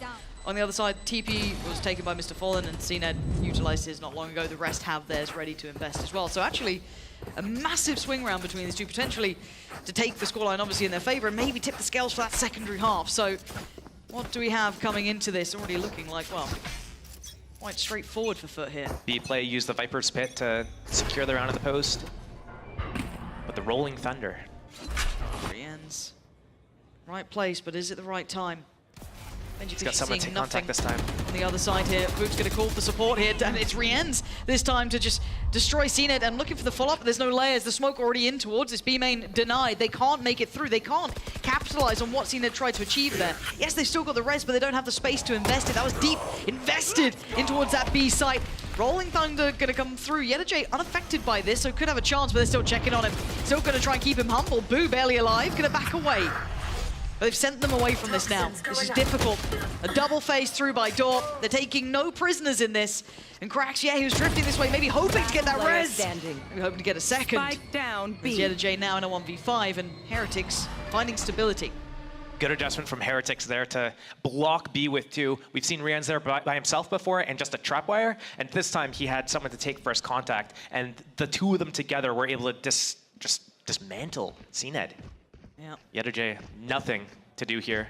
A lot of angles to clear. Very complimentary ones. Oh, man. Smoke gonna go in. No time to even run around the mapping and the spike. They know they have to come through. There it is. So 4 alive for Heretics. Yes, they invested Rien's ult there, but that's about it. They'll be happy with that. Able to be a little bit more reserved. And this is, again, the start. There was no threat to follow up there either. A little bit of maybe the spacing not quite where they want it to be. Probably a little frustrating if you're seeing it as well. If you're the one running in there, putting your life on the line for it, which is fine, but you're not seeing the value overall, going to get trickier and trickier to do that. Got the attack side op out for CNED. Show me what you can do, CNED. A lot of the time, Team Heretics on their defense, they're doing a lot of jump spots. Obviously, Benji Fishy with his camera is able to get a lot of info for free, but the rest of them, they peek and they jump spot. And this op might be a really big play over at A if looks like Wu was doing a jump spot, maybe got info of a player and then backed off. I think even just playing safe because they had that triple stack towards C, right? Like they've kind of pushed up Boo a little deeper, felt no pressure on it, so are you expecting another B pivot? What are you expecting on this one? Because we have seen this tendency from FUT to then end towards B, but as it stands, doors being swung, all the indicators is going to be this A site, but still not fully confirmed behind it. Maybe, as you said, Boo caught a glimpse at the start, but that's about it. They do have the Cypher lurk towards C. It's the only thing that I can think that they don't end at A here, but they've got the res, they've got the Viper's Pit, they've got the stage slows to disrupt the post plant. They're getting no play-in. There's no one peeking into this. CNED clearing methodically as he goes. Yeah, a little bit of util invested, TP can be taken and actually committed. Wait, does the Underchain not? Okay, he does hear hat. Knows they're all A. Yeah, so this is big info and it's got to be a run. 30 seconds. They're going to go around the world though? Okay, 30 seconds that's left. enough. Yeah, the Jays not going to overextend here. He doesn't want to give up what he's garnered, right? That site is so valuable. And he's got to make sure they have safe passage. The time is going to be close. It's not going to be a huge issue, but it's close enough. Viper's Pit probably from the entrance here. Sage wall up to right into the site, potentially. Sounding like it. CNED already going to take away Benji Fishy, and it's going to be Yetterjay to follow up here. 9 seconds now. Eyes towards the spike. Miniboo going to deny the push through. Spray comes in. Oh, doesn't quite get what he wanted, but he did get some damage. But it is a 2v4. This is so difficult now. Numbers so good for FUT.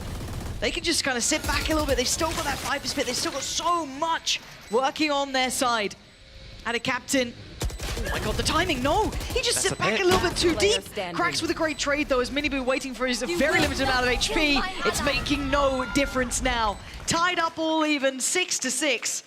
This game is going to be right down to the wire, Josh. It's got to be, right? We're seeing these two teams really going back and forth. A lot of great plays from both teams here. I think that Sage is really causing issues.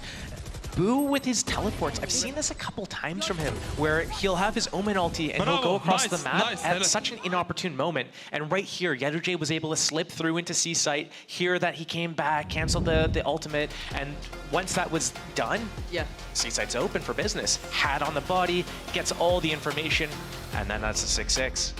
It certainly is. And we're talking about the kind of pitfalls and downfalls of this comp, but they've made it viable. They made it work to an extent, right? There were a couple problems, but they've managed to navigate around it. And now they get that defending side to kind of slip into a little and feel much better on. CNED forced away, but look who's played in on the box here. Yetterjay, not spotted, not checked, and there's so many potential victims too, even a third not to be, but still great damage from Yetterjay. I'm sure Heretics will be kicking themselves for that one. You take them when you get them. Riens tries to make a desperate play. The spike now left behind the door. Benji Fishy, he worked miracles last time. This might be a touch too far even for him. 1v3. Had a captain potentially the first challenge. Benji closing in. Spike needs to fall to his hands. How does he get around this? Starts with one. That's a damn good start. I have retrieved the spike. He's got 48 seconds. He's got So time much. to play with this. This scares me because it's him. Out of all the players, He's him. he's absolutely Himothy right now. I just don't get how he can make all these situations look so doable, and he makes them sweat, right? He's so got the spike, played a little towards that C side, but again, he's already adjusting. He's already trying to invest that utility a little late into this round. 30 seconds left. He's got a plan from this, and he's going to have time because they're on the wrong side of the map, so he's got an opportunity. How does he decide to play it? He didn't take his camera back. He's got his flank covered. He knows they have to come from spawn. The link door's still intact. He's got him somewhat funneled. I mean, is he just going for trying to catch them as they push through on CT? I think he wants to isolate one fight, just one tap the first guy he sees. He could do it to CNET, he can't do it to Krax. Okay, does he get his dream come true? He damn well tried again. This guy's lethal. He's gonna hear them drop. He's gonna note it. A very good attempt. Again, it gets so close to this guy, but still, FUT playing that very diligently, trying to take as few risks as possible at the end there. And I'm able to handle Benji. The more times you're in that situation, oh yeah, this is you guys got a hard clear left situation right there. But the more times you're in these clutch situations, these 1v3s, it's just so easy. You've done so many reps of it. You know exactly how you need to play it. You gotta find that one isolated duel on a person getting a little bit too curious, getting some info, take them out, work the time, try to isolate some fights, see if you can pick one off, and then get it down to that 1 versus 1, where now the time's on your side once the spike's planted. Oh, maybe. Interesting. I quite like the idea of it, actually. The Na'Vi buy? Yeah, I makes sense. On the other side, CNED trying to thread the needle a little here. Could be keeping eyes on anyone crossing down. So poor old Benji might be on the receiving end of this. Light shields for 4 of the defenders as well.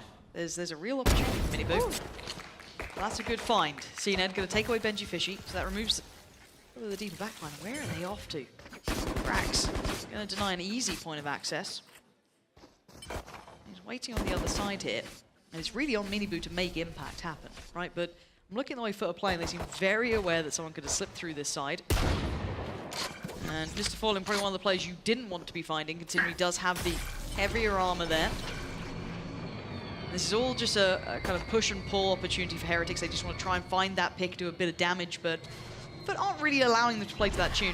Do they check the top of the wall? They didn't do. Oh my god, okay, they did eventually, but able to get one. I don't know if that's... recoverable is a strong word in that position.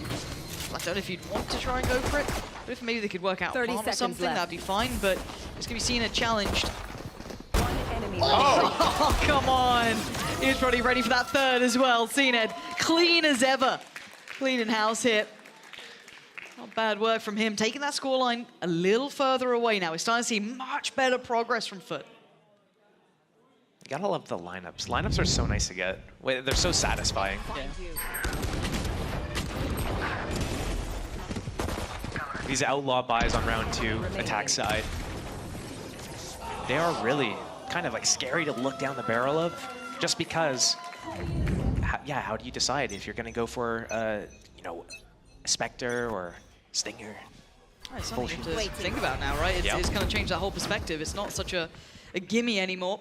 And into the bonus round, looking at the purchase. Outlaw still there, yep. We've got a Bulldog, Sheriff's bits and pieces. And nice progress from CNED towards the ult. I'm going to nab himself the ult orb over towards C-Mount. He's not feeling much pressure early on here. Great map control from Team Heretics, though. We haven't seen this from them yesterday. Today, they've got A control, they've got B control.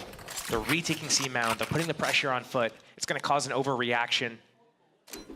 2-1-2 setup right now for the defense, as Team Heretics basically can choose to do whatever they want. They'll have a big advantage into the round. Deciding to go back towards this A site, though. Having to clear tree, to deal with the utility that's been put into play. Yellow J already investing a little bit of that.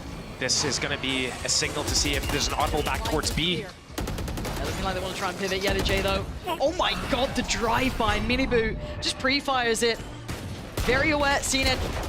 Tag, no frag, though. Voot still standing. They've got the B site, but it's pretty precarious. It's certainly not comfortable yet. Need to find stability here. CNED trying to clear his way back in. How do FUT want to approach this? What do they start to play with? Utility at a minimum. Difficult to play back in. Paranoia still in play for Boo. Mini Boo at the forefront, on the front lines, traded. Next in line, Benji. Good for 1, but 20 HP, he's vulnerable. No one there to trade back for him, so they're going blow for blow, but they're down to 2. Krax and CNED need to do some serious late round damage, and I don't know with that tag, they've got it in them here. But they're gonna make it damn costly. They're gonna make a damn good go of this. No wall for the defuse. Stun.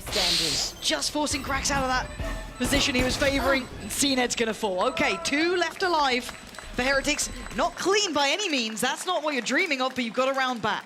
Love the approach from Team Heretics there. Taking A control, getting Boo set up by the Rubble.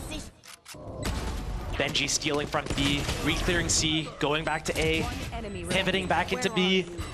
Just breaking the ankles of FUT. It was so nice to see. We didn't see that at all yesterday, and I do wonder if this is going to be something that we see over the next few rounds here before they start going back into their, you know, bread and butter 4 or 5 man, just straight up hits. Here we go, first full buy for FUT. I saw them kind of toying with the idea of maybe an operator, but deciding on the Vandal instead for CNED.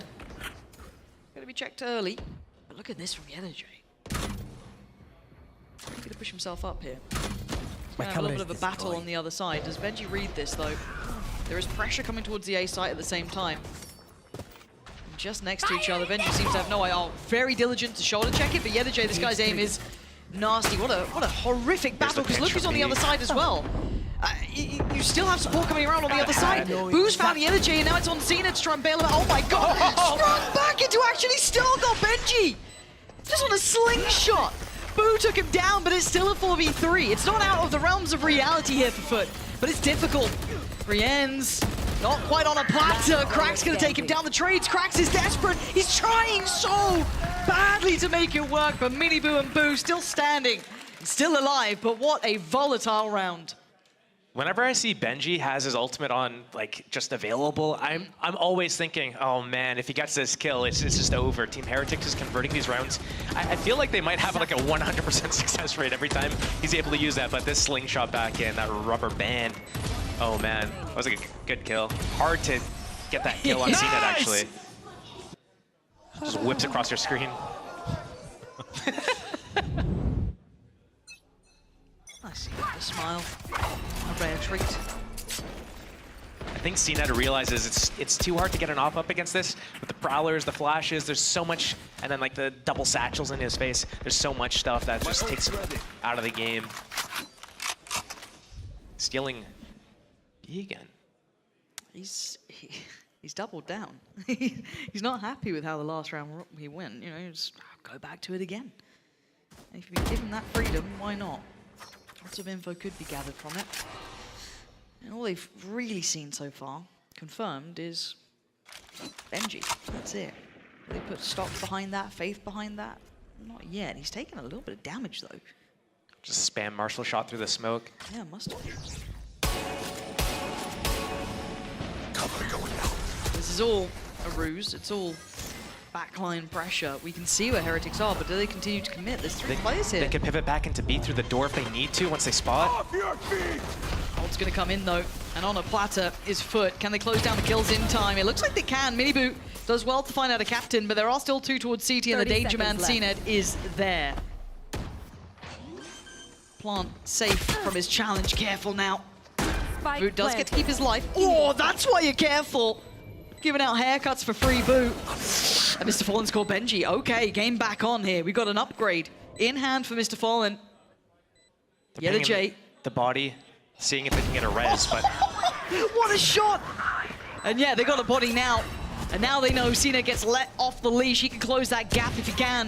YellaJ applying the pressure, and now Heretics in danger, and they've just been put out of their misery. What a round to turn for FUT.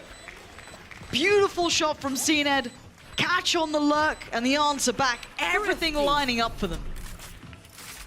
It's always those sheriff rounds that get super scary when you're playing against FUT. Don't know why, but it just feels like they have aimbot with it. Look at this round back. Ugh. Ugh. This one? One tap city population, Team Heretics, honestly. It's kind of nuts, isn't it? I mean, I kind of expect no less when we have like one of the best Turkish teams here, and then 2 other incredibly talented Turkish players as well. It's just there is a lot of aimers in the server. You see the little watch party there as well. We are back into game underway. A little bit of a pace change too, but confidence now being built here for FUT. They can start stretching their legs a little bit, taking some of that space over towards Mound. CNED feeling a little bit more confident, a little bit freer. Stall comes in to try and slow down the presence from the tree, but Miniboo gonna disrespect that. Big first kill. Huge headshot. Once more, wants to allow the rest of his team through as well. He needs some support here. Hey, though, Planty coming down. They can't deny this. They can't stop this. The paranoia. He's just playing it forward. They tried to make something of it, but Yenergy still. That's 3 in the round for him. He's even hunting down a 4th here. Nightfall comes in. Yeah, they'll note him, but they're still scared of him. And yeah, with that charge, you know why? Yenergy is absolutely out of this world at this game. Big impact in the last couple of rounds, and he's not letting off now. You'd think you get hit by Nightfall, they're gonna back off, wait it out a little bit. Nope, holds W, goes in, gets his 4th. Who needs sound when you got aim? It's fine. It's fine. Aim and confidence, that's the big thing. You were saying how FUT kind of are one of those momentum-based teams. Once they start feeling that kind of wind in the sails, it's hard to stop them. Especially off the back of a round that they won with Sheriffs and then Jet, you know. Yep, he's back. He's happy again. So that's scary. Timeout for Team Heretics. This is where we're going to see a change in their game plan. I like the approach in the first few rounds with the splits and, you know, taking the map control and kind of like knowing exactly where to go, doing a little bit of a pump before they end somewhere else, and activating Benji's lurks. But we haven't really seen that the last few rounds. We saw grouped hits. We saw it kind of like delayed a little bit where they lost in the retake.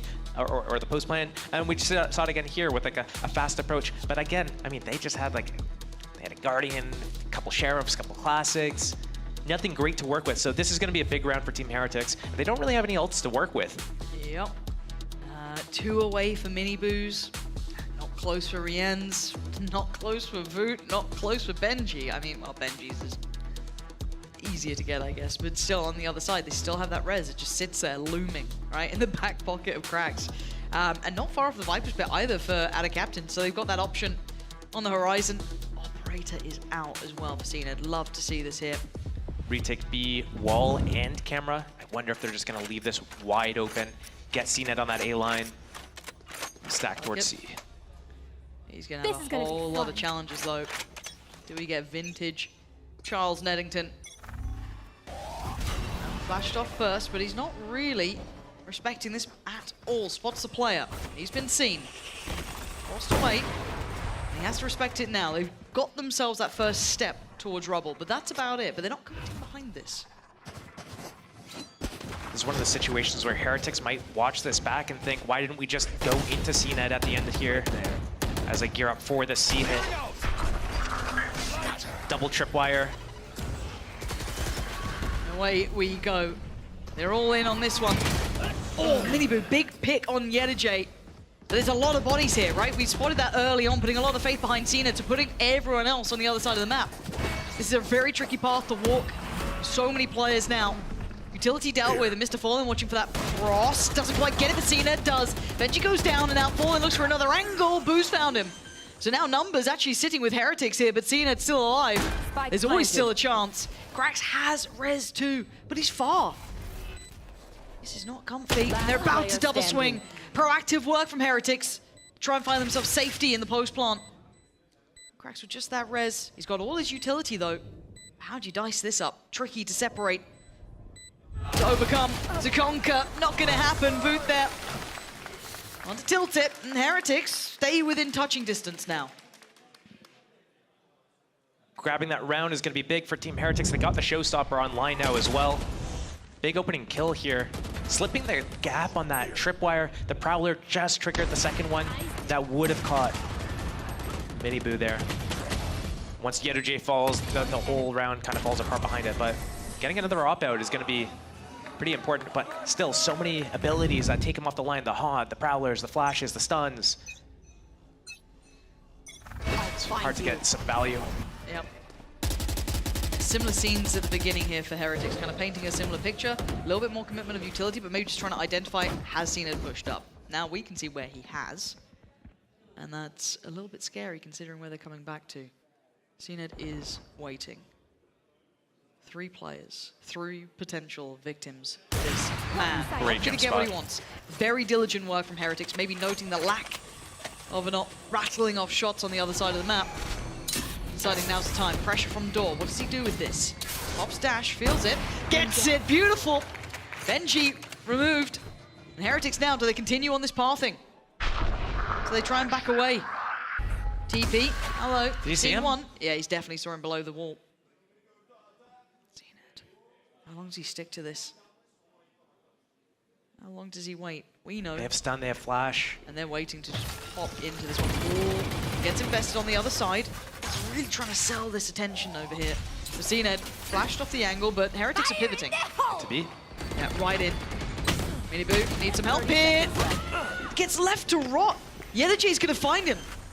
That's a huge loss for them here, but they're gonna get the plant, I guess. Yeah, and they get away with limited amounts of damage done towards Rien, so, but it's still a 3v5. Still got that paranoia. Still got smokes on Cena. They've got a lot to play with here.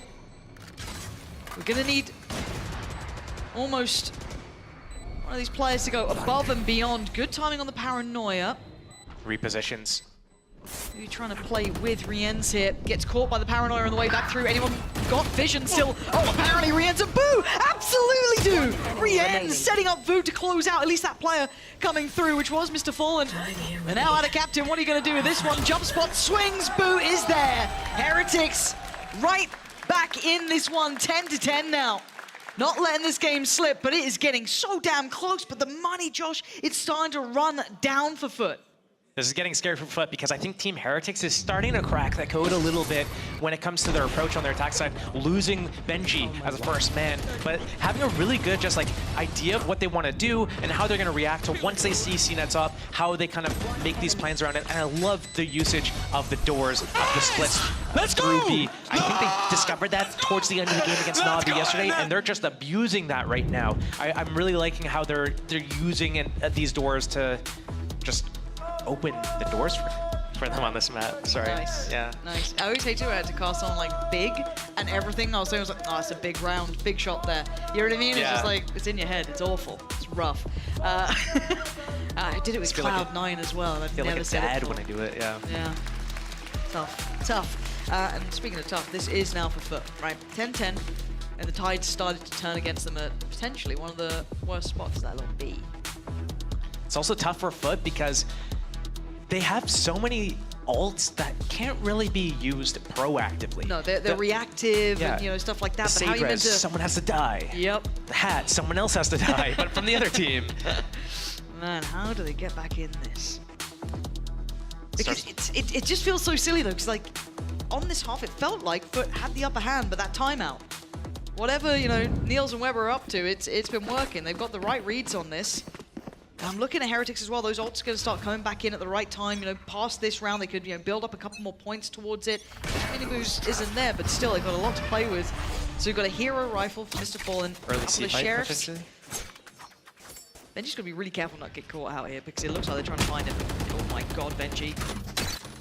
Benji's in severe trouble. He's in a 1v5 essentially. He doesn't know about CNET on his left. He's not. They pass each other. Hello. Okay, CNET's got him. Okay, that's a rifle. That's another. That's comes two. from Yedajay, maybe? Is he coming up? It looks like he is, yeah, okay.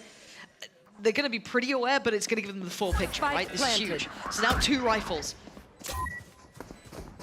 All the info. I know. Miniboo getting a little proactive, going to have to back himself back down here. Rienz does have ult, so if things get a little too dangerous, a little too dicey, he can invest it. Smoking towards door to try and deny any of that. Maybe springboard back in. Yedajay takes a little bit of glimpse at all in that smoke. Bloody hell, what is going on? This is about to get hectic. Playing back in towards Stree. They want to try and take this space back. And Heretics doing so well at that. It's down to 2. Cracks in Yedajay. What can you do with this? Cracks made a damn good go of it, but Yedajay, 21 HP and 2 to find. And they, the camera is a problem, but the time's the bigger issue. And they've made a mountain out of a molehill, but it's not going to be enough for the round. A very, very valid attempt and a very costly round for Heretics, but a round for them nonetheless.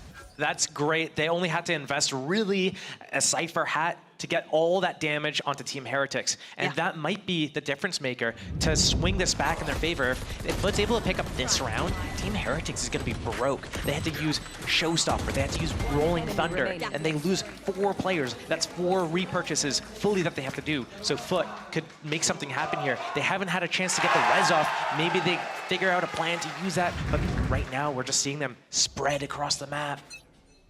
Operator is out and about here. They heard the classic, and that might be enough of like, hold on. Who's shooting a classic at this? Yeah, there you go. There's your confirmation. You're not gonna go. Ooh, bloody hell. Careful now. It's Danger Man for a reason.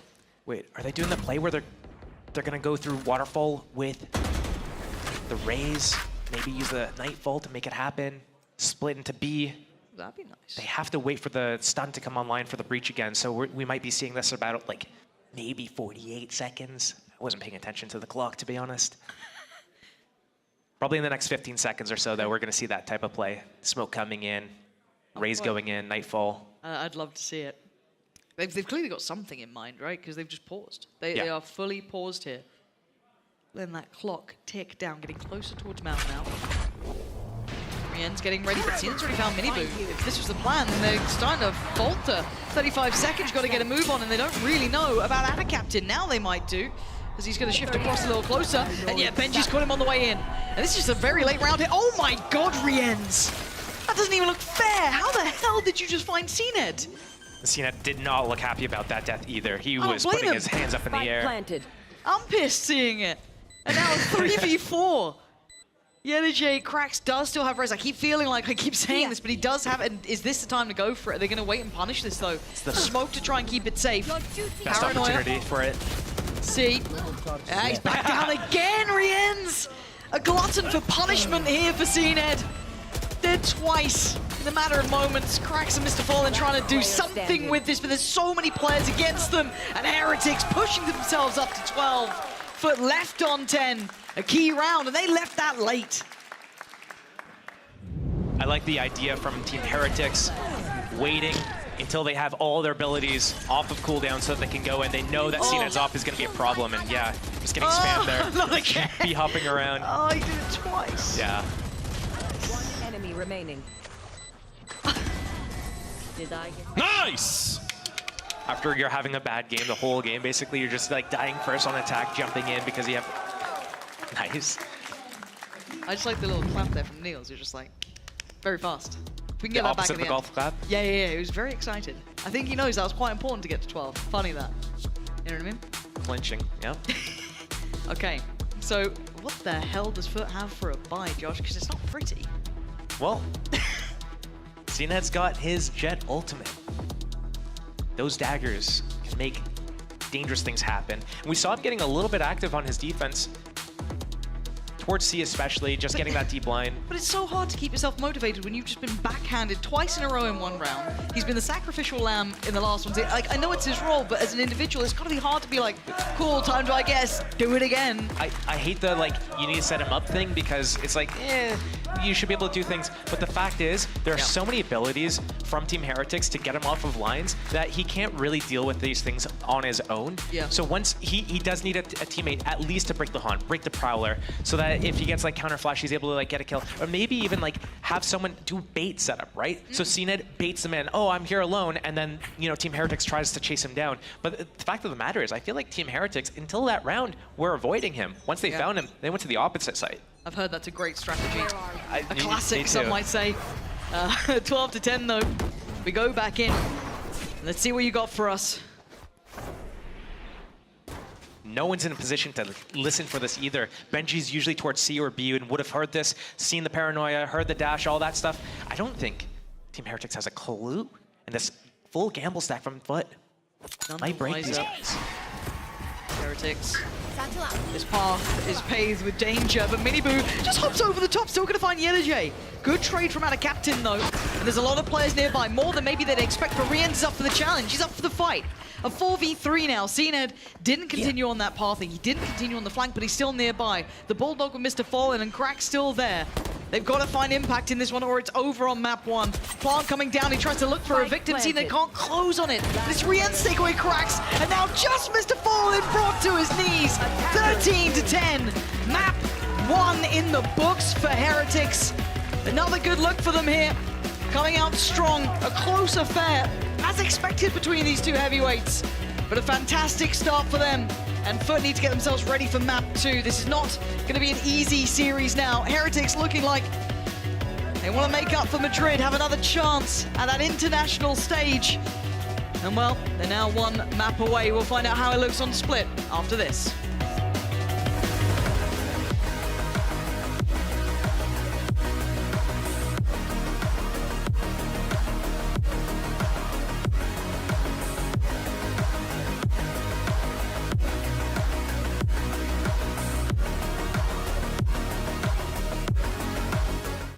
I know a place that will break you into 1,000 pieces. Stay away from them. Stay away from Lorca, Paco, and Picasso. Don't ask about Lola. Ay, Caballo Grande. Ay, Dolor de Nieve. But in spite of everything, it occurs to you to visit Andalusia. Don't say I didn't warn you. Be careful of the Andalusian crush.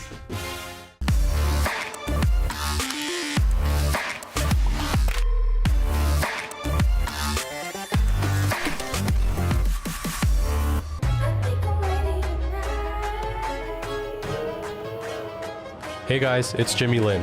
In this series, I'm going to walk you through Attack on Pearl. Watch out for the stairs, clear this angle. You're going to be able to fight this.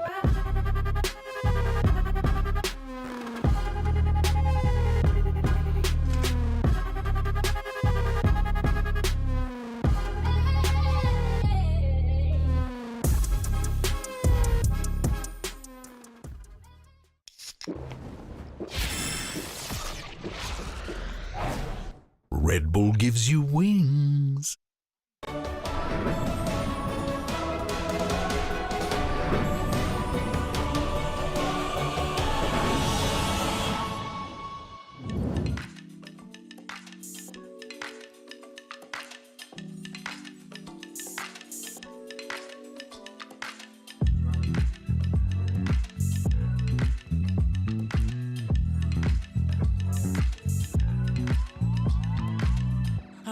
You're stressing right, you need some meditation. Don't let them ruin your vibe, no time for rumination. Let's leave it all behind, take a flight, aviation.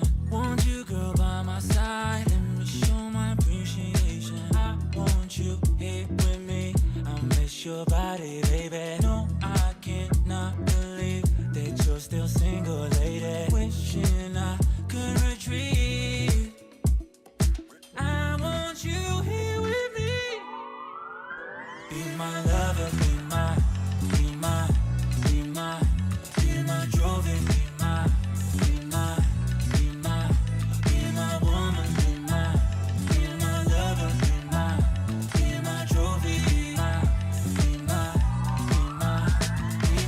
the only one I want, be my preliminary. Let me caress the way I think it's necessary. Monday, Tuesday, Wednesday, babe. 7 days, are you ready? I don't need to say you know it, girl, you're extraordinary. I want you here with me, I miss your body, baby. No, I cannot believe that you're still single, lady. Wishing I could retreat. I want you here with me. Be my lover, be my trophy, be my woman, be my lover, be my trophy, be my.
Oh my god!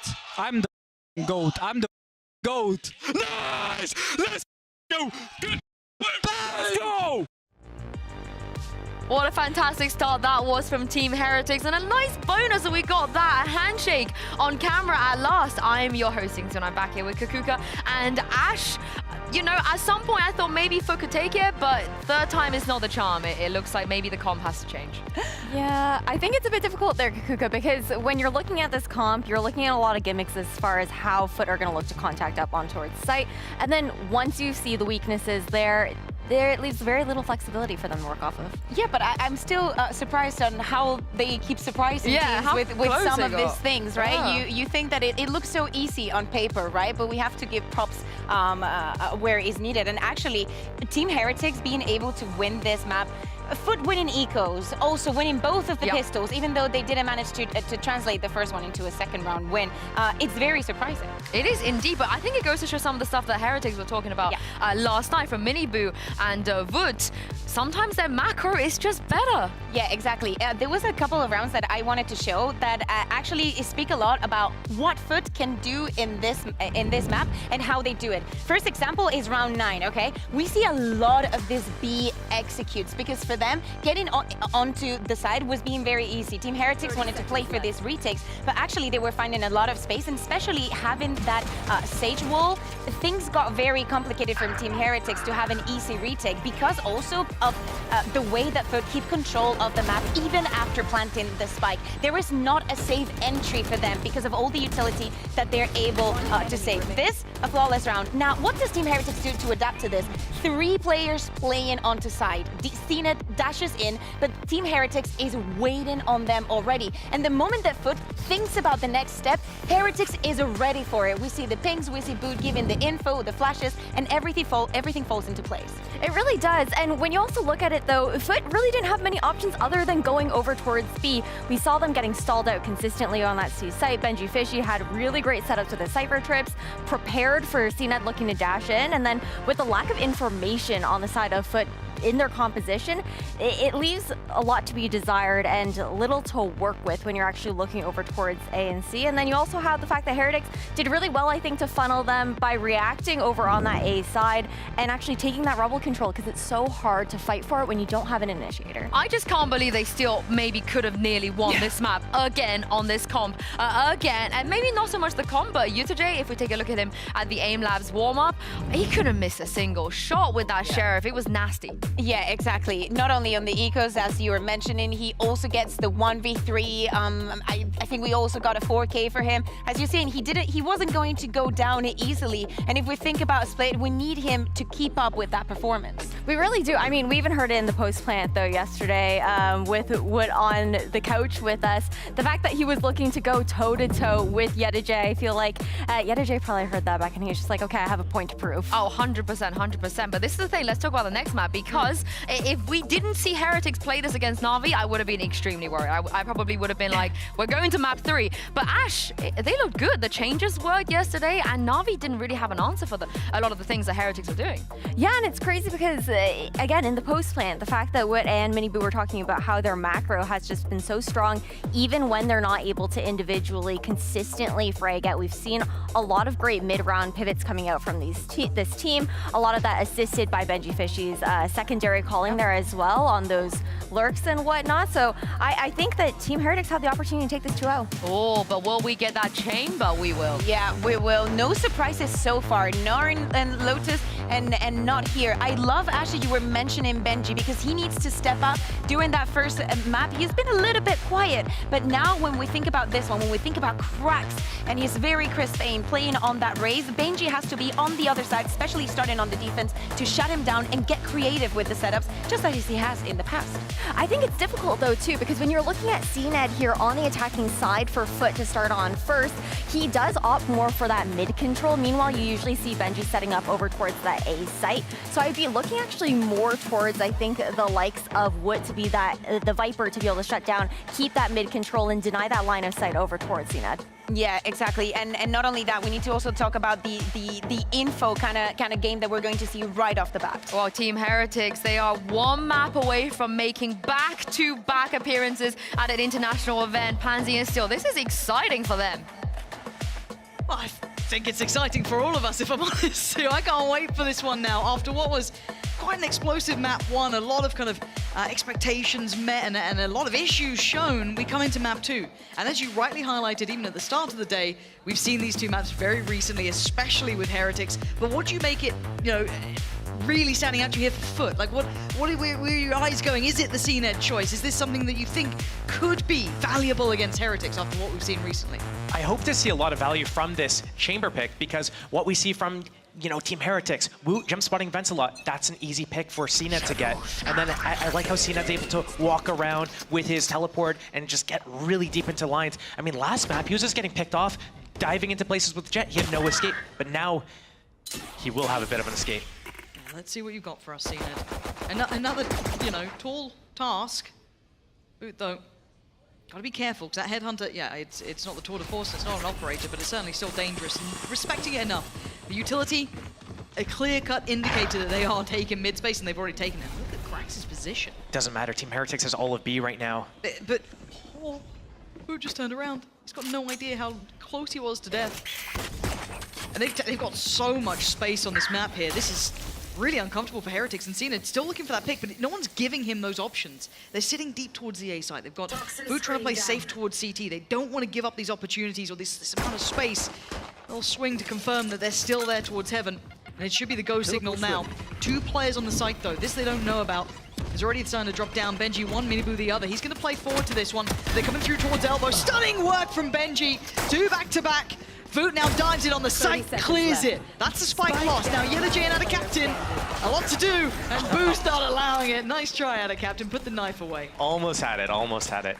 I'm seeing instant kind of improvements from Team Heretics. Yesterday, what we saw on B was like, you know, they lose mid, but Boo isn't taking B main control. Here, what happens? They lose mid instantly. Dog comes into B main, Boo goes forwards with it, they use a flash to extend a little bit deeper, and they give up B heaven and B site entirely. They say, hey, if you're gonna go B here, like, what are you gonna do? You have to get into the site, you have to plant, you have no main control, we go for the retake. But the fact that you have no one at B main tells us you guys are going A.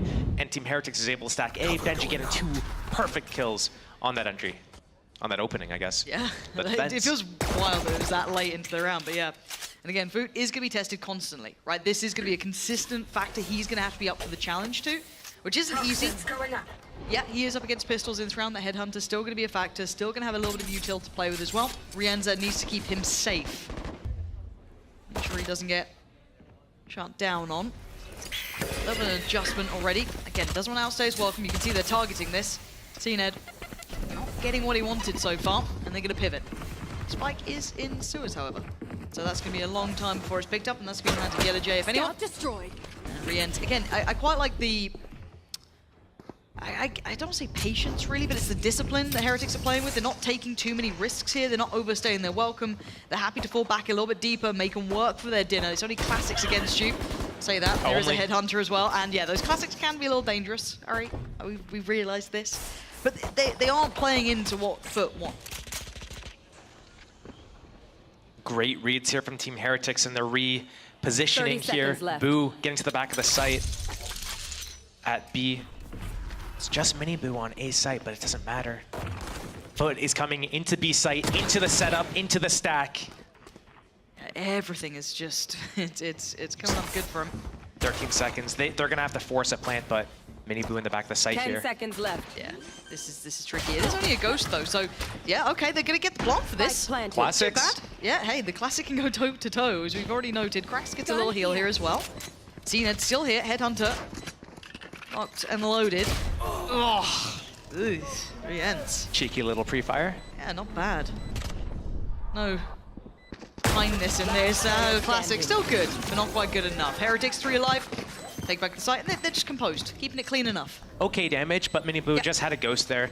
Just they are gonna have the Vandal going into this next round. I want to see something different from Heretics in this round. It's gonna be such a pivotal round that if they do the standard setup of Woot jump spotting from vents, and then Boo is maybe jiggling out the B main angle, there's a potential for them to get run down. It's not the greatest composition to just dive at people from FUT, but if CNED's able to pick any of these guys off or walk up and get the really deep line and punish anyone peeking into him, that's gonna get scary for Team Heretics. bonus for Heretics, though. So Guardians, Bulldogs, Spectre, Ghost. Oof. That was ambitious from Boo there. Go back on that one. Mr. Fallen will be loving that. And that means that there's no smokes for the defense. It's all on the Viper. The Viper orb is at middle, and the wall is on A. So B is going to be very difficult to retake and hold. We might see that ending towards B, even though that's where the kill happened. Yeah, instant push through A here. The dog, though. The dog went so deep, they've got to know there was a push up here, right? Yeah. They've got to know that someone's nearby. Miniboot. Oh my good God. Yetterjay peeled all the way off, but they did not suspect that there's actual follow-up here. Jesus Christ, this could be devastating. Especially on about timing. And he pulls the trigger on the first. That C-Ned gone, and he knows that Mr. Fallen's ahead. They've already got contact here. Seekers pop, they know they've got him on the ropes. That's the spike! That's the spike! They've got so much to play with now, 3 of them. With the backs to the wall, going to try and retake towards middle, and Krax tries to get a hand to it. Slapped back into place by VOOT. And now the captain in Yetterjay. This is a rotten round to try and handle. Great fight back from Yetterjay. The double swing. Oh, but the damage is just irrevocable. Heretics letting them know. That was a huge round from them. 3 on the board. They convert the bonus all off the back of that space taken. That is, you have to wonder, is that a communication breakdown? What's going on? Yetterjay, he backed away from the dog. He knew that all the space was taken from Team Heretics. Did he not expect someone to like move up with it? Did he expect a spawn push? The fact that none of these guys were aware of it and they're able to get the flank off, the spike down. Oh man, Team Heretics is going to be loving that.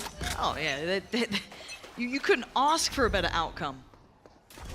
Speaking of motivation, confidence, that's going to be shattered a little here. C-Ned, he was the first victim of that flank, and he's not having the success he wanted in middle on this chamber pick here. Pace change, going to try and take quickly towards VOOT, who's having none of that. Yeah, he takes a lot of damage, so he has to respect it and fall away, but it's not the first time that he's trying to slink away from vents.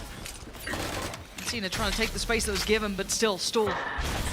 Trying to take that valuable space, the space that opens up towards the site, still unavailable. This worked though. The pump towards B pulled everyone away from A. Now the A lurk is all open. Oh, it's a little labored. Good trade though. Still trying to keep this competitive, but Rienz doesn't really like the idea of that. And yeah, he's not letting it happen. Yeah, what are you meant to do with this? Wrong side of the map. Spike, thank you very much. Mr. Picture-in-Picture, whoever's done that. 10-10. Good job, production. Yetterjay. Ugh, it wasn't pretty in the end, but that's fine. Job done. It's a little weird that FUT are doing so many things to kind of set up a certain play to happen, but then they don't follow through with it. And I do wonder if there's some sort of issue with the communication. For example, in that round where, you know, they're getting backstabbed from A through sewers, or on this round here, Yetterjay walks up A ramp. He has all that space. They have the pressure towards B. That's going to pull the rotation into these guys towards B heaven. But instead of going back towards A after that, they commit to the fight. They lose the spike in the open. They have to go and retrieve that. And it pulls them into a losing situation. And the scary factor is, this is the buy round, right? This is a big round for FUT. They've got a couple of ults to play with, Ada Captains and Mr. Fallen's. What's the adjustment? Trying to set up C-Ned towards round. He's got the space, but he gets noted by the flash and forced to TP away. So a bit of a stack towards the A side, but they've dealt with that early mission of exploration. They turn back towards middle. Oh, actually, Ada Captain the TP. I thought he might have had a window to play with, but Miniboo outdoes him, very aware of this, and they're fighting back to take even that close amount of space. Here in the Seekers come in, but how do you gap close on the back of them?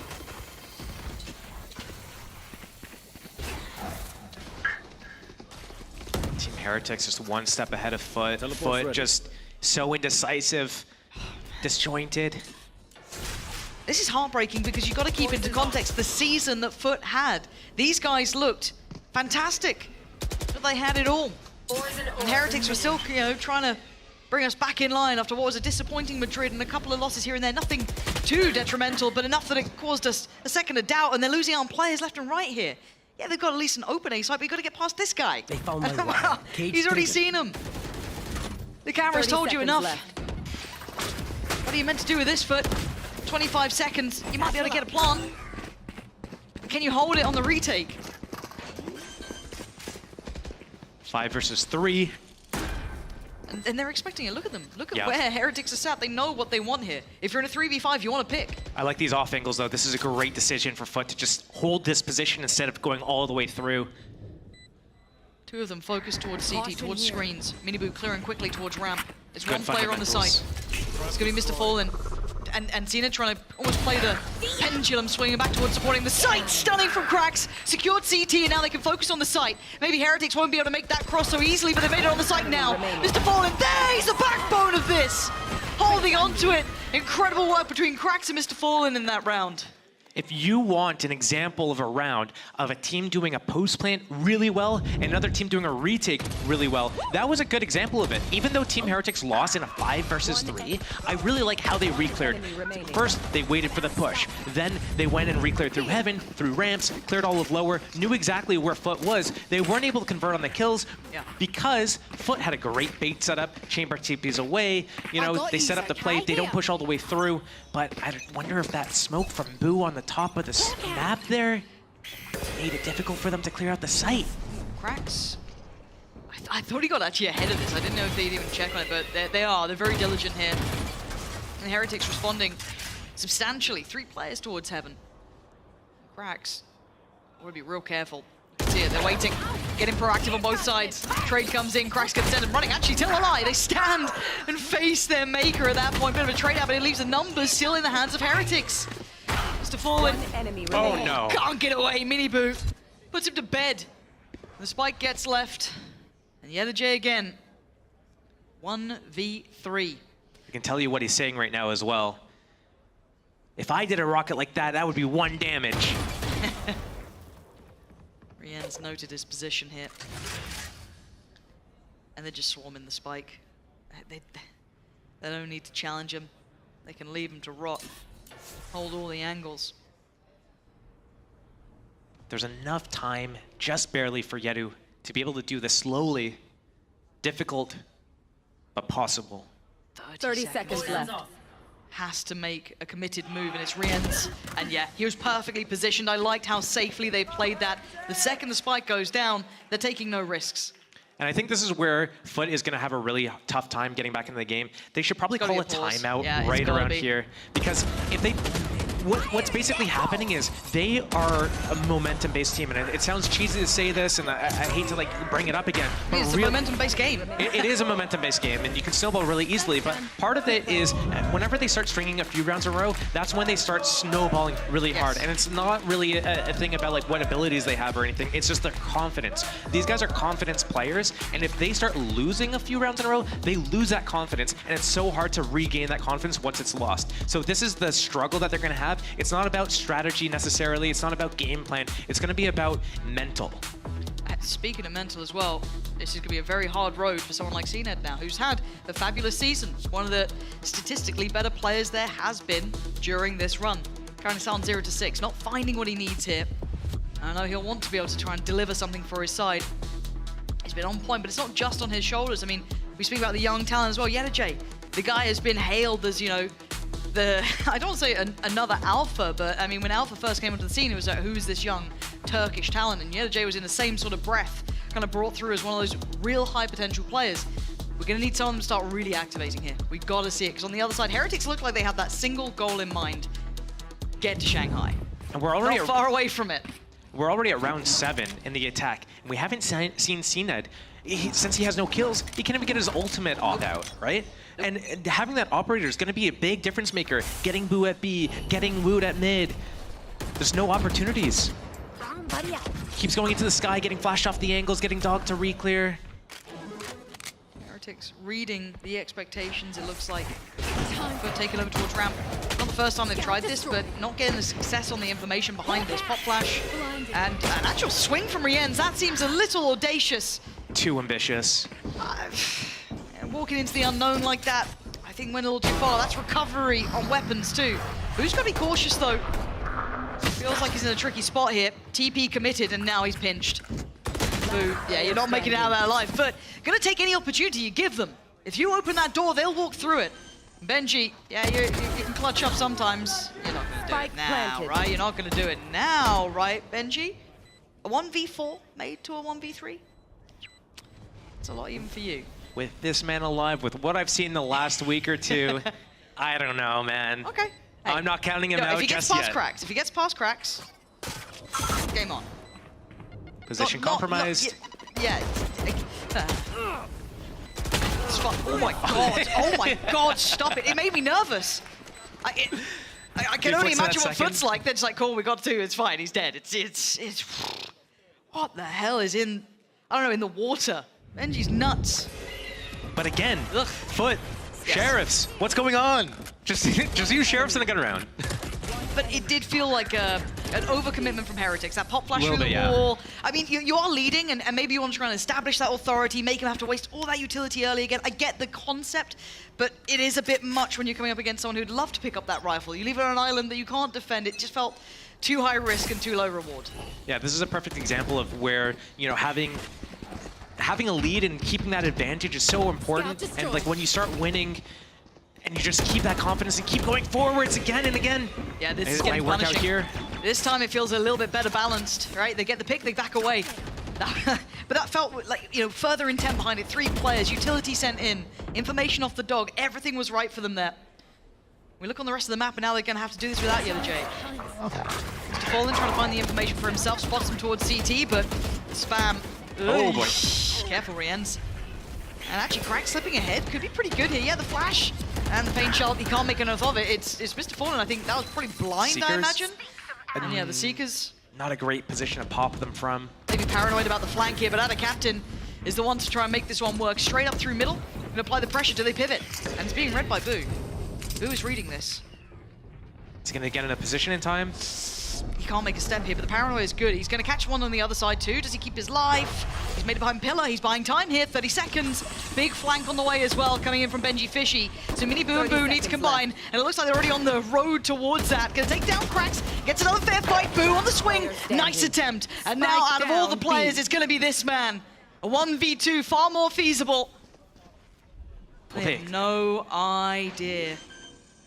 Oh, he saw the gun barrel. But I think Ada Captain might have... Spike planted. But he's slipped ahead. He's way further ahead. 5 HP. Oh, of course he does it. A 1v2. He couldn't quite do it last round, but this one with 5 HP. Yeah, he's got that one. Again and again and again. Can't stop winning, this kid. Can't stop winning. But I do like the... you know, a ran fight. This time they're taking contact first. Sky's ready to flash behind it and fight as 3 together instead of just like one person popping through the wall by them lonesome and going through. This is going to be really important that Heretics is able to rack up as many rounds as possible. They don't want to just get a few rounds, get a little overconfident, start doing really aggressive stuff on their, you know, as individuals. They need to do some team-based stuff. I like how they were able to just reel it back in right after a round loss. Nice try on muting the word there from Niels. Didn't quite catch it though, did we? A little slip on that one, huh? Let's play. But finally, there it is. If you round 9. Oh, that's it's a long wait. What'd you get for it? And he knows that Benji loves spotting from screens and elbow as well. Fight over a B main potential in the next few seconds as well. Does he get any play into this? Mini Boo. You'd need quite a bit of commitment to even get towards that. The flash might indicate his presence, but he just spins on a dime. He takes away Ada Captain, and Cracks having to back away from this, having to respect it. Ned couldn't quite spot the player in time. There's a tiniest window of chance, but he's getting no play here. Yedu just abandoning his B main, coming all the way back around to A. Poison's off. Just needing bodies in the right place. Benji gonna note them up towards heaven. They're trying to filter through towards the side, but Benji not gonna be able to do the damage this time. Miniboo from CT gonna catch Cracks on the cross. That works. Plant going down. I'm too Ned far. trying to find some stability here for himself as well. The Viper's Pit on top. I mean, that doesn't really help CNED, but it certainly helps around. Counter Pit to throw in. I like the positioning from the attackers, one deep in the screens here. Yedu forced out of his own. Caution here. Oh dear. Yedu fallen. He's gonna get spotted here, but time. His paint shells. Just don't know if they've got the time to do much with this. He's got to get moving here. Xena does find one. He's been traded down, Mr. Fallen. Gonna get him a window to work with here. A small buffer to play with. It took a lot, but it finally got there. I think 7 of Mr. Fallen's kills come from the A site post plant from around the screens area, the map area on the site. Seeker's back up. I swear I just saw these pop like a round ago. What's going on? But you know, kind of feels like Benji is one of those players where the more of his teammates are dead, the better he is. It's like one of those reverse perks or something. Nice! Terrifying player. That's a bad round to lose for Team Heretics as well, because now Seen they're their going to money. be forced onto some low buy, no ultis in play. FUT maybe able to pick up another round off the back of that. God, do they need it? An absolute tonic for what's been happening so far. A couple of rounds maybe stringing together. And Heretics going for the stack. The dog going to see nothing in middle. Now, what do they read into that if you're FUT? Do you continue on this pathing? I've Might got start your thinking trail. not. Seeker's going to come down. How much do they find here? None of them went towards B, or Yep. maybe at most one. They know that A is the stack. They're off. Oh, God. Oh. That's not a good start. Oh, God. Oh, No. How's he That's a classic. That's Energy dead. They're down to 3, but they've got the site. It's fine, right? They've got the site. They'll get the plant. Yeah, but 100%, right? Yep. We got the hat going on the body as soon as that spike's planted. There he is. Corpse found. Weapon. Shorty classic. Okay, they've got one Vandal there. They still got Woot with the Guardian. FUT, you need this round. I can't tell. Oh my God, the utility in hand. This is just in the maelstrom we go. Boo trying to take a fight here. Goes down. Nice work from Krax and CNED. They're desperately trying to keep him in this one. Playing towards a pillar. They can't do any more. Surely not. Mini Boot. Just with that stinger. Yeah, CNED's low, but not low enough. Much better. Just about holding on. Clinging on for dear life. But that got far too close, but you take a round when you get him at this point. I am actually shocked that that weapon down in heaven didn't go to Benji. Benji has to go into the retake with just a shorty. What's going on? Like, at least give this man a classic so he can snipe some people, but oh, that got so close for comfort. Team Heretics with a great start into that. Yeah, I mean, all he has is a shorty there, not much you can do. Now the Clutch King gets denied once. Timeout for Heretics though, because overall I think they're starting to hit, I don't say a brick wall because they are still very contested rounds, but they're hitting that like on a swing point, right? And we've seen now continued success for FUT. They've got, ult in hand. They're looking like they found a little bit of an answer to something here. So what's the response? There's not many rounds to play with left in this half, but still, it's time to pump the brakes here. I think they're doing a lot of these head-to-head fights over around A ramp and lower A against FUT because they know that FUT is trying to get CNED on that line, seeing if he can get an opening, breaking that Cypher cam, finding out what the setup is, making them invest dogs and flashes to re-clear for info. And I do wonder if Heretics is going to decide to take the fight elsewhere or if they're going to do an even heavier commit into that fight. Like, those are the things I would look for, but Krax on the other side has Showstopper. So are we going to see something different from FUT? And this is something that Team Heretics needs to kind of like weigh in what they're thinking about. Like, what's FUT going to do? How are we going to stay a step ahead of them? Getting tense now, isn't it? Again, it's the first opportunity for these two teams to lock in Shanghai. So high pressure game. We're getting the Cypher on B. This is the first time I think this game, every round he's been towards A with the camera in heaven. Yeah, vast majority. Benji, careful, because yeah, there's pace to this. Krax trying to isolate him. He is actually going to make it out of there with his life. Going to be spotted too. But they've got to relinquish the speed side control. They get to clear the back of sight. But look at the state of heaven. There's a lot of bodies here already for Heretics. But the plant's going to be coming down. Nothing to deny or stop that. So safety in that regard. No luck in play yet. That's a late presence from Yellow J potentially. Alarm bot would be devastating for the defender through spawn. Here we go. Here we go. Gotta go for this one. Boombot goes down. It's CNED to find 2. Yeah, clean work from FUT. Just shouldering this. Perfect combination between Ada Captain and Mr. Fallen. They'll be happy with that, and that was clear. That was a clean round for them, and God, they needed that again. A couple of these rounds are going to rebuild the confidence we were hoping to see from FUT throughout this. I like the adjustment from FUT there. I think they read, hey, you know what? Team Heretics, what have they been doing? It's been usually like Boo alone at B, and they've been doing these heavy A fights. They expect us to go A, probably again right now. Let's just go and do a pace change. Let's go fast. I'll be having with a Showstopper. The rest of us connect through B main.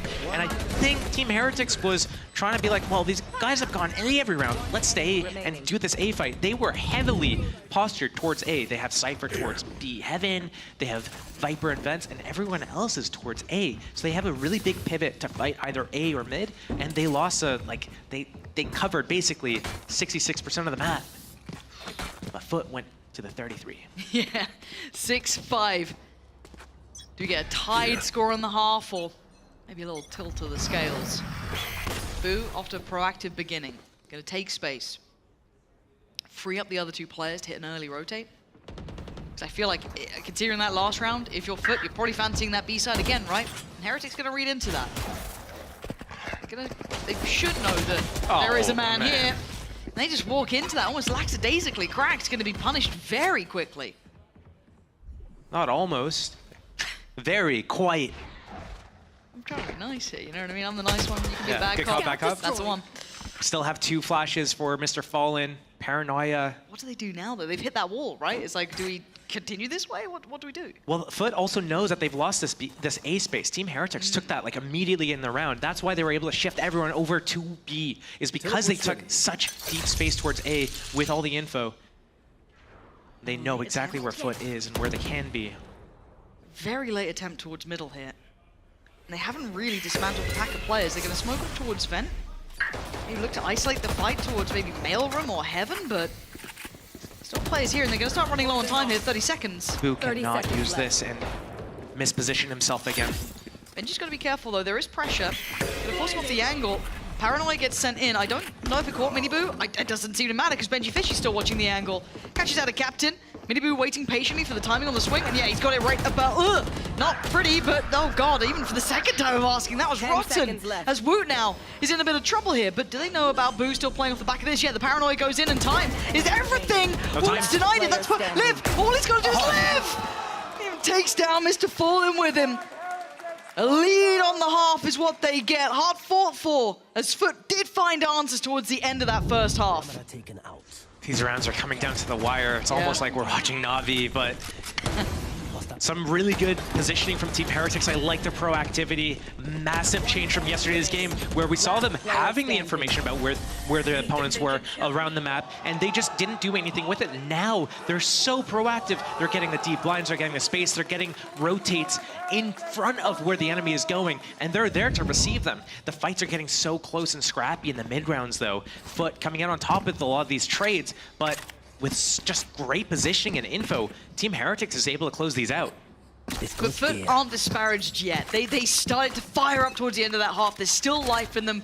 Heretics on the attack now. FUT on the defending side. We go back through. A small lead for Heretics, but that could be completely erased with just that pistol round falling in FUT's favor. Already early contact towards the A site. Yeah, the J on the platter here. Got to be cautious. Going to note the Miniboo's on the other side. Flies on in, takes him out. Side looking vulnerable and available. Spike could go down. Just being ferried through as FUT isolate and already looks to take back that space towards ramp. Oh my god, oh my god. Okay, so he got 2 there. Heretics trying to secure CT, and Woot's got to follow up towards Mr. Fallen. And now Craxon had a captain with the 2 focus towards ramp. The Paranoia goes in and they clear, but now down to 1 re-ends. Oh my, oh, he tried to control it at the end there. He really tried. I think it's off the back of that headhunter from CNET getting the 2K. That was pivotal change in that round because Yenergy just fell apart on the site, and Team Heretics had that 5-on-4. I'm surprised that they went so aggressive into screens there, knowing that they had that man advantage, and I think they only did it because they sent so many players onto the site early that they didn't have any ramp control or like a late Heaven hit or any back. Yeah. He's getting pumped up. When Yampi uses it, it's a headhunter, and when CNET uses it, it's a body hunter. No? Okay. It's not your best work. I tried. It's not your best. I'll get back into the workshop. If you don't mind. Just take a little time. I'm new at this, okay? Yeah. It's fine. We can do a little VOD review later. You know, go over it, talk it through. To be fair, Yampi was filthy on it. Yeah. It's nice to see him back on that. Kind of missing some very like unique agent selections, and him on that was pretty damn good. I almost swore there. That's wild. She was throwing me off. Josh was crazy. For Heretics though, we've got classics. We've got bits and bobs. Not much. Time to show off the bundle. Filthy sellouts. CNET's got this A-cross. Thank you, man in the crowd. Paid chatter has appeared. I see you with this, is it the little flag there as well? Yeah, nice. I don't know if the cameraman's gonna bother. Nah. Great stack here from FUT. This is going to be so good. And this information from the dog, they only see one, and it is the Viper. So they might not know about it. But CNED has that line on A. And when the Viper wall's on B, there's nothing to make them question, has someone crossed the ramp or not? Just the Cypher cages. If anything comes to this round, I'll be very surprised. As 30 seconds left. But have everyone here. As you said, reading it very well, being very comfortable, not having any threats, no problems. Easy work for FUT. And what they needed, and Andalusia flawless here in the second, finding the scoreline now nicely tied up. Still a chance of the third here if they continue on this pathing. Decent little bonus for them too. Outlaw for CNED, so if they're able to convert this bonus, I mean, Team Heretics did it in the first half. This would be really good for FUT to, you know, be able to get back into this. This is their map pick. They picked it for a reason. CNED's on Chamber. You know, he gets his Outlaw a little bit of a budget off. At least he's not waiting till round 9 for that. I am interested to see if they're able to get him on a super deep line so that they could get a nice stack again like last round. Fast main control over at B for Team Heretics. Show a little leg early, but they're not going to commit much behind it here. They move CNED's Outlaw all the way around to B. He's not the one holding the A line. He's the one rotating, but it looks like he's got indecision as he bounces around through defender spawn. Well, they've thrown a couple of question marks up, right? They had contact towards B main, the flash to clear it, but then didn't connect towards FUT, who's all the way out B. Now, he doesn't know the level of success he's had. And Benji has somehow gone ahead of that. The paranoia a little too late, and he's being an absolute nightmare. Because that's not where the spike's heading. It's going back towards B. Boot's trying to clear the site super methodically. He's like, surely someone's here. Guys, they're not here at all. I'm in CT. At some point, Woot should stop pushing all the way through and just keep his space. But They got the fear of Benji Fishy put into it. It gets one pick, and they're like, guys, we need 5 here. To be fair, so I think like the one issue with this round from FUT was that, you know, the indecisiveness from CNED bouncing around back and forth, but they're on bonus. It's not bad. Yeah, he gets taken out in the back. It's not bad for them to take a gamble and to like stack a site. It's one of those risks that you have to take. And it's, like at the end of the day, if you lose the round, not the end of the world. So I'm glad they took it. I don't like how they took it, how they came to stacking A and deciding A was a place to go. Pixel crack here. Gets the info. They finally made it past FUT at this point. They get to the site now. And, I mean, yeah, there's not much more for us to do. Enemy remaining. I don't know how he got that, to be completely honest with you, but, you know. Happy little accidents. Is that trademarked? Can I say that? No, I think that's all yours now. It's all mine now? Yeah, you can have that one. That can be your little catchphrase. I don't know if it's one of the best, but you went for it. That's on you, Chief.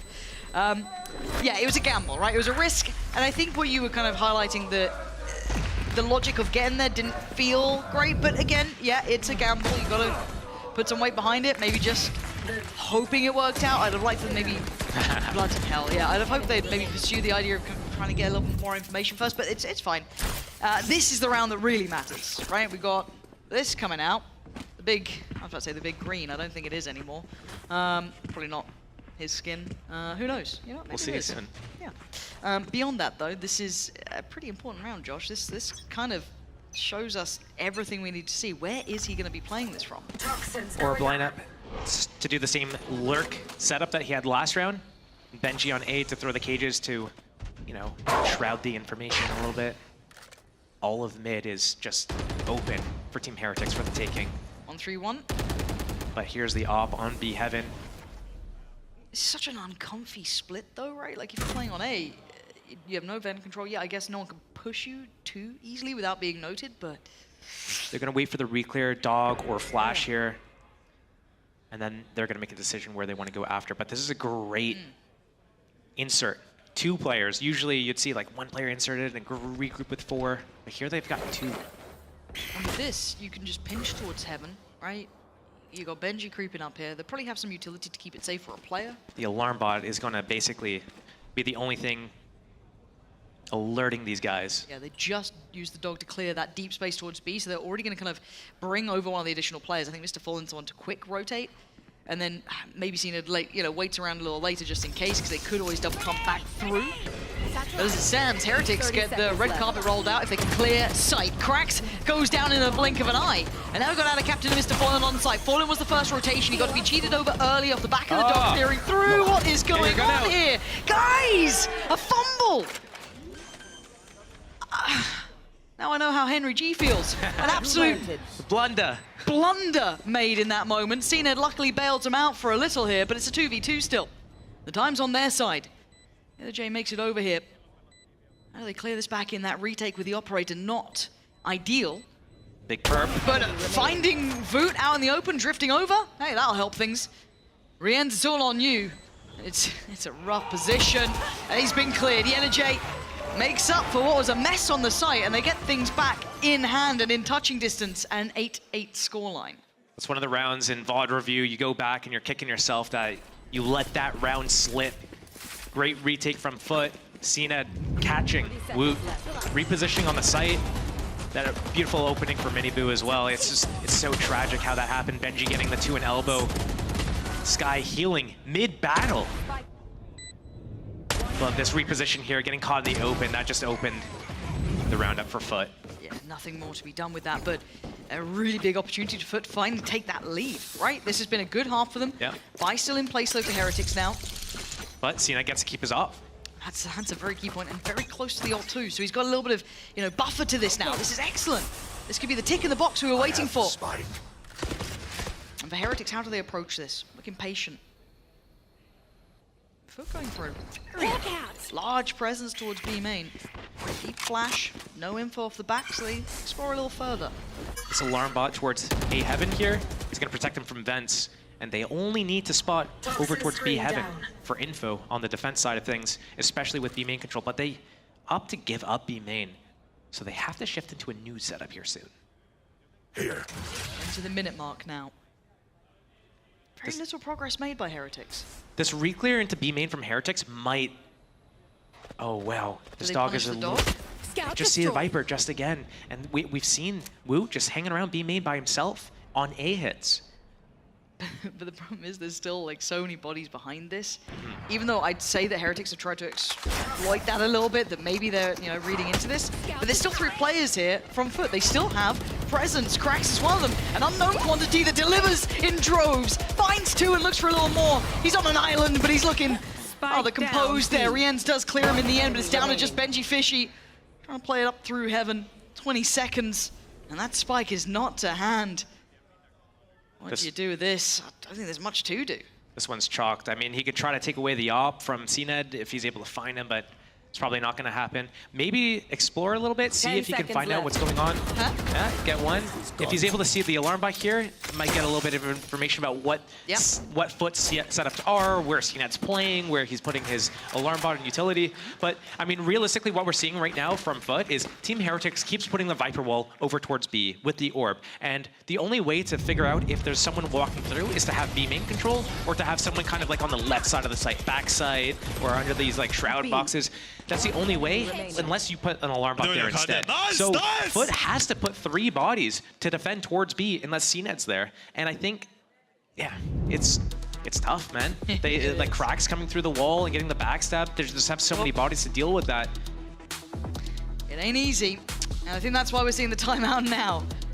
Maybe off the back of some of the information they found in the last round, a couple of key pieces being identified, but how do they want to deal with it, right? How do they want to address that is really the conundrum. A very tricky predicament to try and figure out. A couple of ults to play with, sure, but not really the finances to back them up here. And on the other side, we haven't really seen FUT pushed yet. A couple of scrappy rounds, sure, but overall they've had the right approach. Yeah. Now, we have seen some great success, though, after these timeouts for Heretics. This wouldn't be the first time they found a good answer back. And I'm wondering if they're taking the time out now to decide if they're going to buy and invest into this. They're one off of Seekers. They have Viper's Pit. They do have a Showstopper. So if they're able to get into a site utilizing these ults, like the Showstopper, and then they're able to secure the post plant with the Viper's Pit, we might see a full investment into this round, as opposed to them saving, waiting for the next round, and potentially giving a bigger lead to FUT. They also know that CNED's probably going to be on these deep lines alone with his AWP. Are they going to try to punish that, get in his face? With the Seekers, with the Skyflash, with the dog, with the Showstopper. Options aplenty. A couple of seconds to figure it out. Let's see what the plan is, at least in this round. Small investment. Yeah, the Stingers, I do see Benji with the rifle still, so that's there in the back pocket, kept over from the previous round. Operator noted. So they know where it is. Didn't land its shot, but it was pretty damn close. That 338 just whistling past, but for now they're going to post up a player in towards vents. That's about it. I don't know what the adjustment off the back of this is here. Alarm bot towards B. Yeah, big change. I like that. Getting spotted in just that last round and already a little bit of a switch up. Poison orb emitting. Toxin poisons off. Both Vipers trading toxins. You put yours up, I'll put mine up. Oh, yours is down? Here. Put mine down too. Great timings on them. Yeah, so much towards this. A little bit of an alarm that was previously invested here, now not around. Benji. If Benji's able to get one though, he's got his hat. They'll give them the info they need to make a decision on where they want to go. But it is Cracks on the other side. He'll be his fight towards CT. Not dealt with, but the Boombot should identify who's here. Spots another. Benji now notes 2 players. He's going to know that there's 2 on this side of the map. They have to respond. They have to respect this. But do they get past the utility adjustment? They actually do. They do to an extent. The Energy is going to see enough, right? They're going to call them back, calling back the cavalry. Maybe they don't need it. The Energy does so well to just turret around on the side. Paranoia. Oh, okay. Okay. It's all good. All good. FUT 4 alive. Ult's coming online, they're looking really solid here. Double digits made, Sunset's starting to feel like a real reality between these two. But this should be the round that maybe they've been trying to tee up here for the Heretics side on that timeout. Was it just to try and figure something out during that round between? Hopefully it included this too. 5 ults up for Team Heretics, but not even the strongest of buys because, you know, they've invested a little bit too much in the previous round that now they can't afford full shields. And when, like, you have to use your ults in this round, and it's only going to clinch you like 9, right? You're not even going to be on like double digits or tying up fast. It's pacey, straight towards ramp. CNET is on the case. This is his part of the map to hold. They're going to hear it. Do they continue? Do they back? Do they try and punish this further? Already presence shown towards middle as well. The dog will be heard. Might even be seen. Dealt with. Where are they going? Question marks are plenty now. Is this a pause? This is going to have commitment. Seek's going in. Fallen. He's going to connect a little, but not a lot here. He's going to be forced away from this 38 HP, and they are in danger. Pop flash. High tempo, high pressure, and a pause for a second, but there it is. The drop of the utility and the punish on the back. CNED's made it to the site here. Boots done well to find Fallen, but CNED's still alive, and the spike yet to make it towards the site. 1 minute though, plenty of time here. Shot just about missing. As the plant's gonna come in. 4v3 numbers sitting in Heretics' hands. Miniboo's position could be very valuable here. Gonna be forced away, but Boo can counter swing if needed. And it's all through heaven. This is all of the players here. This is everything that they've got, and Rian's already going to find Cracks. They're down to 2. And are you not backing away from this? I mean, you've got money, you've got ults, I guess, but still, what more can you expect to get from this round? They've just drifted away in towards the vents yet. No real other problems for Miniboo. Beautifully played by Heretics. And just lighting a fire underneath themselves, flying into this. The pace change was audacious here. I really like these late game tempo changes from Team Heretics, utilizing the splits, utilizing these ultimates. Great usage of the Seekers there after pumping the fake towards A ramp, getting all the space, taking middle, popping the Seekers, getting the information on B. Benji opening up the site, kill on Yetajay, just standing in the open. Hat goes onto the body, finds out where the rest of the defending FUT players are. And it's all over from there. Can you do it again, though? that's a lot to ask for. They still have really good ults. They still have really good ults to make this happen. True. But there's ults on the other side. FUT have been having these in the back pocket. Almost one away as well from having the, the flush here. You've got everything you'd need. That works. A Viper's Pit nearly on the horizon. CNED, where do you decide to commit towards? Looks like vents this round. Could be the right call. Early flash and quick commitment. Oh god, CNED on a platter, has to evacuate. But Miniboo unrelenting, he wants forward. Oh, he's found it. Oh, mom. 34 HP. Where did that go? Where did it go? Mostly probably in the box, it seems, but that feels a little unfair, but it's how the cookie crumbles. Hey, last half he got it.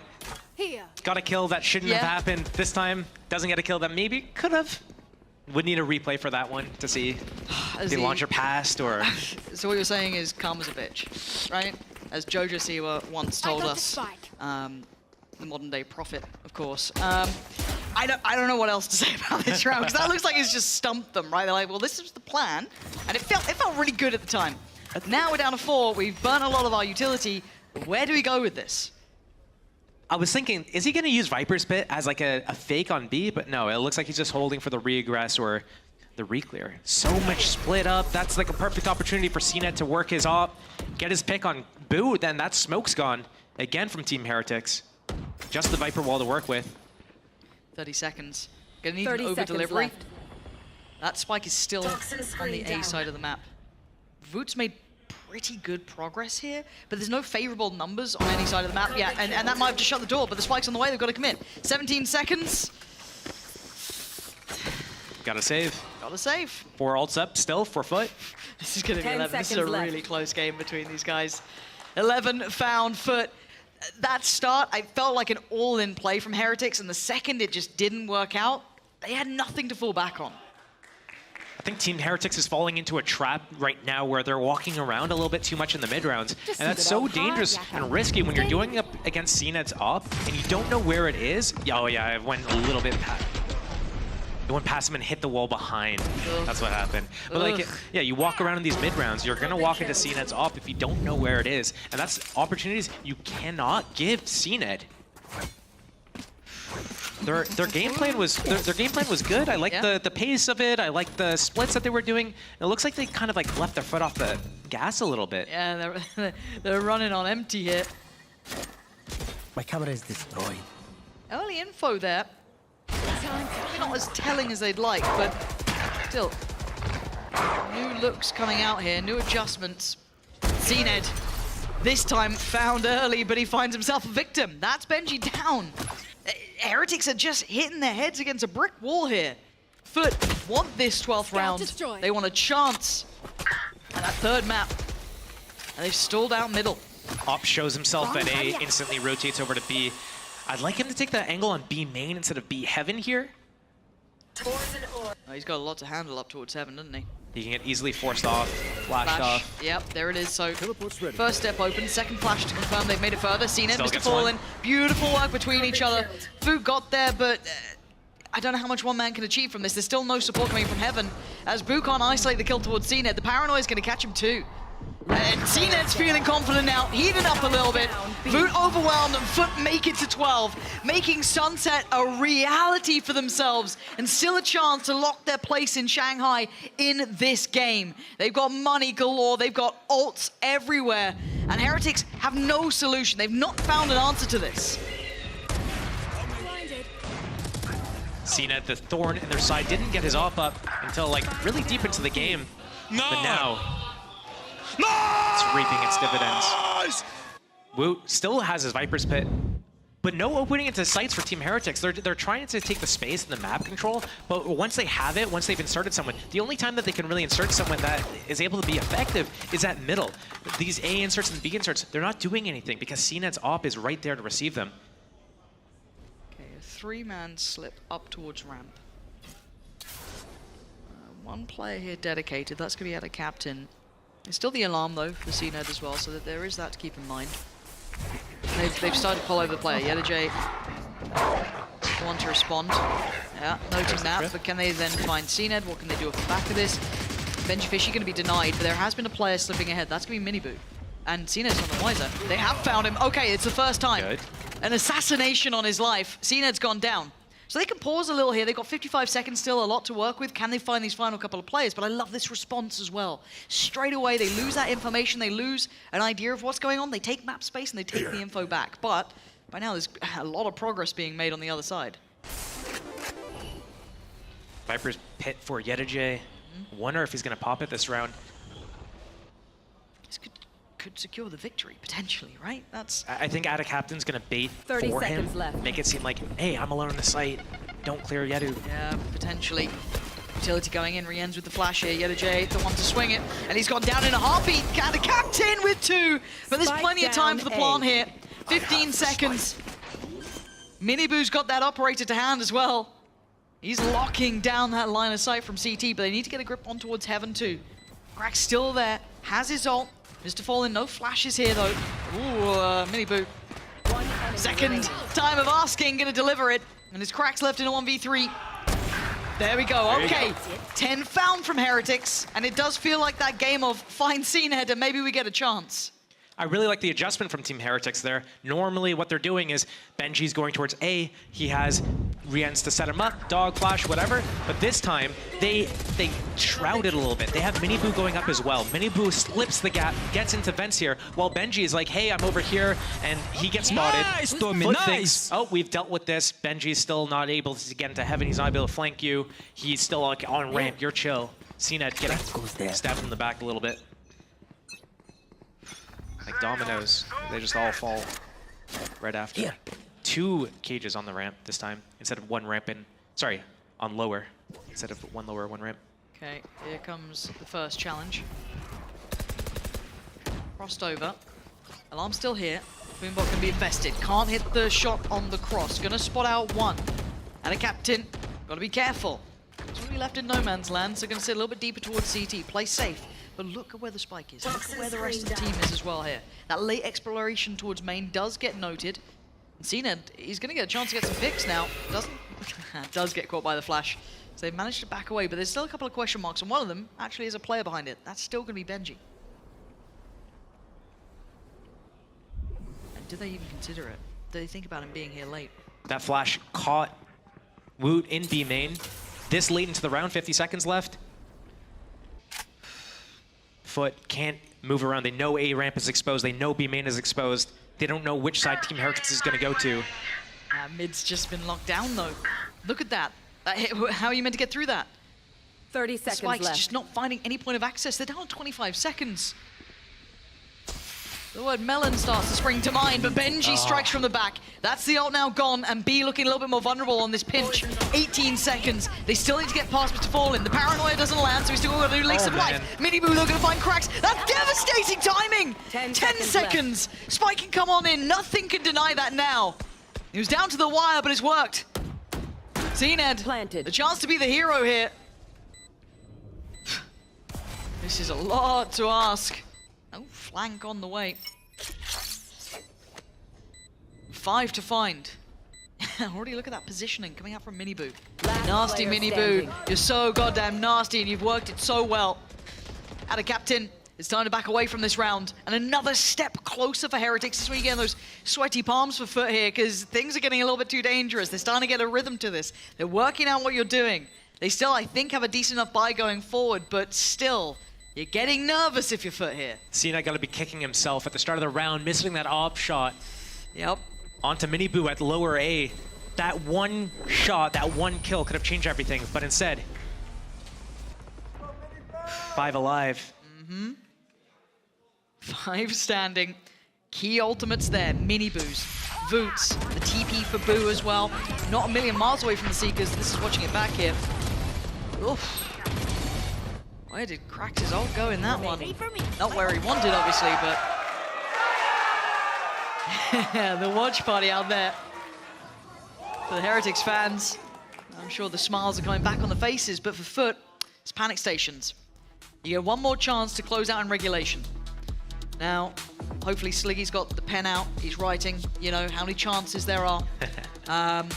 If he's not, chat, pressure him to do so. But the point is, this is going to get rather difficult because there's a lot of question marks, bigger picture, not just in the round that's coming up, but how do they plan to use these ultimates? They've got a lot of key pieces to put down here for Heretics. Well, that's one of the things we saw in the first half is that FUT had a really good read on a situation like this where they had Showstopper on their raise and they decided to go and do a tempo change, go fast B after showing a ramp control time and time again. And that's what we've seen from Team Heretics here on their attack side is they've been going hard towards a ramp, taking that control with the Cypher cages, plus the Sky, and then they're also taking, you know, Miniboo in some of these situations. So is Team Heretics going to pull a FUT and say, like, you know what, we've been doing this and we're going to go B instead, or if they're going to go A, and seeing how FUT is kind of going to stay one step ahead of that. And it looks like their solution to it is by putting CNED over towards B to stop whatever B hit and putting more bodies towards A. This is something that we haven't really seen yet from FUT. This is going to be huge, though. Showstopper in hand for Miniboo. Here we go. It's OT or it's map 3. bit of patience at the beginning, but I want to see what the gear shift looks like for Heretics. And away we go, straight in. Miniboo gonna fly forward, gonna spot his victim, but no! Couldn't connect towards it! They don't know about cracks! Perfect swing on one, but it's messy! It's a back and forth affair, 3v3 now. Now the plant you're looking at coming in here. Nothing gonna stop that, and a quick heal up too. Already out of captain's got ramp control. Flash clears it. Okay, he knows he can progress now. They're starting to clear through methodically. Nothing connected close towards underneath those rafters. They know they're on the site here. What's left for Heretics? Still a flash in hand, and not much more. This is so difficult though, but they could be grouping towards ramp. A 2-1 split on the retake. Heaven still kind of held by Cine, but he's got to join with the rest here. Benji Fishy plays ahead of this!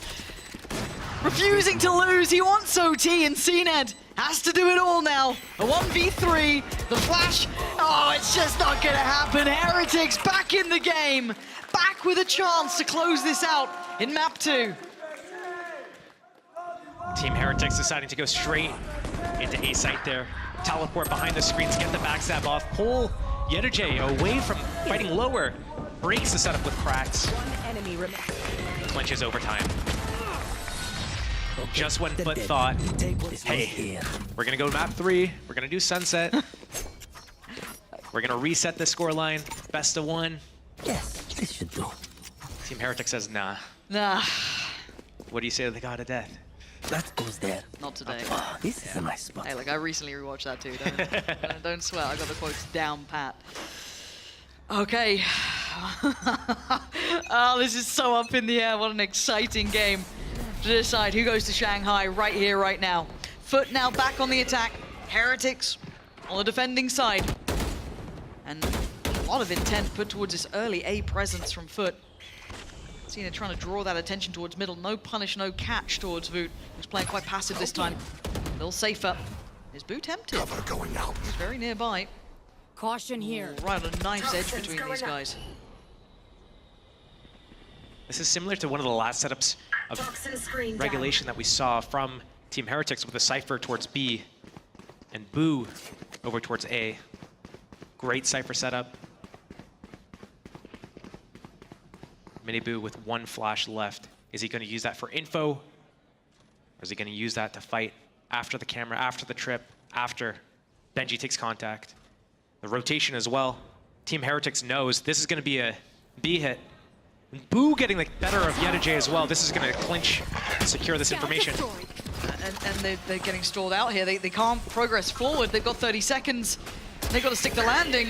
Flash to come in, cracks to get caught. Voot's the one to deliver the blow at the end with Rien's, but still, look at this. It's a bloody battle, but Voot and Miniboo in unison take the lead back after what was a drought throughout this game. FUT lose the advantage. All comes down to this. Team Heretics. Great resiliency. 30 seconds. That trapwire catching. Cracks there on the entry. I don't understand how they're able to so regularly and consistently get the good reads on the gamble stacks and the rotations and everything. Team Heretics is so good at this, and we get to sit here with the luxury of seeing everything happening on the map, and we see how perfect it is.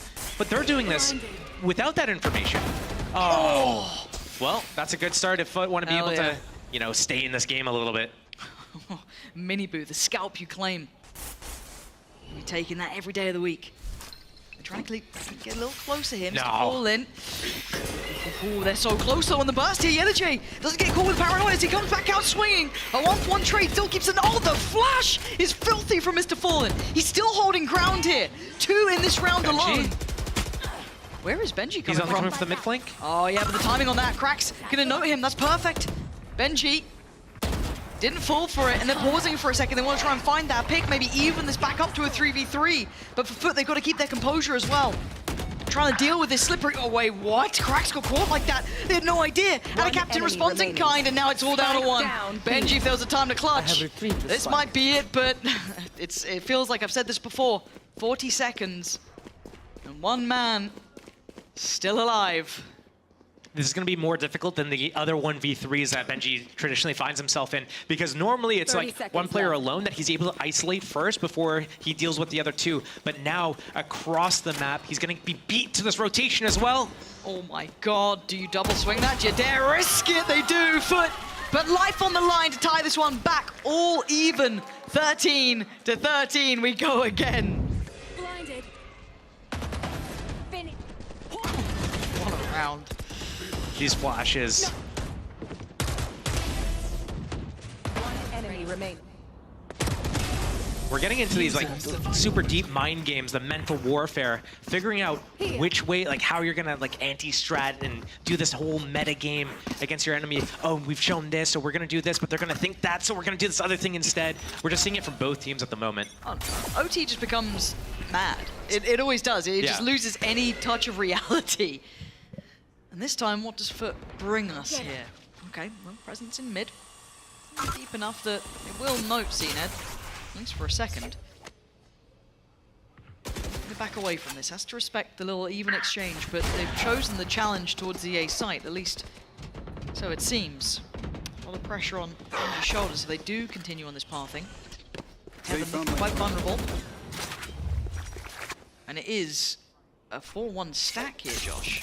Really deep B main pressure here. Paranoia invested into it after Skyflash as well. And FUT knows, they know that here's the heavy aggression towards B. Let's go A fast. A is going to be weak, but Benji's got 2 kill trips. Make that 1 after 1 gets taken out. So he's still got his cage. That's all he's got now, though. He needs some support here. The team's on the way, but he is in danger. Paranoia coming. Heretics are there. Benji's good for 1. He's good for 2. He's still standing.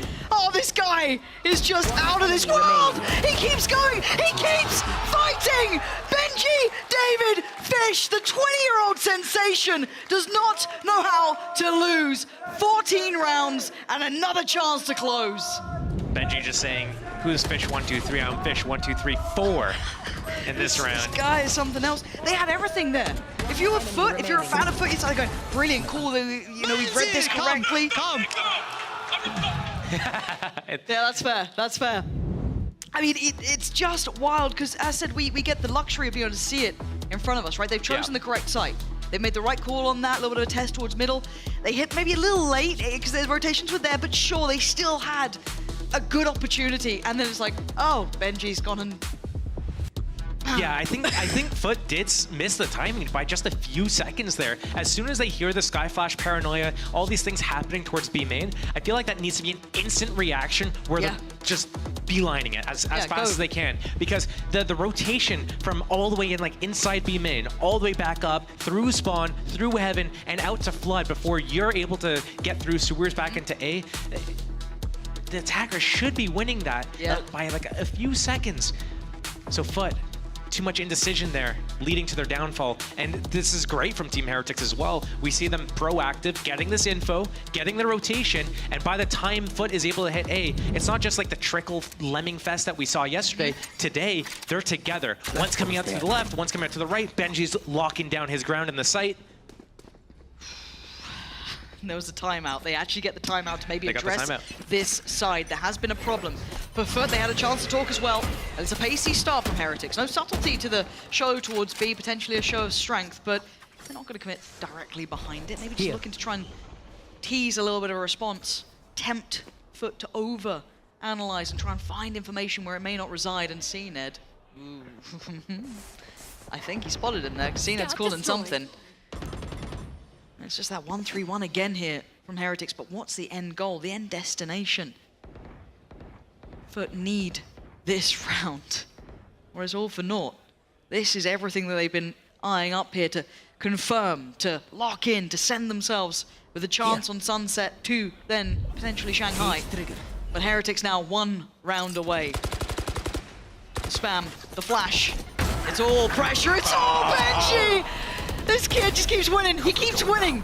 And now our captain needs to bail him out. He needs a big couple of kills here. A little bit of a pre-fire on the pillar. They know his position. Yeah, perfect from our captain. More. Does he get more? He gets away. And if anything, that's incredibly impressive considering the state of affairs on the site. 3 versus 3 in this post plant. Toxins going up. OT or GG. FUT, show us what you're made of here. This is the moment to do it. Can you claw this one back? No flashes for Mr. Fallen. Off angle and elbow. And look at Woot, he's already getting aggressive. They're playing a little further ahead here. They're keeping space on the side. They're going to make him work for this. They could try and take every step laborious in its approach. Rien's back to the site, holding towards elbow. The time is ticking and they gotta get a move on. Rien's and Woot just posting them, getting them through. Heretics now with a second chance at the international stage. Madrid was a nightmare. Shanghai might just be magic. These boys wanted a chance. They've got it again. Incredible work from them here, Josh, considering how well FUT played in regulation during that regular season as well. They looked like one of the teams to beat, and Heretics proved they're the ones to take them there today. I think Heretics has done a good job of it because it's not just that they're, taking like a one-off team and it's like, oh yeah, it's like the same thing day in, day out. We've seen improvements. We've seen them change players out of the roster. We've seen them change compositions. We've seen them play maps that we haven't seen them really play at all. We saw them on split 2 days in a row. They haven't had a split win this year basically until these, and now they're taking out good split teams. Absolutely. And so to see them do it in this fashion where, day to day, game to game, we're seeing improvements, we're seeing changes. They've definitely done their homework, they've done their VOD review, they've made the adjustments that they need to make in order to get to this position. So, well deserved to these guys. It's not like they're fluking their way through. They're actually putting in the work. They absolutely are, and I want to put a little bit of credit, obviously, to the players in the server, but the coaching staff as well, having back-to-back days of games and coming in so well prepared, so well equipped with this. After that regular season, after everything else that was kind of thrown at them, this has been an arduous task for Heretics, but they've done what was needed. This was the hurdle to get over to make up for what was a disappointing Madrid. I think a lot of us, when we were talking about international stages, had a lot of high hopes for this team. We saw all that potential before, and it fell apart. Yes, respectable opponents, eventual winners they fell to, it's fair, but they're back with another chance, and they look better than ever. They've made it through the gauntlets, they've come over those hurdles, and they've reinvented themselves again. Some very good looks from these boys, and there it is in the back there, beautifully displayed. The Team Heretics have indeed qualified to Shanghai. We'll get to see them take to that international stage and see how they fare against the world's best, because those other regions are looking pretty lively, but if they come with a performance like this, it could be anyone's game. Josh, for the other side though, for FUT, it's not over for them yet, but what did you make of this performance today?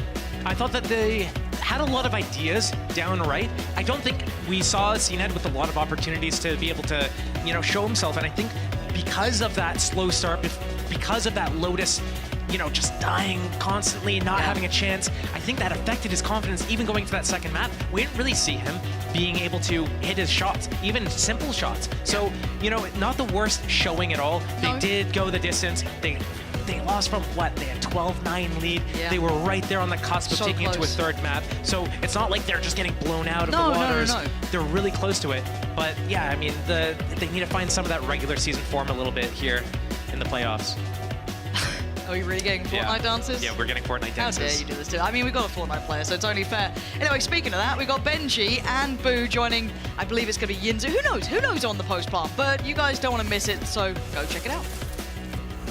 I know, Lauren, I know, and it will be Benji, Fishy, and Boo. I'm your host, Yinzu, and I'm back here with Kakuka. You've come back at the perfect time. I know missing Na'Vi yesterday would have really upset you, but it's another great day of saving the Spain. Bees. Oh, yeah. Yeah, definitely. So happy to see that now Team Heretics has secured their second international. Who would have thought, right? You. Last year. Yeah. I mean, but last year, with everything that was going on with the team, seeing them perform like this, actually being able to bring that back with how they were struggling to gain control over the map in that second half, how CNED was being so persistent in the operator usage and how he was locking down parts of the map. I mean, that's the thing, that was not easy at all. I felt like they fought tooth, they fought nail, and they gave everything, and I think a very deserved win for them. Yeah, exactly. On the other side, right, we see a FUT that did have the chances, right, to close this out. They had 3 of them. But as you're saying, I think that they deserve it for the resilience that they've shown. It's not easy, especially when you're in that second half of your opponent's pick and not being able to see past it, not being able to adapt. I think that they have very good pauses, especially the last one that we saw. I'm gonna quote Steele here and just say that the vibes kind of carried them through. It felt like, even like you said, when they were a few rounds down, they were still so hyped and so with it. Yeah, exactly. I love seeing the celebrations and how they live round by round. We were also seeing it on the side of FUT. Remember that, of course, they're not out of the tournament. They still will have another chance tomorrow of securing that spot against KC. It's not going to be an easy one. That's makes me really, really like nervous of the fact it's going to be FUT KC, because either of them have what it takes to make it. Yeah, exactly. And especially with the season that we had, right? With the stage that we had, we're talking about both of the seed ones from each of the groups have lost today, there we right? Go. So yeah, we're very happy to see that Heretics manages to make it, but tomorrow we will have to say goodbye to one of those 2 first seeds. But Heretics versus Fnatic, that's going to be exciting. That's good. That's a good one. Yeah. That's going to be a good one. And no one's going to be playing a crazy Lotus comp. They'll just be playing like, you know, pretty manageable Lotus comps. You never know. You never know. But definitely, whatever they play, it has to be to make sure that it's ready for Shanghai. Or, hear me out, even if we know that in the past, Seedon has been more important than other people thought. Bring on the boys! Hey. Hello. Good to see you too. Good to see you again. Oh my god. Yeah, nice to see you guys. Welcome back. How was that? Yeah, pretty solid, man. Pretty solid. Yeah? Can't complain. That last map, Benji. Damn. Oh my god, right? That was the last round. I was shooting. I don't know what. Jesus. I don't know what. No, happened. you're always shooting though. You're always shooting. Oh, okay. First map. Yeah, I don't know Nah, the you're first map. always shooting. I mean, It's first split. map was- You have a very good split. I don't know. I don't even like Split, if I'm being dead honest. I don't Split even likes like you. Split. Yeah, I know. Split likes me. I don't know why.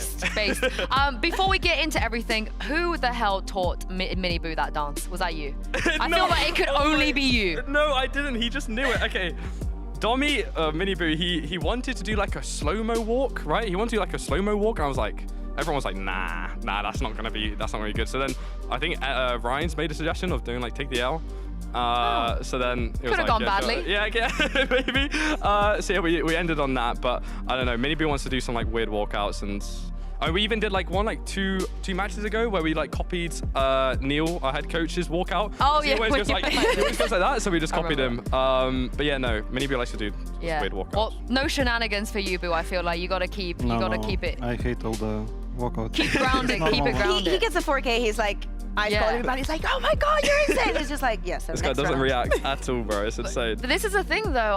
Back to back now, Boo. After the year you had last year, 2 international events. It's gotta feel good, right? Obviously, it feels good, but also, I mean, it's hard to believe. Like, in theory, it shouldn't work like that. What do you mean? If you don't want to go. I mean, a new team, super young players, first time in Tier 1, like, it's crazy. Like, as I said, in theory, it doesn't work like that, but the work we put in, the way they play with the confidence, like, I think it kind of compensates the lack of experience. The brother you also help. Yeah, I mean, you're saying it's like the way they play. I mean, they're in an ecosystem. You're also part It's of why it. it's cool. That's why it's called the brother buff, not just like one part of the Boos, because both of you put together, it feels like it's pretty unstoppable, right? Yeah, maybe it's brother buff, but I think everybody does 20%. Aw, you're all brothers. You're all brothers. All of you are brothers. Like, we are just like another family, really, because you spend every day with each other. Like, you all moved to Berlin, you're all spending, you know, time, you know, our office, you know, and then going home, like, together. Like, you're literally with each other, like, every single day, 12 hours a day. So it's pretty hard to, like, not, you know, get that good connection. Honestly, production's gonna hate me for this. Let's move the things around. Let's move stuff around, because I feel like that was a really good segue into our game that we're gonna play. We're gonna play a game. I know you just played a game, but we're gonna play another game. I'm sorry, production. But I'm gonna give you both one of these. So it's got Rians on one side and VUT on the other side. Okay. And since you spend so much time with each other, I wanted to ask you guys some questions, and you just tell me if the answer you think is Rians or the answer is VUT. How about that? Okay, yeah, I like this game. It's a lot more chill. Than Yeah, a lot more we chill than played. usually. Yeah. So let's just start with an easy one. Who is louder between these two? I mean, they're both kind of quiet, but I mean. Oh. Yeah, I'm gonna go NS as well. Rians. Yeah. They're both like they're both chill. Yeah, they're both pretty but chill. I think Rians does more crazy, stupid stuff. So In what sense? That's why. Like in the server I'm just or fooling out the around. server? Fooling around. Oh, like in real joking. life. Yeah, for sure. Okay. Who is the funnier player? Who's Funnier player. Oh, I mean, they're both pretty funny. Oh, I feel bad now because I don't know, they're both funny. I'm gonna go NS though. Me too. I'm gonna go NS. Double whammy. Is it because he likes to joke around? Is that He why? loves to joke Yeah, around. he's I mean, so does just Woot. talking some bullshits. You're so sick of it. You're just Okay, sick I of it, have yeah. one. You're in a 2v5 situation. Who do you want to be with to have the most chances of making it, of winning it? Oh, like, this is so mean. It's not I mean, okay, mean. but I'm like, just gonna both say of them. Woot. Yeah, I'm gonna say Woot. I mean, you have other options if you want. No, I'm good. Just saying. No, I mean, okay, I'm gonna say Woot. Like, okay, NS, I would also be very confident with, but Woot, like, he just does stuff sometimes that just doesn't make sense. You know, he just like I can't comprehend it in my brain. So I would just bank on the fact that he just goes and kills 4 somehow, and he hits the last guy at 120. Yeah. Like I've just got the spike. You know, he goes and kills 4. Like he hits the last guy at 120, and I just hit a little buddy shot. So yeah, I'll go with Wu. I think with Rians he would go for some calculated. Okay, flash for me. Let's double peek. Yeah. With Wood he would just go. I'm just gonna sit here and then you. I would choose you. I would choose Boo. I feel like your TV behind them, and then your TV behind that guy. On those last rounds, I was like, it's so important actually that Boo is alive here, because otherwise without those moves they'd be effed. Yeah. Okay, I'll give you an easier one. Who plays more ranked games? Who's the ranked grinder? That's not an easier one. Oh, that's not an easier one? It's Wu all day. I mean, considering that he wasn't on the main roster, then obviously he played a lot. But like right now, I wouldn't say that Wood is playing more. I think they're both playing a lot. Yeah, I mean, the thing is, everyone on our team like grinds ranked, but like if we speak about the past like 4 months, Wu has probably cleared everyone on our team combined. Because he hasn't had scrims, right? So he just sits and grinds ranked on it. I don't know how he does it. I would. That's how he's so prepared, right? I mean, I guess so. I don't know what they teach you in ranked, but I guess it works. Okay, I have another one for you. So now that you're going to Shanghai, 100%, you get to share a room. Who do you want to share a room with? Oh, these two. Okay, you don't play this round. I'm gonna go with Wu. I'm gonna go with Wu, and that's. I mean, okay. If we're also sharing a toilet, like, okay. Listen, Ryan's. This guy takes like at least 40 minutes to go to the toilet. Like, it is insane. See and you? I'm not trying to wait 40 minutes. That's just how it is. So I'm just gonna go with Wu. Okay, I think that's fair. Boo, what about you? I think that's a very important argument. So I think that's fair. You can't wait for the toilet. It's also the shower time. Like Enes likes to take his time, mate. Oh, I respect that. Listen to a bit of music. Why not? Chill. Speaking of music, who has the better music taste? 100% Wood. Like he's like an old soul. Okay, I'm gonna go. Yeah, listening to some like super old Turkish songs. Turkish songs. Actually, to be fair, okay, I'm gonna go with Wu as well. He's even got like he's got his favorite album like tattooed on his arm as well. Like he's very into music. What is it? Do you know? No idea. Some Turkish album. I couldn't tell you. But yeah, no, he's like very into music. Ryan's as well, but Wu more. Okay, who's got the better music taste between you two? Benji or Boo? Benji. Yes! Wait, who do you like? What do you listen to? Boo's such a team player.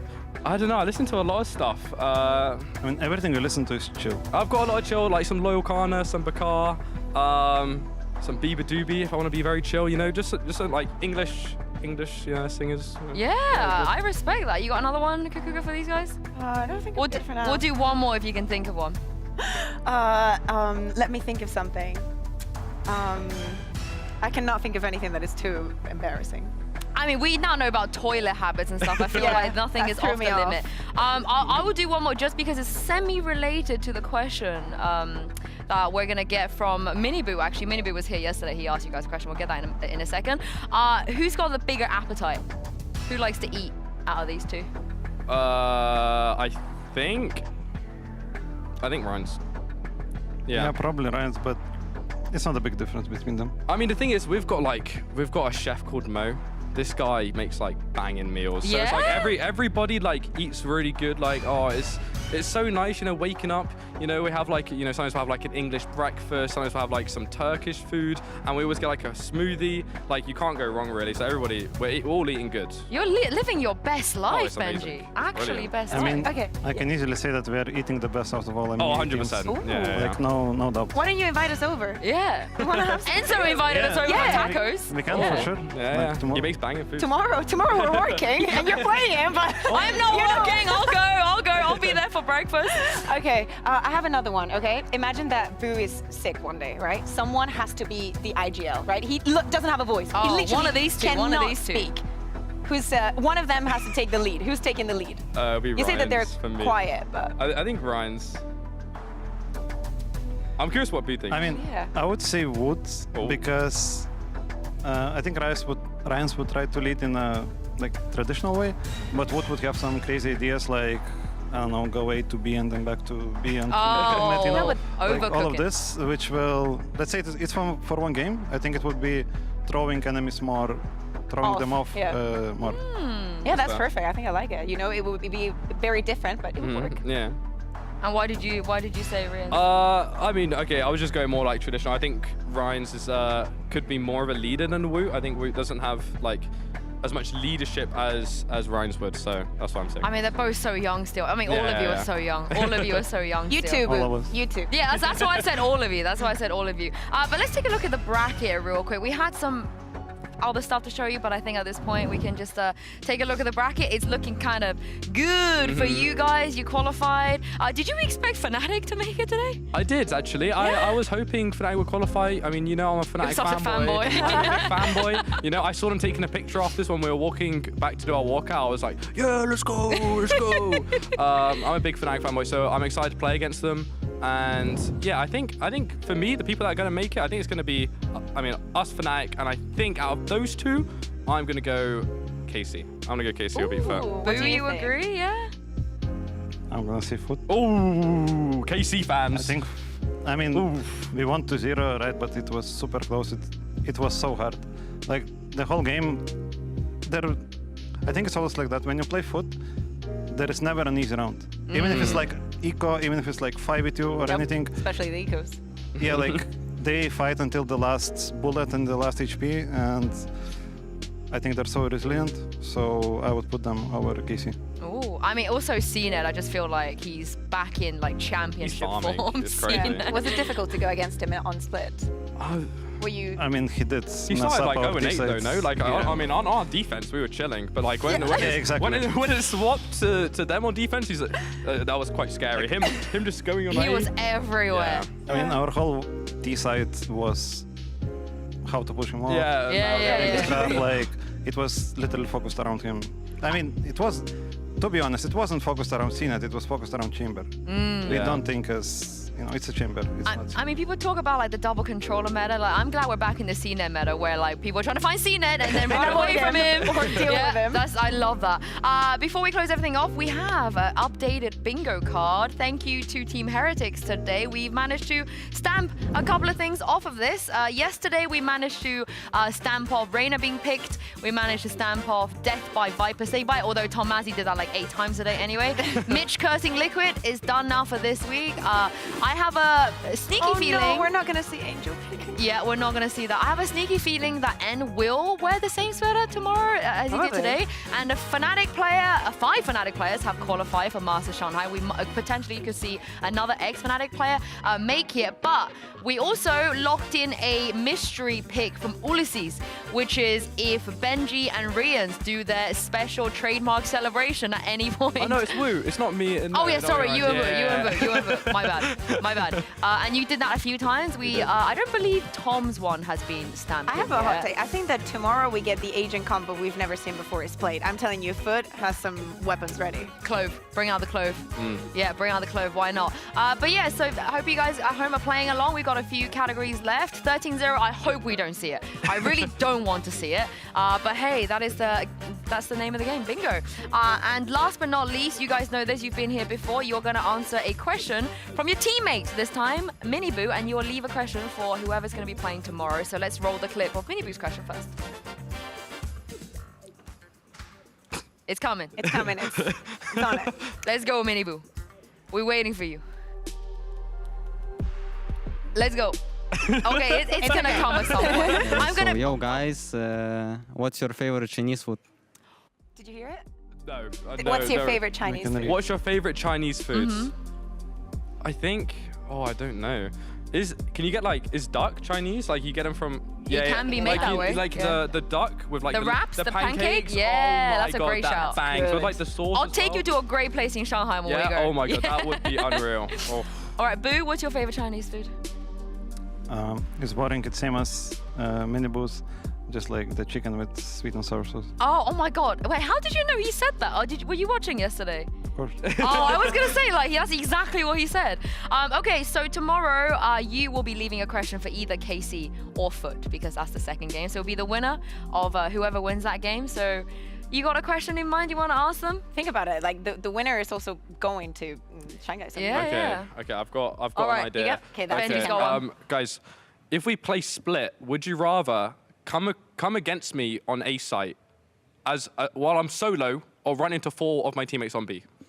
That is a fantastic question. That's Can good. we Thank you, answer that? Let's answer that. What do you think, Kukuga? What would you rather? I'm going up against him on his own. Oh, yeah, I know yeah, his setups already. I know how he's You going know to my move. setups. Okay, well, let's I see. mean, I'm probably the person that watches you the most. Well, you play KO, so you just knife him and go. She's a KO main. So actually, she could nerf you. She can nerf you. I mean, okay, KO then. I sure. mean, I'm a Killjoy main, so I'm not going anywhere. I'm sitting like mid like Nats. Sitting in spawn with an Odin. Yeah, I'm sitting in spawn and waiting like Nats does. That's it. But yeah, thank you very much, boys. Congratulations, huge congratulations today. But we will see you back here tomorrow for that upper bracket game as well. Thank you very much, Kukuka. Thank you. Thank you very much, you guys at home, for watching. Congratulations. What's going on? Congratulations to Team Heretics and Fnatic. But it's not over. There's one more slot, and that's gonna come down to Casey Wolfer. But have a lovely night, and we'll see you all tomorrow. Let's go! Woo! Oh my god, that's good.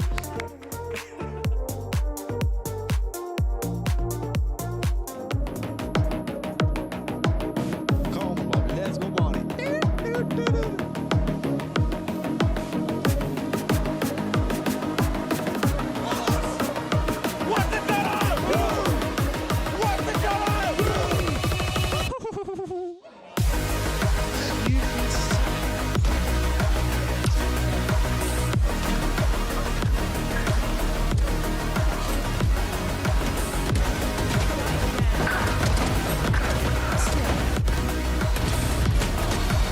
Wait, you're just solo farming.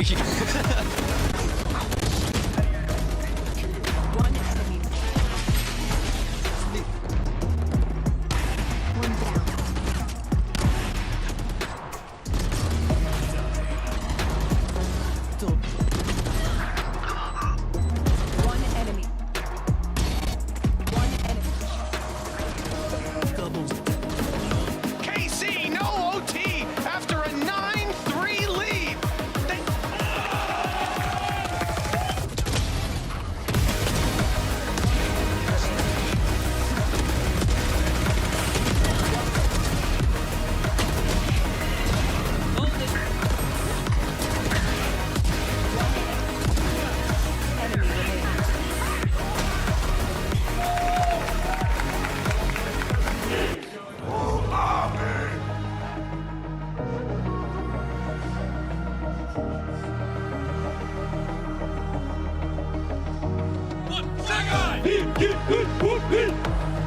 Nice! Wait, do we have time? Nice, Sanders! Good Where you want? Can go. Ah!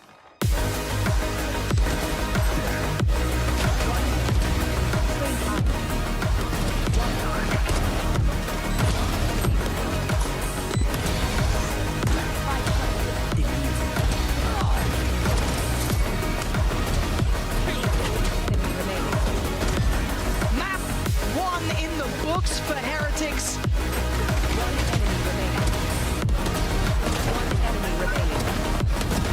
Enemy remaining. Oh, he keeps going! He keeps fighting!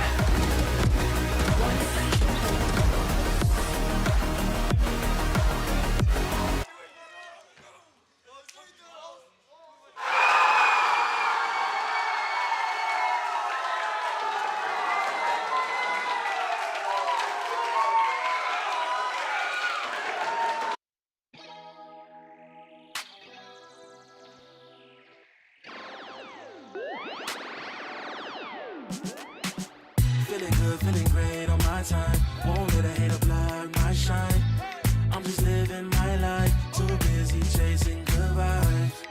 Chasing good vibes. Chasing good vibes. Chasing good vibes. Too busy chasing good vibes. I'm feeling good, feeling great now.